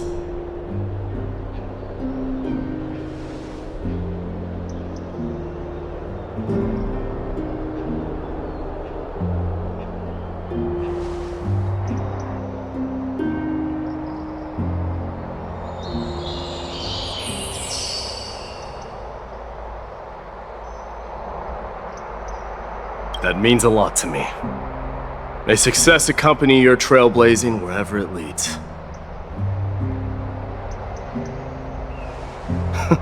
How about you let me guess what's on your mind?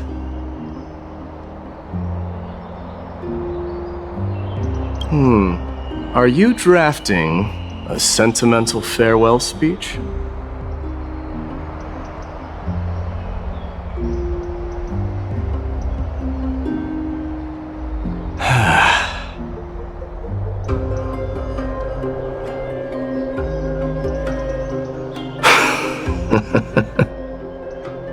Now that I bear the divine within me, I can get the vague feeling that you have a great significance for the future of Amphorius.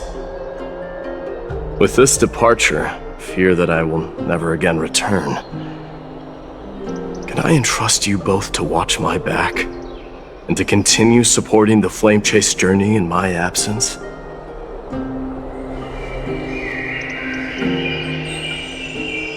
You have my gratitude. Then, farewell. Yes?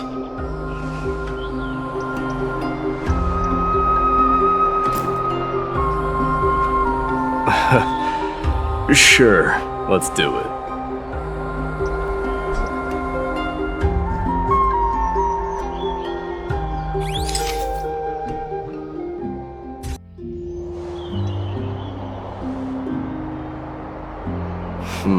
Well, feels peculiar, I suppose. I'm not talking about your photographic skills. It's just that I rarely take photos. But this one, it's pretty good.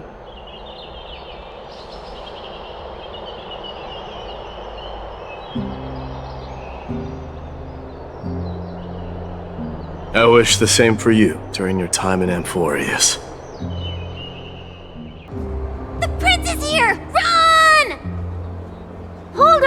Lord Midamos isn't the prince anymore. He's now the guardian of Amphorius. What's going on? I should have known you were the mastermind behind this. Hey, don't go pointing fingers without cause. I swear I'm innocent this time. See those kids over there? They're the ones who brought everyone together. I admit, that took me by surprise. Were you seriously just going to sneak off without a word with me? Well, I was actually on my way to bid farewell to you, but ended up running into this. Oh, that's quite an honor, I suppose. We better not leave them waiting too long, don't you think?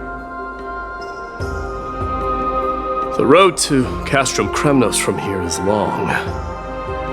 Perhaps it wouldn't be a bad idea to take a moment and etch their faces in my memory one last time. All right. It's about time for us to part ways. Any final goodbyes you want to share? This might be your last chance.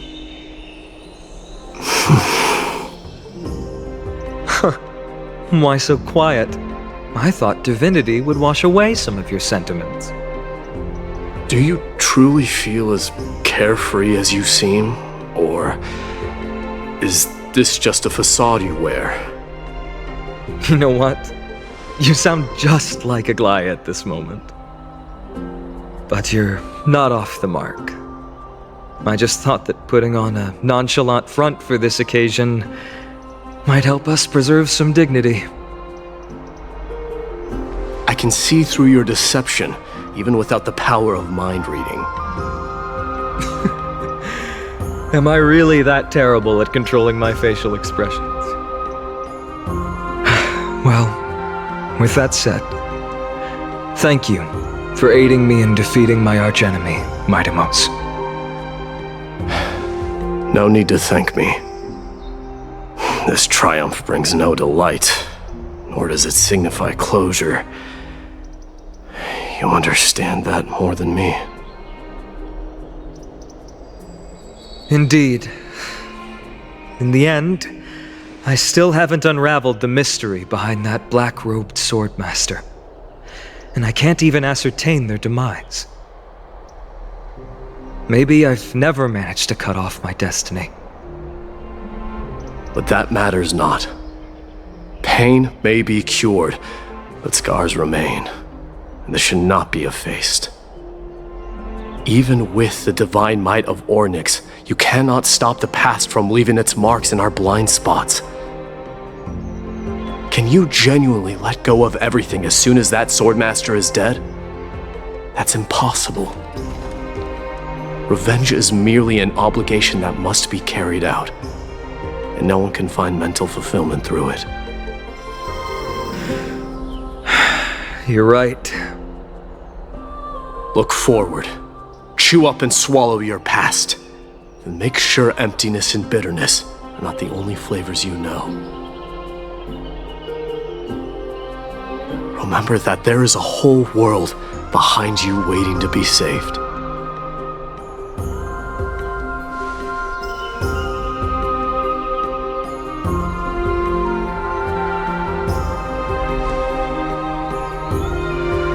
I will keep that in mind.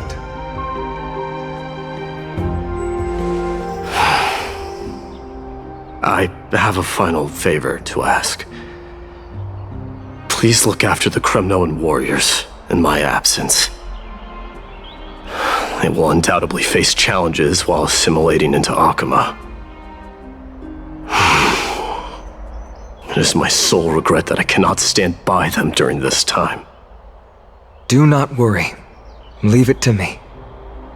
And, while I'm at it, I'm going to find out if the Kremnoan language is really missing that many words. The Kremnoan philosophy can never be encapsulated in a mere dictionary.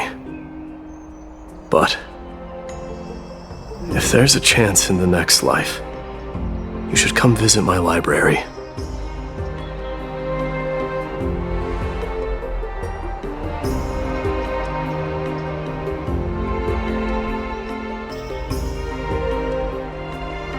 I'll be on my way, Deliverer. Remember to stay alive till the final act. Yes. Same goes for you. Don't die too easily. May triumph always be yours, Mightymouse.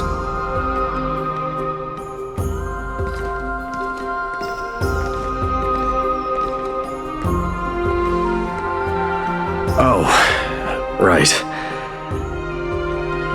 One last question. Go ahead. You better not leave any regrets behind. Are you the one who told Cartonus about the signet ring? Well...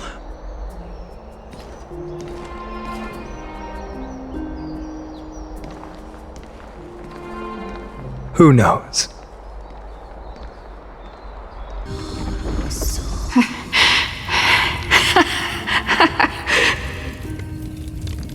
Get up, my son. You showed great courage in today's training. Let's wrap it up for now. Yes, Mother. Mother, there's something I want to ask you. What is it, Mightymouse? Why must we learn to fight? It is for glory and honor, my son. For Kremnoans, mastery of swords and spears is ingrained from birth. And the battlefield is our destined end. Is that really the way it is, Mother? What makes you say so? Because you don't sound entirely sure. You're right, Mightymouse. I once believed those words, without question. Until your father cast you into the Sea of Souls. It was at that moment I realized how everything I believed in was utterly hollow.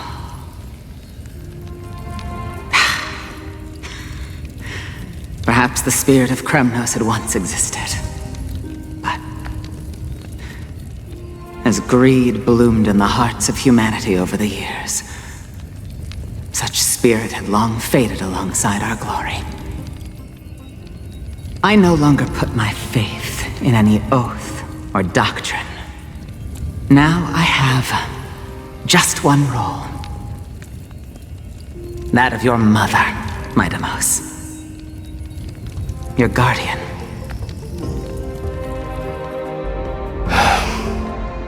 That dream always ends there. The journey back to Castrum Kremnos is proving to be longer than expected. Kraterov said that shortly after my fall into the sea, my mother challenged my father to a duel. She died through father's treachery, and I never saw her face. Yet each night she would show up, waiting by the flickering firelight. I always anticipated the sequel to that dream, believing she had more words of wisdom or guidance to offer. But now, I think I finally come to understand. That is all she wished to tell me. And now, I too am left with but one role.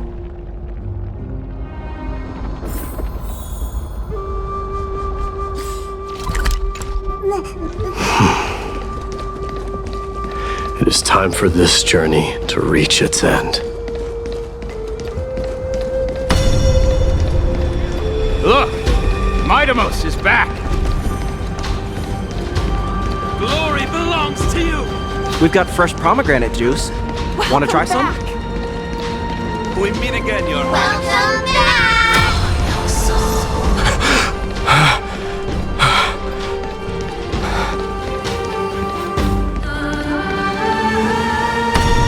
How was your training? Ooh, say, come and check out what I just wrote. Mightymouse! Did you just come back from training? It's been a while. I beat you at the festival. Welcome home, Mightymouse. Have you found something?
Smell sunlight and the wind of Akama. This was your favorite spot, wasn't it, Trianne? Lady Trianne, why did it have to end up like this? Take it easy, Cass. Departure is a part of life. It's just that ours isn't as tumultuous as it is for ordinary folks. When we started our journey, Yanis had already provided their prophecy, just like how that Titan divided themselves to create the countless passages in the world. It's only natural for us to follow the same path since we inherited their destiny. If you don't mind, Treeby, are you still willing to unveil that past for us? The past regarding the prophecy?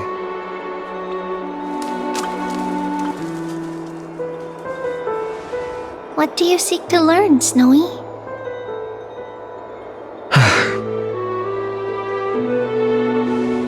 Midimos has left the city to face his own fate. That is, the fate of every demigod. We will all eventually let go of our past to follow the same path as his. So, what I want to know is, as Amphorius' first demigod, what compelled you to take the first step on this journey? And what has sustained you to make it this far without looking back? Despite the fracturing of your body and the numerous departures you have endured.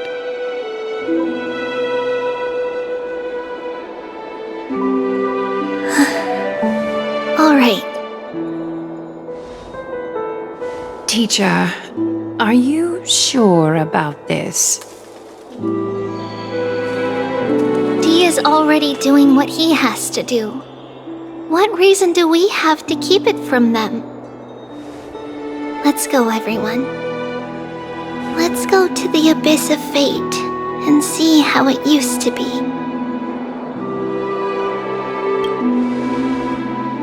That's great. Thank you. Trinan, would you mind? Treeby, are you not coming with us? I want to stay here with Trianne for a bit longer. I see. We'll be off then. Take care. Since you have made your decision, then let's proceed as you wish. See you later, teacher. Cass, are you not going with them? No. I'd prefer to remain here to accompany Lady Trianne. She hated being alone. What's this? A little gift that I had hoped to deliver to her personally, though fate had other plans. Oh, So, you saw us arguing that day? Yes. I figured Lady Trianne would like it a lot, so I bought it. I see. Cass, you know, I recognized it immediately that day. It truly is an authentic piece from Yanissopolis. Then why? It's just that Trianne had forgotten far more things than I. For example, she forgot that this glass object meant something unfortunate according to the traditions of our homeland.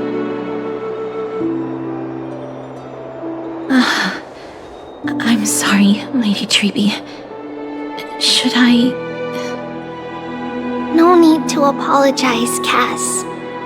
At that time, I simply didn't want her to be trapped by our past, especially considering how much time had passed since we left home. But now... it might just be the perfect gift for Trianne. All shall bid farewell to one, and that person alone will witness the miracle. While you and I have long accepted this absurd fate, they remain fresh and inexperienced. Teacher, don't let the weight of that cruel prophecy crush their spines. But it would be even more cruel if we allow them to ignorantly fall before the gates of the new world. They will eventually need to know the truth. We just need the right opportunity. This, to me, feels like the right opportunity. So, this is how the Temple of the Three Fates looked back in the day. At this point, Yanissopolis still resides under Aquila's protection, yet it is already fated for decline, and only contains a beautiful facade. Is it because Amphorius has entered Era Bellica? Yes, strife remains distant from this part of Amphorius right now, but in 5 years' time, at the same entry hour, this temple will become the source of another war. Then, where are you at this time? Right over there.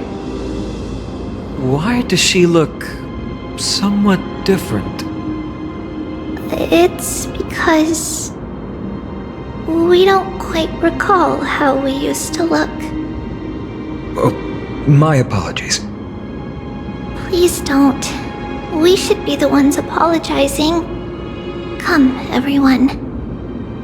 It's time to witness our last conversation with Orynyx.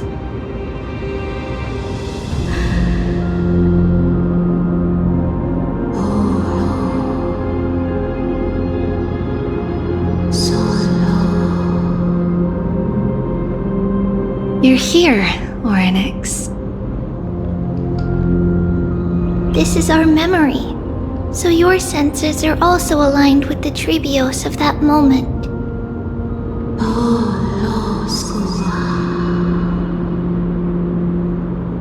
False prophecy, huh? So you still think that way?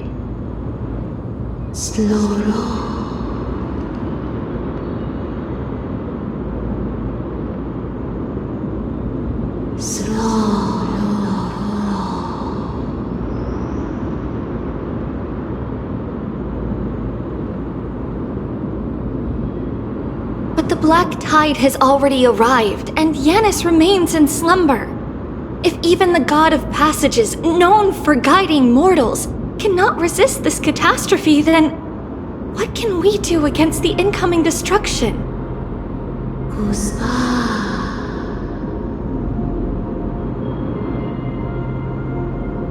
Those chosen by fate would never have their family taken from them. And how can I alone remain safe and secure while watching the entire world crumble before my eyes?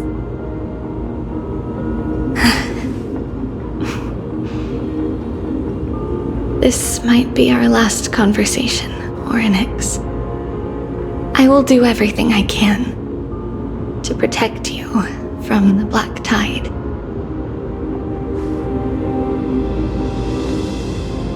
The family she just mentioned. It's our mother. She fell from this spot into the valley a long time ago. It was during a grand ceremony held to seek Yanis's guidance. But things took an unexpected turn. It was Kefali who responded instead.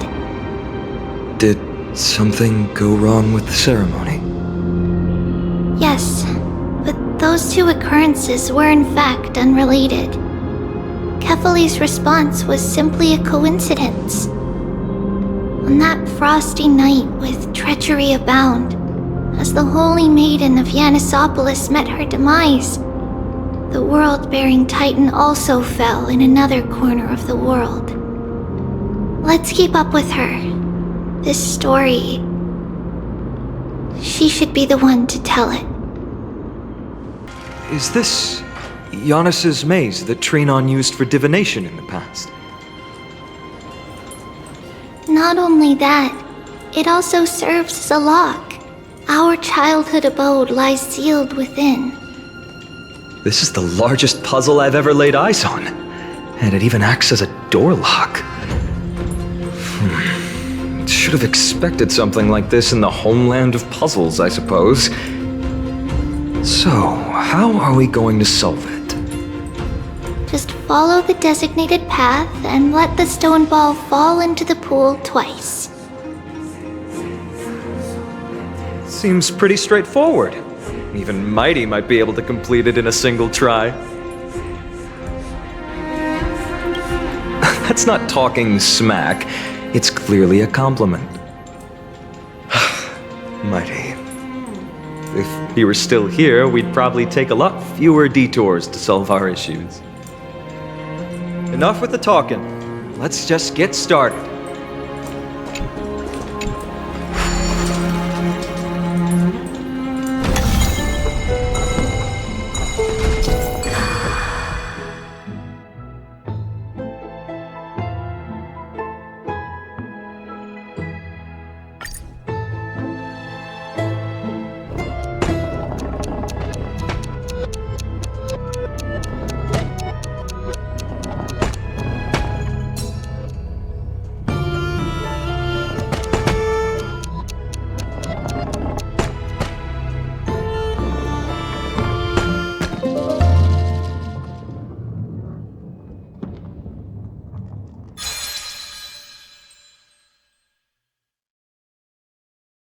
Impressive. You too have the makings of a high priest now.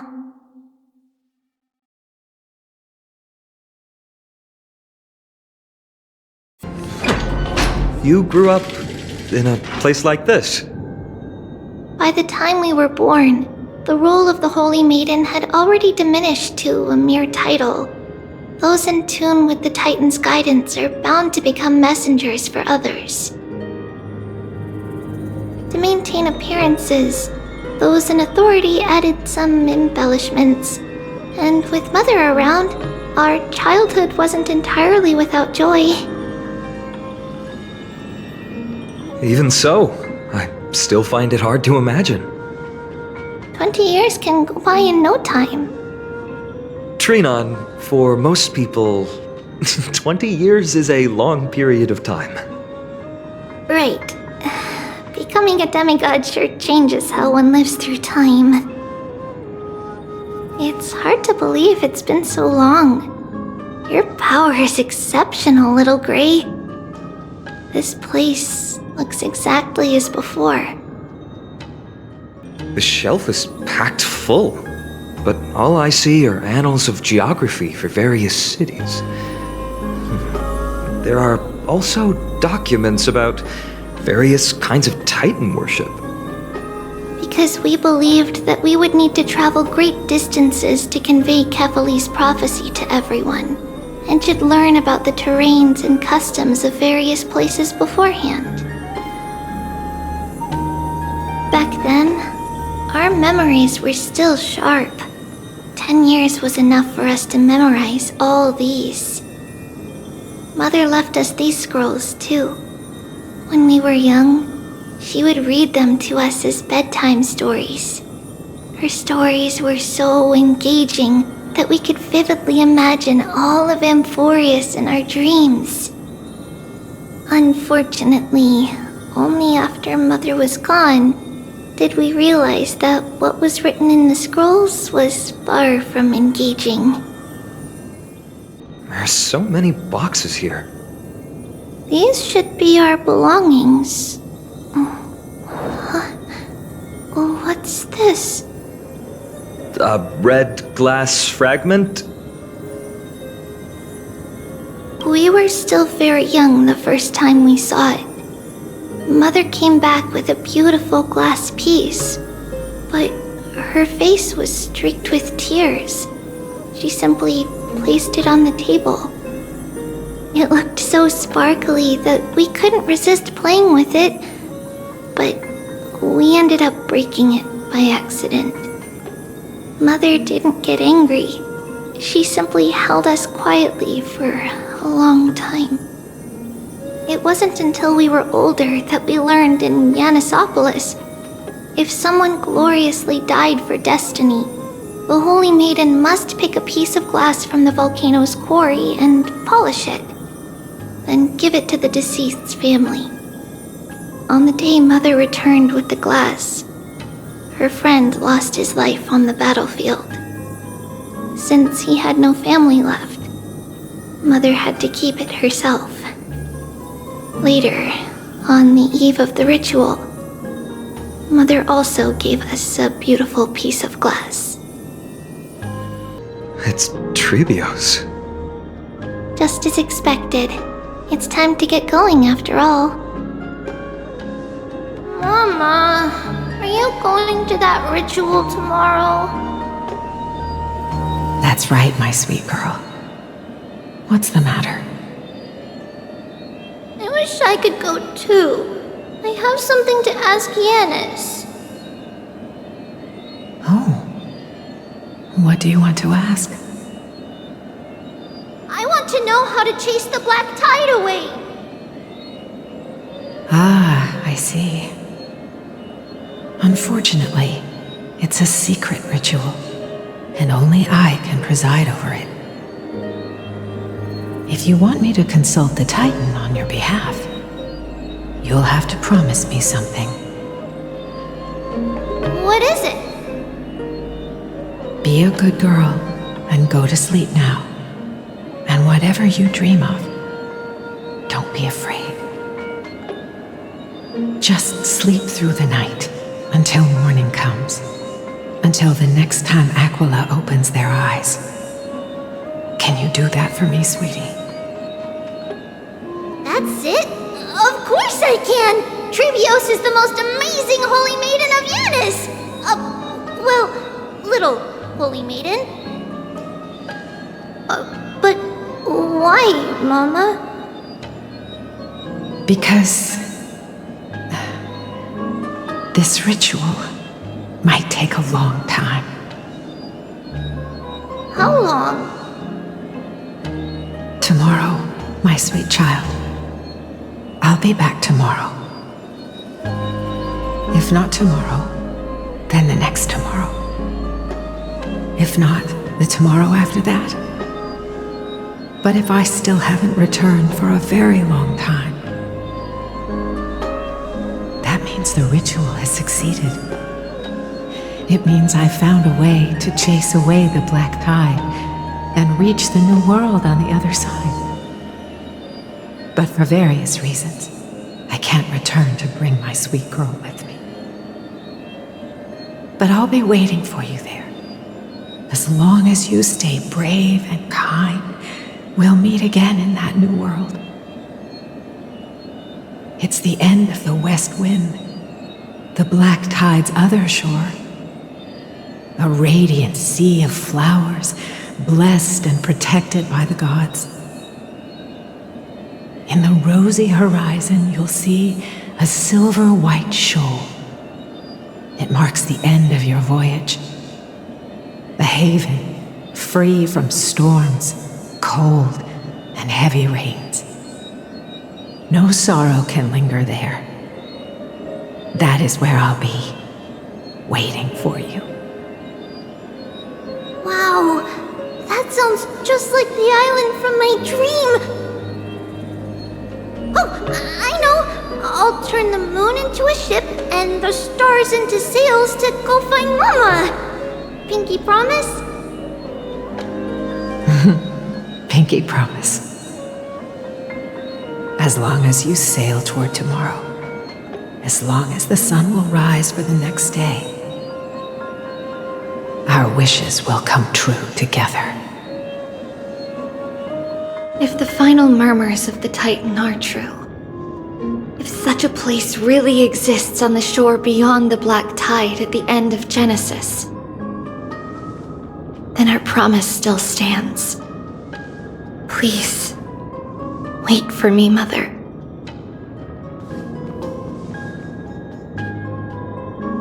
After those 10 years of darkness, when Aquila opened their eyes for the last time, we finally set off. This way. Now, we'll go through this shelf. But how? With Yanis's power? No, we hadn't acquired their power back then. So, this obstacle, it was simply a mirage? Yes, the answer is right on the shelf. Go ahead and give it a try.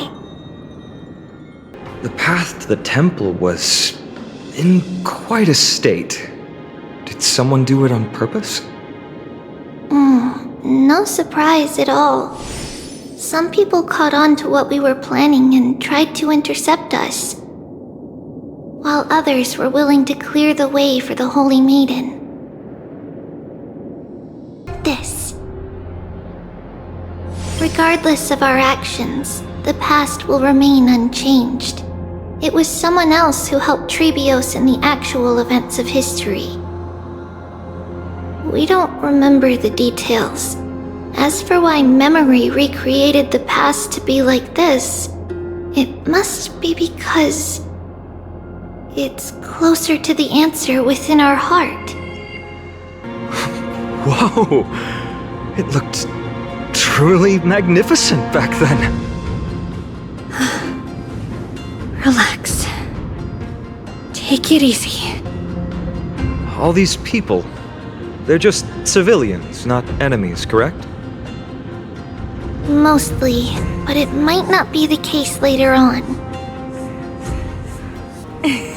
Hey, little ones. How did you sneak in here? Shh!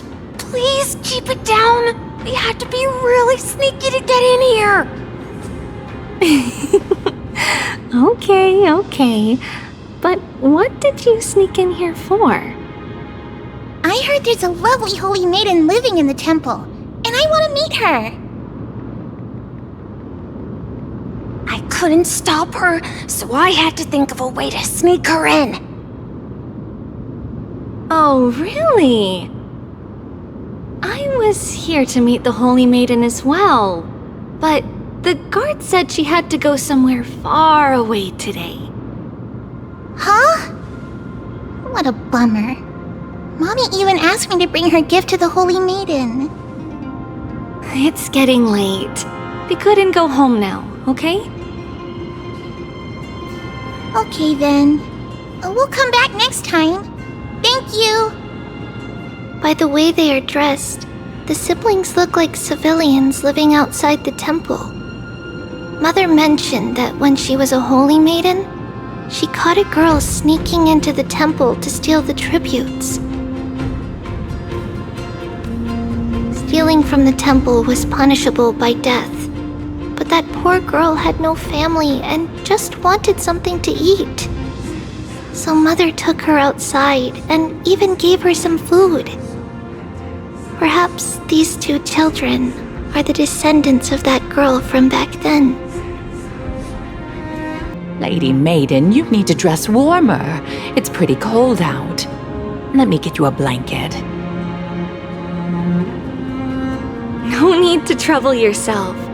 I'm just going for a quick walk. All right, but please take care of yourself. Your mother made us promise to look after you before she left. It's been a while since I last saw you. I just realized you've grown into such a beauty, just like your mother. Oh, here, have some of my sweet pastries. She used to enjoy them, so maybe you'll like them too.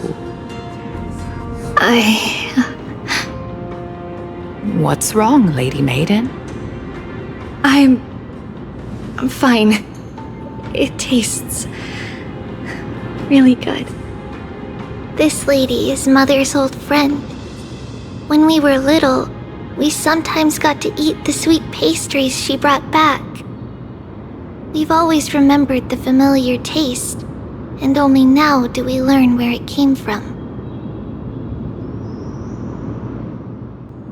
Apologies, Lady Maiden, but the Yanis vault is under maintenance today.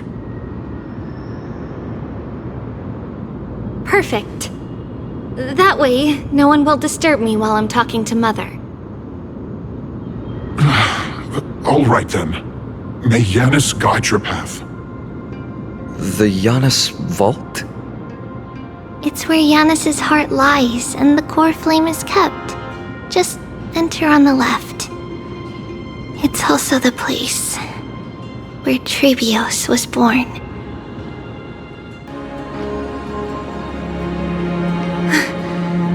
At long last.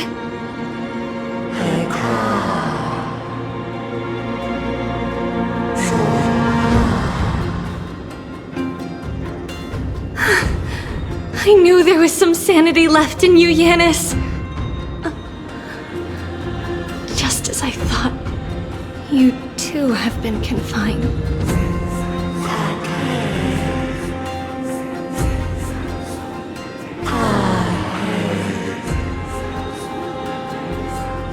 No, Yanis. I've come here to take on your fate.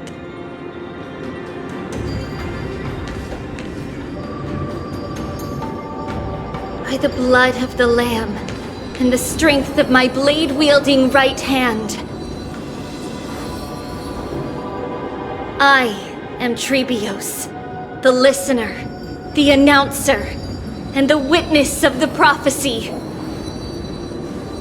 I, the Holy Maiden of Yanisopolis, the Walker of the Infinite Paths, have come forth to assume your duty.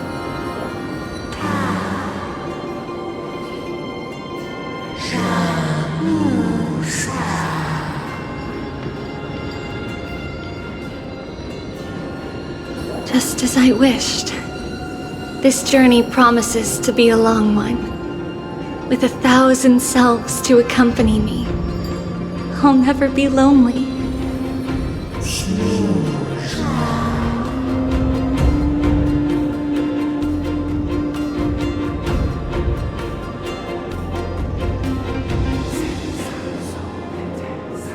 No matter. My hands are not made for bearing arms. But my feet are destined to embark on a journey for the benefit of all.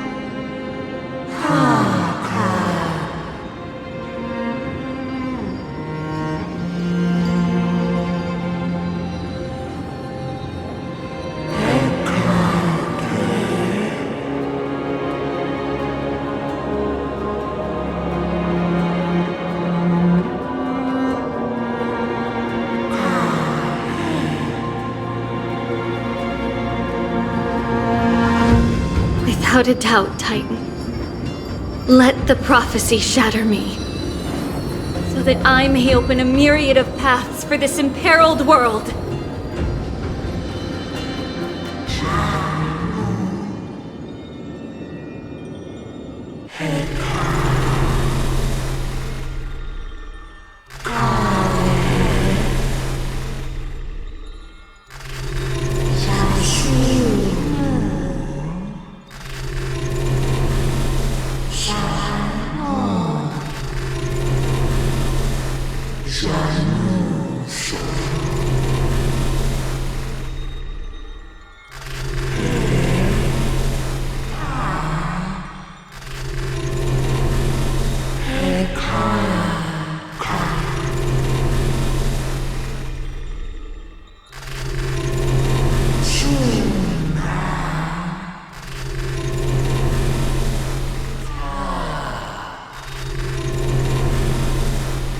I understand, Yanis.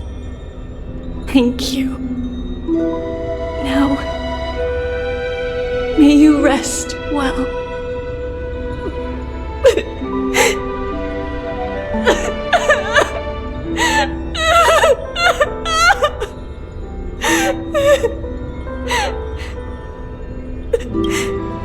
Mother,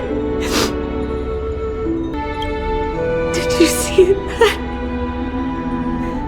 I have assumed my duty and stand ready to set out. We will step over the gods' courses and wander among humanity, and thus we shall sweep apart Amphorius's pitch-dark fog. May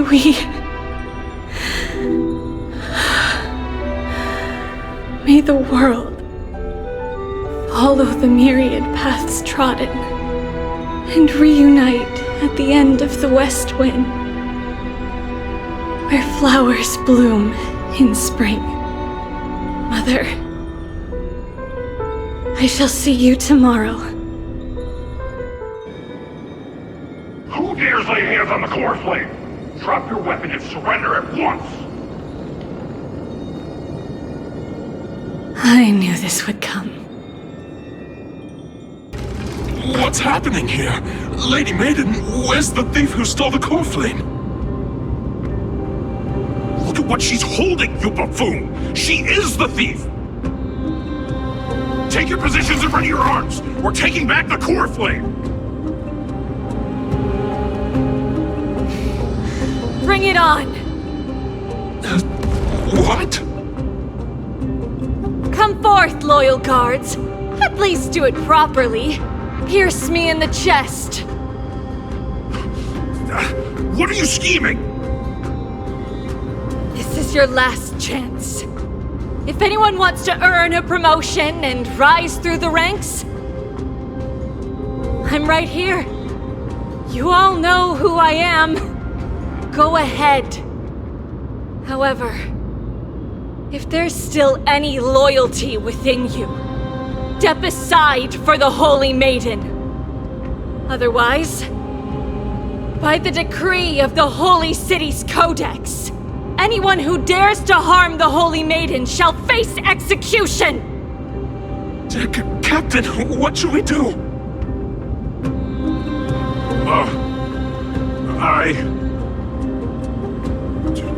Do it! Kill her! If any of you want to get rich, then come with me! Take this traitor's head and wealth will be ours! We can't just stand by and do nothing. Let's move, partner.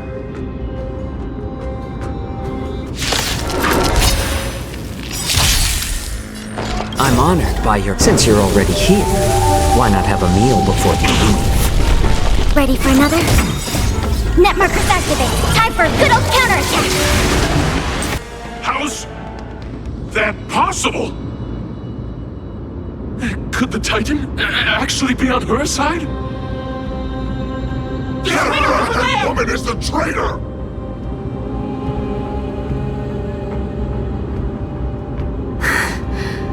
I should go.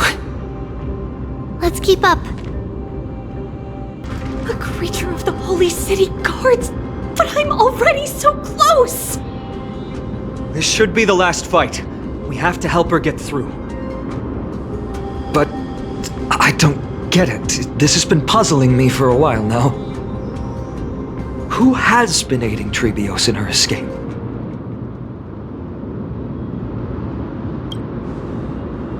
While history might be blurred by memories, seeing how the whole city is hunting her down, she clearly had no allies.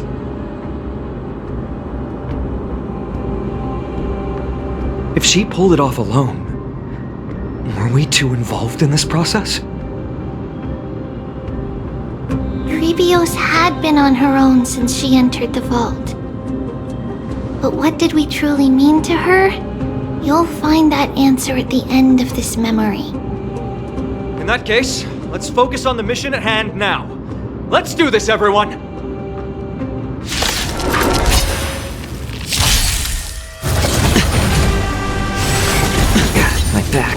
we still have the upper...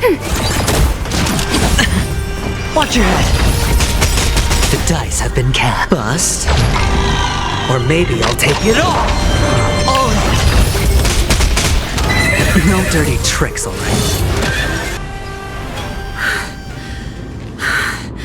Finally, beyond this gate awaits a boundless world. This is where my journey begins. God of passages, can you see me? I will complete the path that you started. No response after all. Yanis, may you have a good dream. I can't stay here much longer. It's time to leave. Well, looks like this is the end of the memory. Not yet. The question that has been puzzling you. She's about to reveal the answer. But nothing happened. What was making her or you hesitate at this moment? If she had known this flame-chased journey would proceed as the Titan foretold, bringing about great suffering and fatalities, including her own, would she still have chosen to walk through the gate and start her journey? I think the answer is already within you. And you've made your own decision. What? You can hear us? Not really. She can neither see nor hear us. Yet she knew that one day, someone would return to unveil this dust-covered memory. We can never know for sure who helped us back then. But that kindness was forever engraved in our hearts, motivating us to move forward. Time has modified this memory into a special letter, so that we do not forget our original intent. It's a letter written by Trebios of the past and sent to her future self. In this memory, it is Trebios of the future who overcomes all difficulties for her and sends her on a long journey toward the tomorrow where we are. Yes, you'll remember it all. And then find your way back to the gate where everything began. Here, I will set sail toward the distant horizon. Here, you have traveled far on your way home. Such is the maxim that unveils Trebios' fate. You shall shatter into 1,000 fragments and wither on the soil of foreign lands. So, if you ever feel lost, return to this place. I'll keep this memory here for you. Or for me, to embrace it again. Worry not. The loss is something we've grown used to. Our resolve and our pledge are what Trebios will never forget. Each one of us has never failed to remember. Losses are a constant on the flame chase journey, among which even life itself holds little value. The hot blood of the sacrificial lamb will not be spilled in vain, like my mother and I. The libations poured are guaranteed to bear fruit, just as my blade-wielding right hand is not a hollow formality. Surmount the myriad passages of Yanis, and we will once again ride the west wind and let the wings carry us far away. So, this is your answer? That's right. In the name of the three fates, I stand by my answer with no regrets. Now, with or without the gods' blessing, I run towards the world's agony.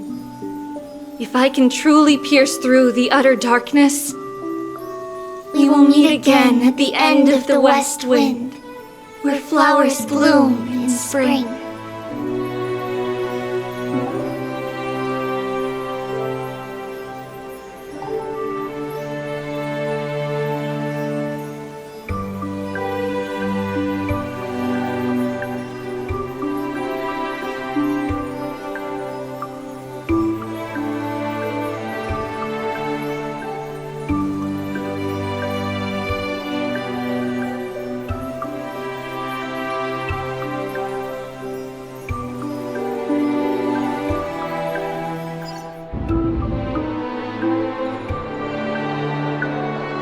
Lady Treby, do you still think that everything will be fine tomorrow?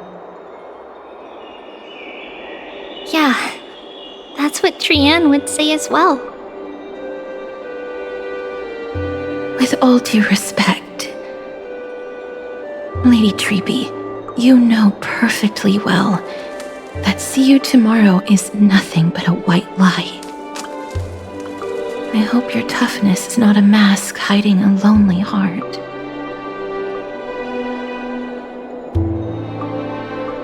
Cass, that's not a lie. See you tomorrow is the greatest prophecy in the world. Prophecy?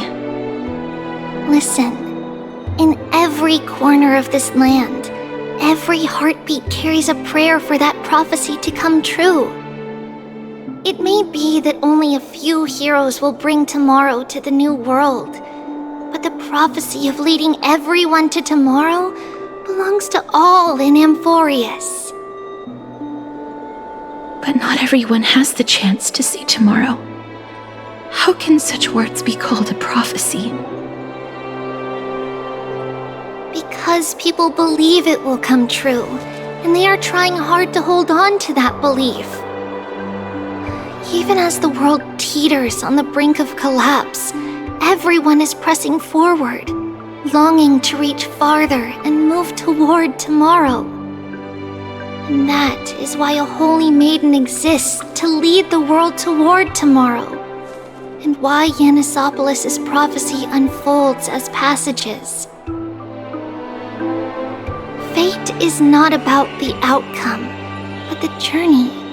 It's not the flowers that bloom at the end of the road, but rather the paths that lead beyond the gate, where people tread toward the sea of flowers.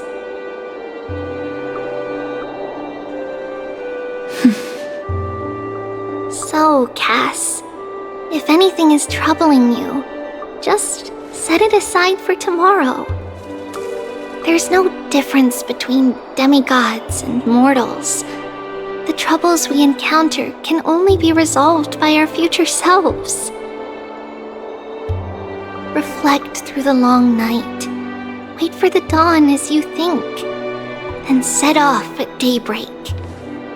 The hesitant part of us will be left behind in the dark, while the determined side of us will know no fear.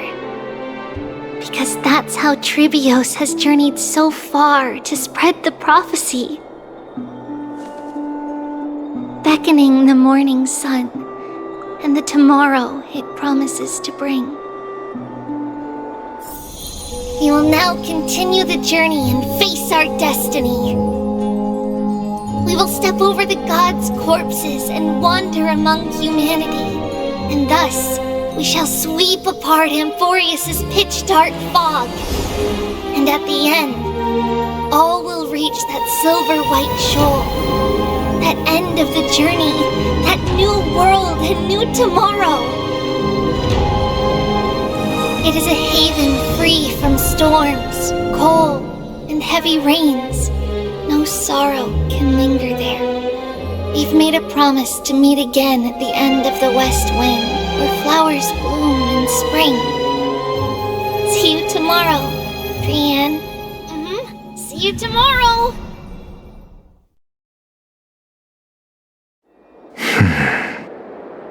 Child of humanity, Surely you are not waiting for the arrival of night.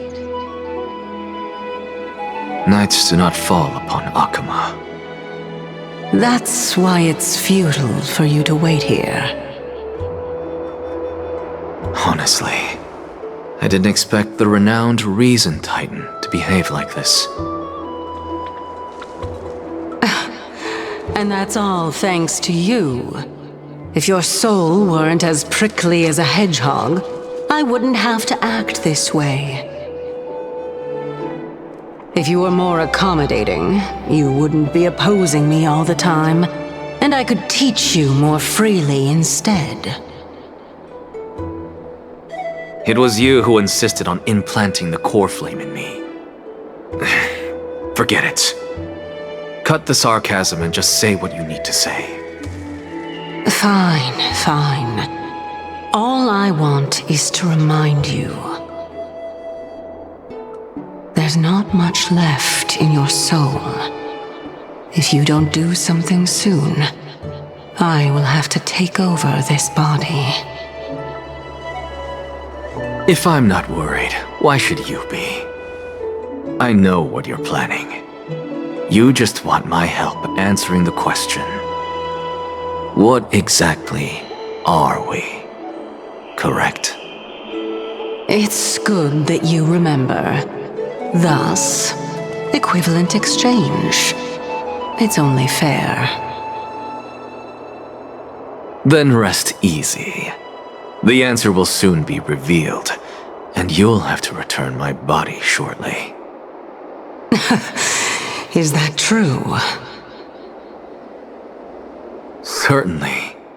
I initially thought this extremely frail state would hinder me from getting my body back. But I didn't expect the answer to be right within it. That saved me a lot of trouble. I don't even need the black-robed swordmaster's ceremonial blade. That's certainly worth celebrating. Regrettably, I can't carry out the upcoming experiment alone. The girl who's walking with death, is she fully prepared? Be patient, Titan.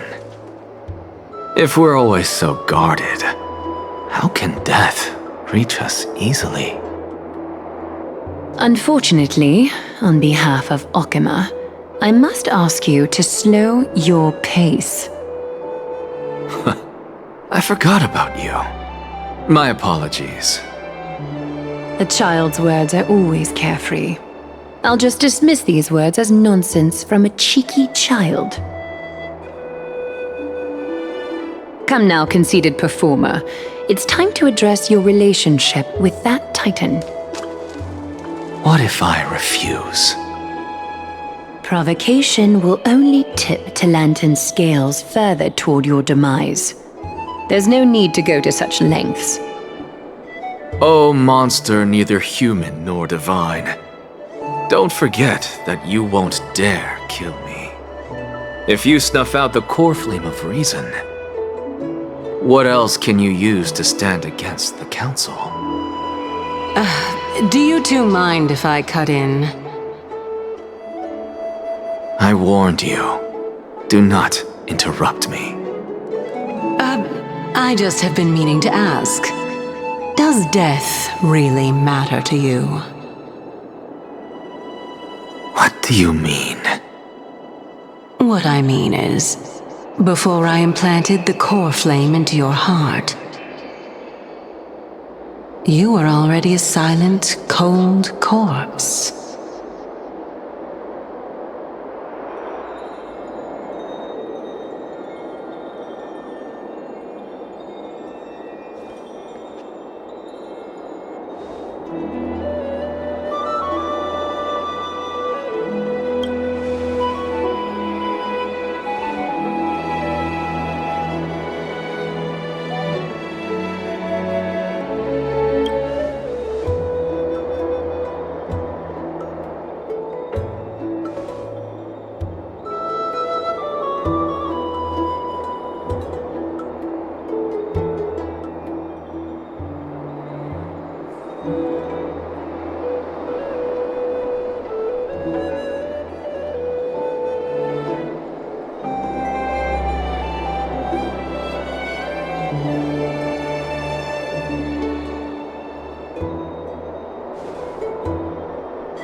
So, this long day passed for Akama. Some people arrived, and some left forever. Just like every other day of this journey, where we, stumbling, move forward. We have long been prepared. If we are to chase the flames, then we must grow used to farewells. And yet, no one back then could foresee death. Its arrival would always be so sudden and so momentous.